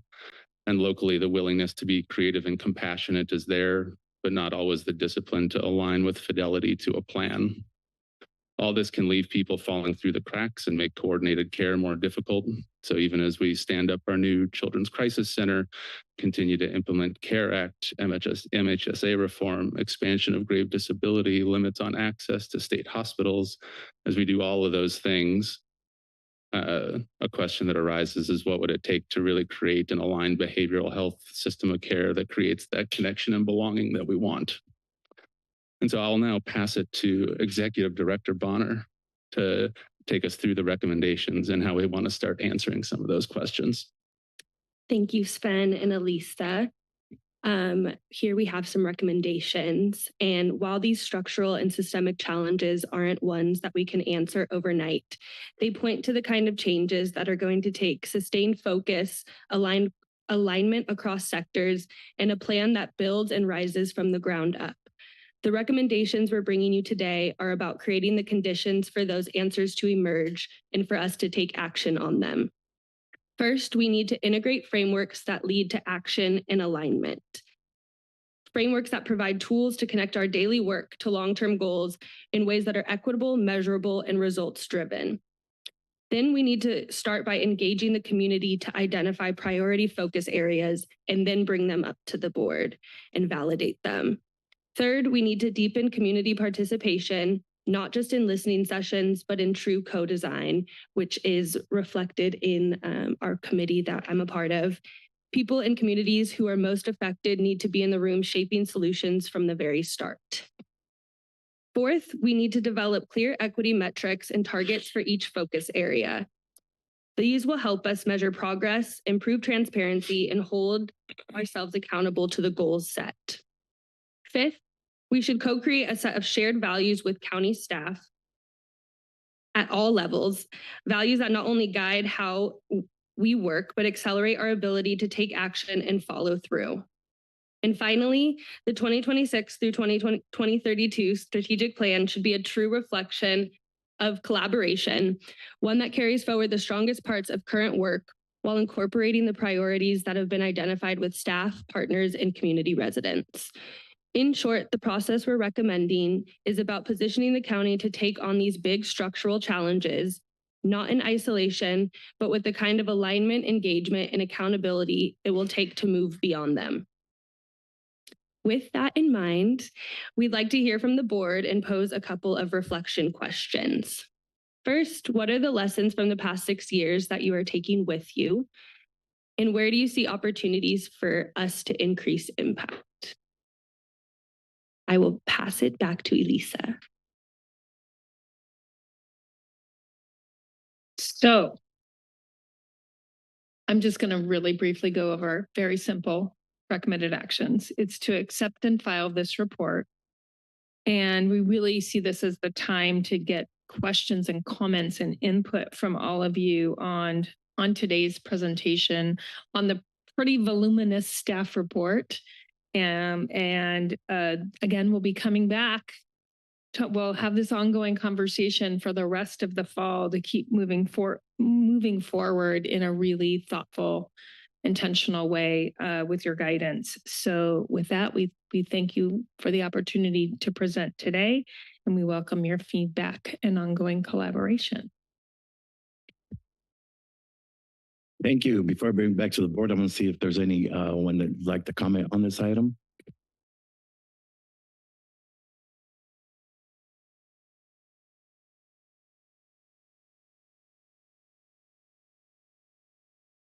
Hey, good afternoon. Anybody know what redemption looks like? Looking for a definition. Was listening to what you guys were saying before. Now, what really didn't come up is what is this about? This is an evaluation of the, what is it, 1918 to 2024, 2026? Somewhere on my notes, excuse me. You guys didn't bring that up. And I think the previous speaker who actually brought up what this is about, I kind of, when she raised her voice a little bit, it really hadn't been defined what this was really about. I would say maybe for an example, when you guys talked about the things that worked and didn't work, you were bringing up your strategic plan, and that's some of the reasons why I think that a lot of harm has been caused in the past 6 years without going into detail. It's already done. It's a done deal. What are we going to do now? I was saying, can any of you define what redemption is? Because I'd like to know too, because I'm working on it. But as far as the notes that I took in particular with what was being said beyond just writing out defining this, you know, page 14, 2018, 2024 strategic plan. You guys didn't mention that. You didn't mention that it was 85% complete with the stuff that you wanted to talk about. And the documents, I guess, can be found at www.scvision.us. So I have 30 seconds. I had to leave. I had to take my friend to the doctor. And I rode my bike back here. It was fun. I had some extra time because you guys have to have lunch. So I'm just trying to be human here. I'm just listening. I'll leave it at that. I'm glad I made a couple people laugh today. Thanks. Anyone online? No, Chair, there's no speakers online. Okay, with that, I'll bring it back to the board for any questions, comments, or entertain a motion. Supervisor Cummings? Thanks. I'm wondering if you could put those, like, okay, so Put the questions. I guess the question is, do you want us to answer those questions now, or is that like a figurative talk, like answer them later? Figurative? I think we'd love to hear what you have to say now, assuming you guys want to spend more time together. I mean, we just got back in session, so why not? No, I mean, then this is a great opportunity for you to share what you feel like sharing today. That is our intent. That is our ask. Well, if you all go back to those questions, I mean, I'm happy to answer. And maybe I'm the only one. But I do also have some comments. And it also is in, I guess, my big comment, which is in conjunction with one of the reports that we had earlier. I think it was item number 56. I think it was the economic development report that was on the agenda. One of the things that I think is really critical as we move into this next stage of strategic planning, and I don't know the extent this was incorporated the last time, but we are constantly doing outreach and putting together all these different plans, whether it's the master plan on aging, whether it's our economic development plan, you know, RENA, what have you. We have all these plans out there. And then now we have our strategic plan. And there's obviously a lot of outreach, but one of the things that I didn't see included in there is how we're going to take all these plans that we've been pulling together and incorporate that into the strategic plan as well. Because, you know, I think, you know, when we see the Workforce Development Board reports come out and a variety of these different very informative reports come out, it's like accept file. And then it sounds like we have a process, we involve the community, they say what, you know, they think is relevant at the time. And at the same time, and yet at the same time, we've spent so much time and money and community engagement on all these other reports, and that seem to sometimes sit flat. And so I think that to the extent that we can incorporate those into this process, I think it'll be really beneficial. And then I'm going to touch on that. Well, it's hard because I don't want to refer to speak about something that was already on the agenda. But yeah, I think incorporating those plans and then also making sure that that when we're making recommendations, we're not making contradictory recommendations. So now I'll just take an example from the economic development plan earlier that I'm hoping to follow up with staff on it. And one of the recommendations talked about how Santa Cruz has a lot of people with like degrees in higher education and that they're being lost to other communities. And then at the same time, I was saying that we need to train people up and educate them so that they can, you know, attain higher paying jobs. It's like, well, the issue here is we don't have them. We don't have those jobs. And the other issue is, especially as it relates to housing, is that if we do bring over higher paying jobs, that's great, but we still have an entire sector that's, you know, tourism and hospitality. And if we continue to drive up the cost of housing, you know, because we're bringing in people who can have starting jobs at $200,000 a year working in tech, that's still not solving the issue on the ground of how we're going to provide housing for the working class people who are here. And so I just hope that as we're, you know, moving into this process, that we're taking these plans and we're incorporating that and bringing, you know, we're referencing those plans. Like, you know, we want, if the goal is increasing affordable housing, that is in alignment with our, you know, housing element or what have you. And so, Sven, do you want to talk a little bit about the tool we are thinking about implementing around plan integration? Yeah, I think we can. I mean, I think there's two things. One is that absolutely we want to be in alignment with other plans that are existing right now. For example, our public health folks are out there doing the community health improvement plan. We want to be in alignment and lockstep with them so that, yeah, when we come back and present, we're not presenting something that, you know, potentially has conflicts or isn't as aligned as it could be. And then internally, we're also thinking around through our operational plan, how can we bring in and link these other plans? And we're currently exploring some tools and software that will help us do that more clearly. So there aren't redundancies between like what you're approving in the operational plan and what you might be approving in the workforce development plan or what you might be approving in the master plan on aging, that those things will be able to link with each other and feed up into you know, a couple of different comprehensive views. Yeah, and I think also, I mean, when there is, you know, if there are instances where there's recommendations in multiple different plans, I think that's actually it's beneficial because then the strategic planning we can even call out like that has been highlighted in master plan for aging, it's been highlighted in health and all policies, it's been highlighted so that we're really demonstrating that, you know, this is a priority and we've seen that come through in other instances as well.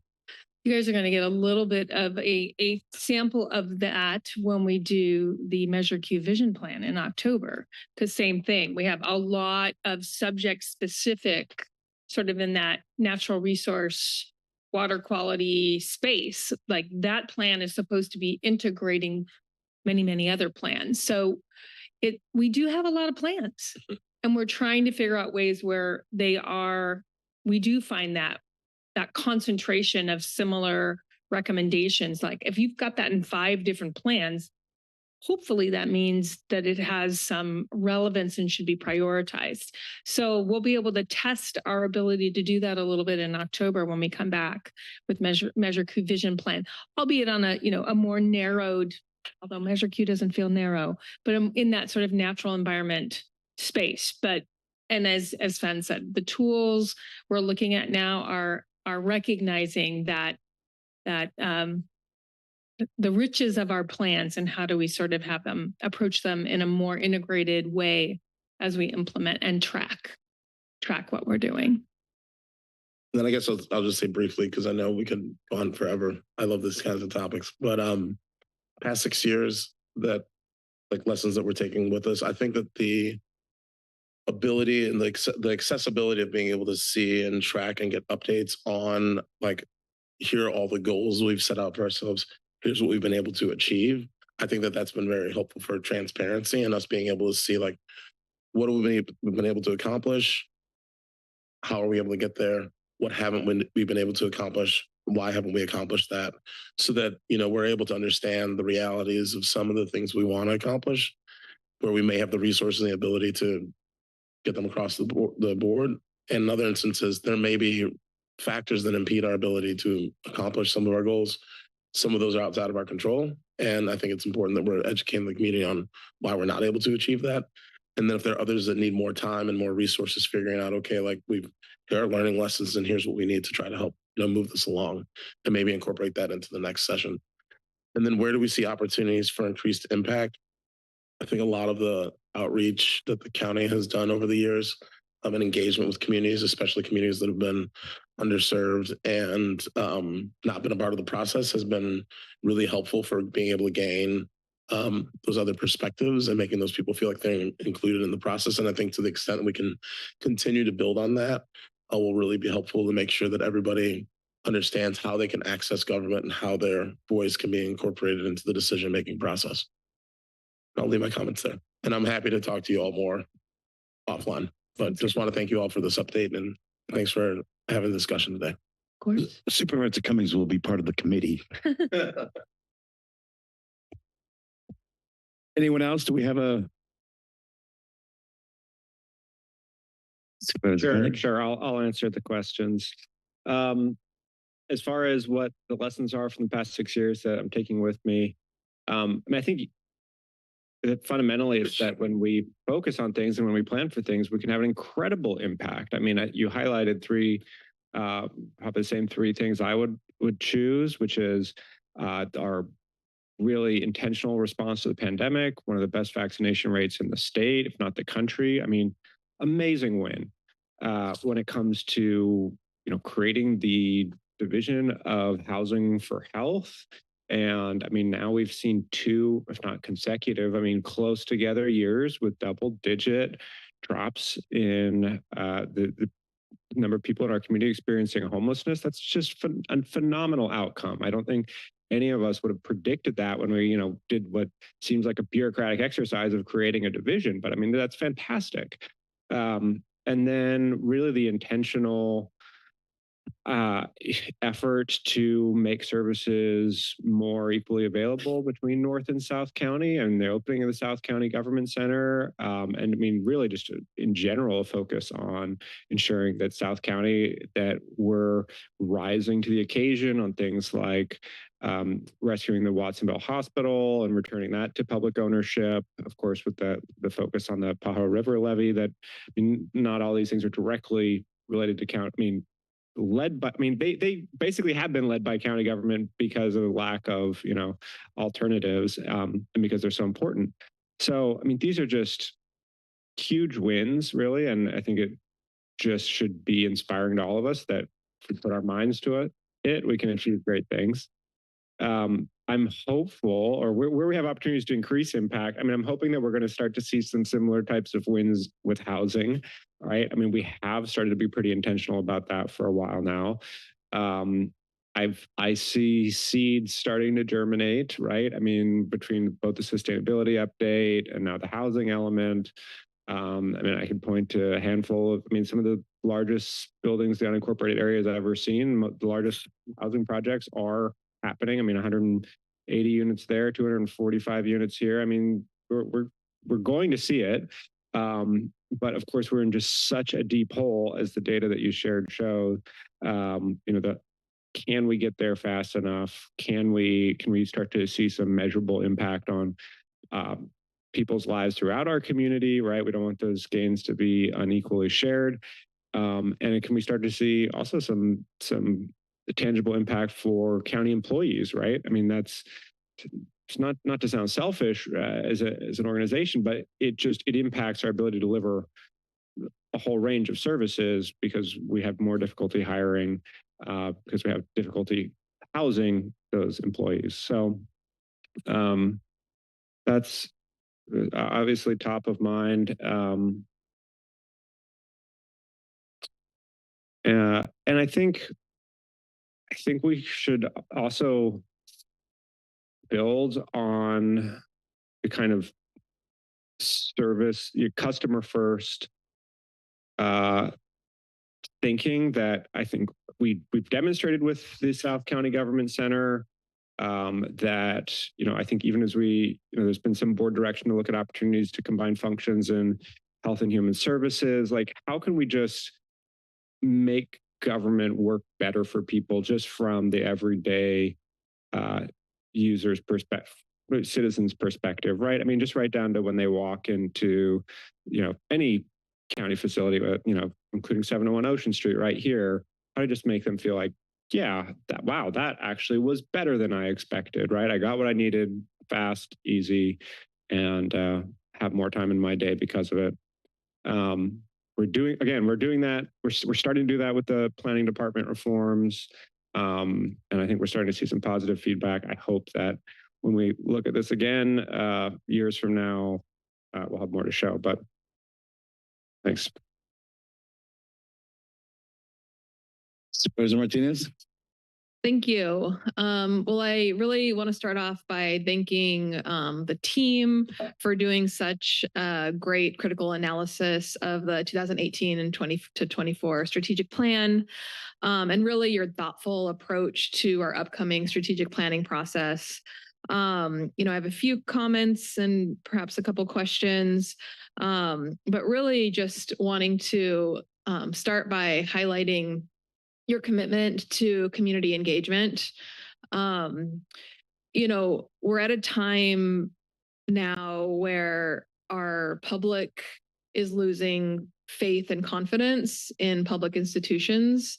And I think that it's our job as a board and as a county to ensure that we're as transparent and accessible and accountable as possible.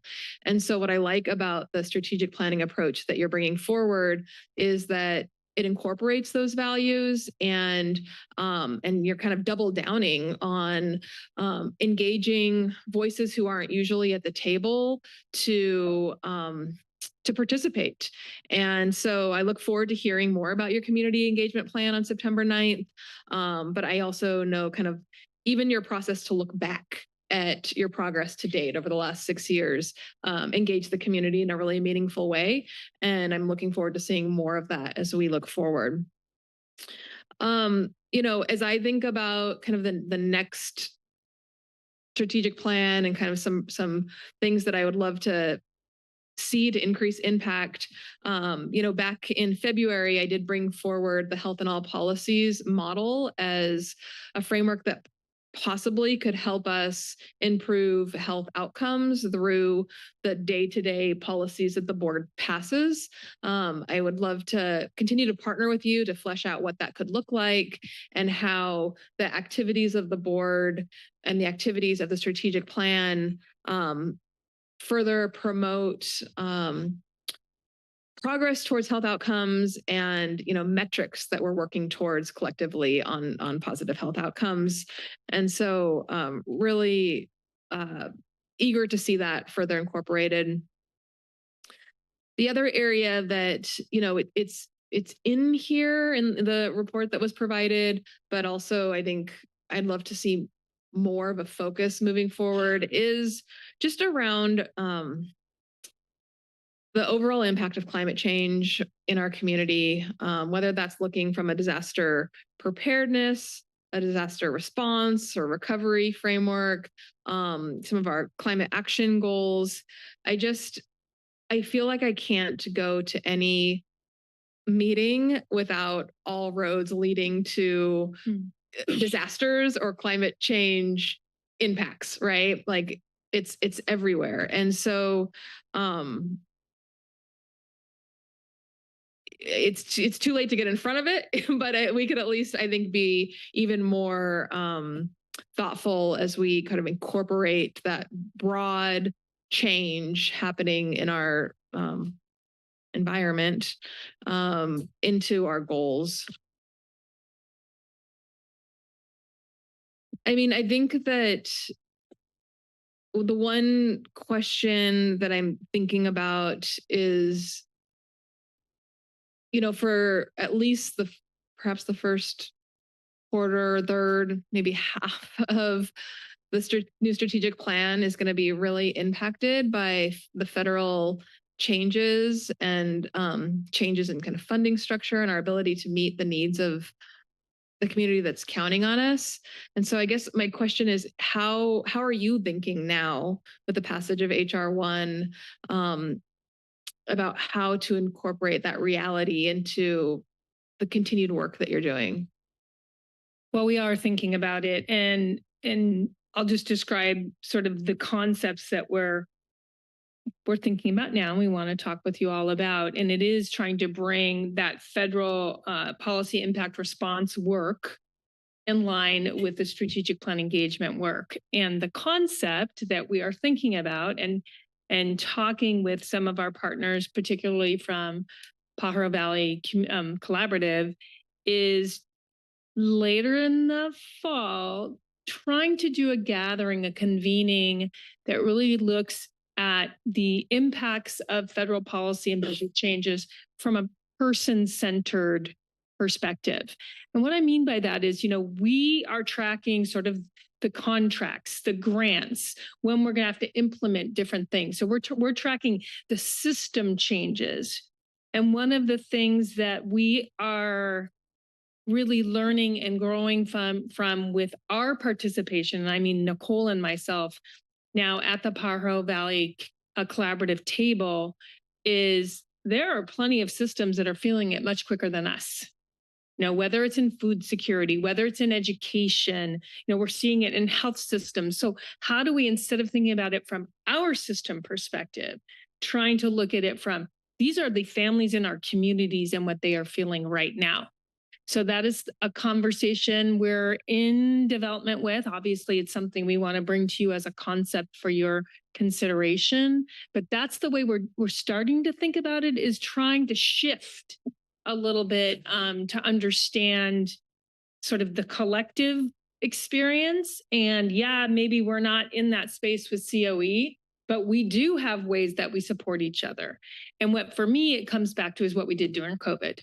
Like we were all on the same bus and we were calling each other and we were talking to each other. So that's how we're trying to think about it a little bit differently and take some of the lessons of COVID and again, sort of not just bring our system lens, but try and understand what's happening all around us at the same time. And then, okay, well, what can we do given our role? How can we support others? So that, and then what does that mean in a strategic plan? So that's kind of, we're trying to take a little bit of a twist on it to recognize we are in a really remarkable time. Right. I appreciate that. And I think I would just encourage you to remain nimble as you develop the strategies and the goals moving forward. I mean, I think when we do the final budget look for this new fiscal year, we're going to get a report on the impacts of HR1. And I think that will give us more information about what potential gaps we could be facing. Yeah. And I think that it's possible that some of the priorities that came forward before we knew this information might need to change in order to respond to the here and now. So those are my final comments.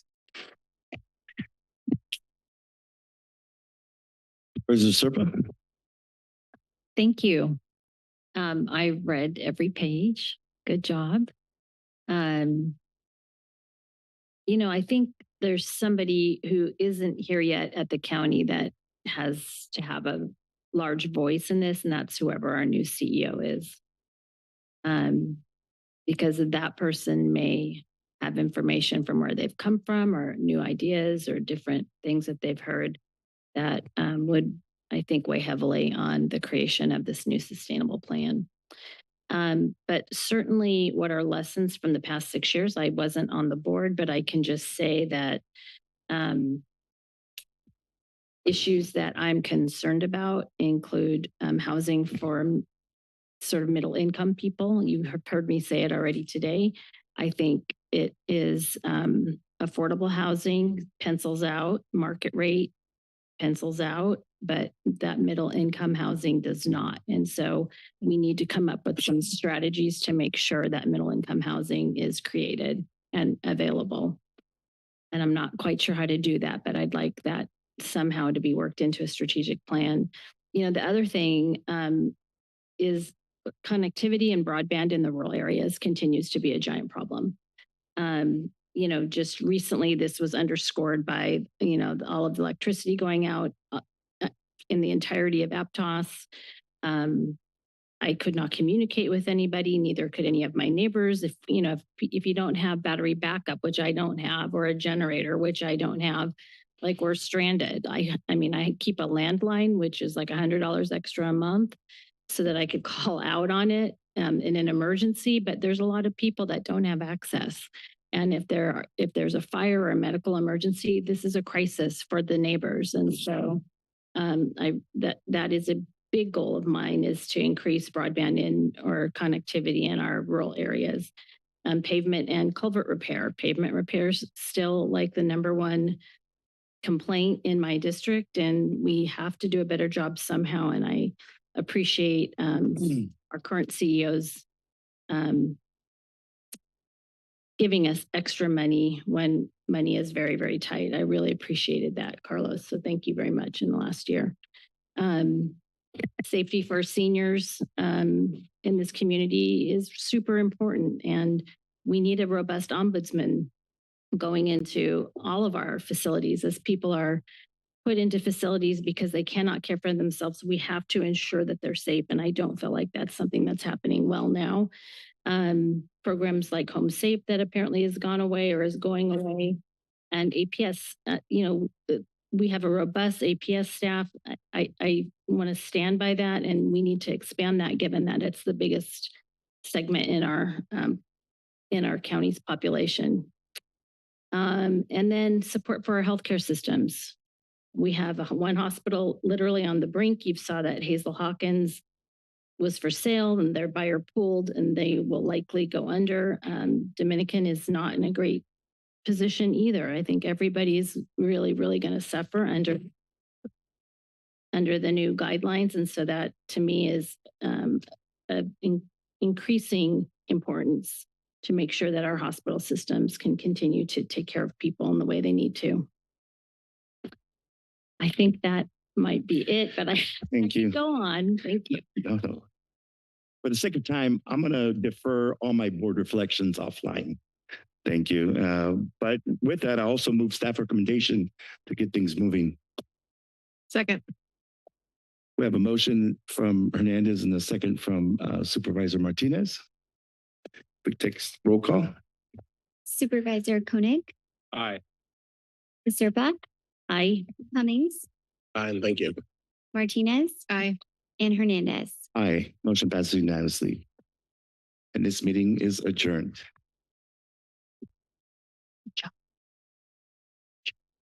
Recording stopped.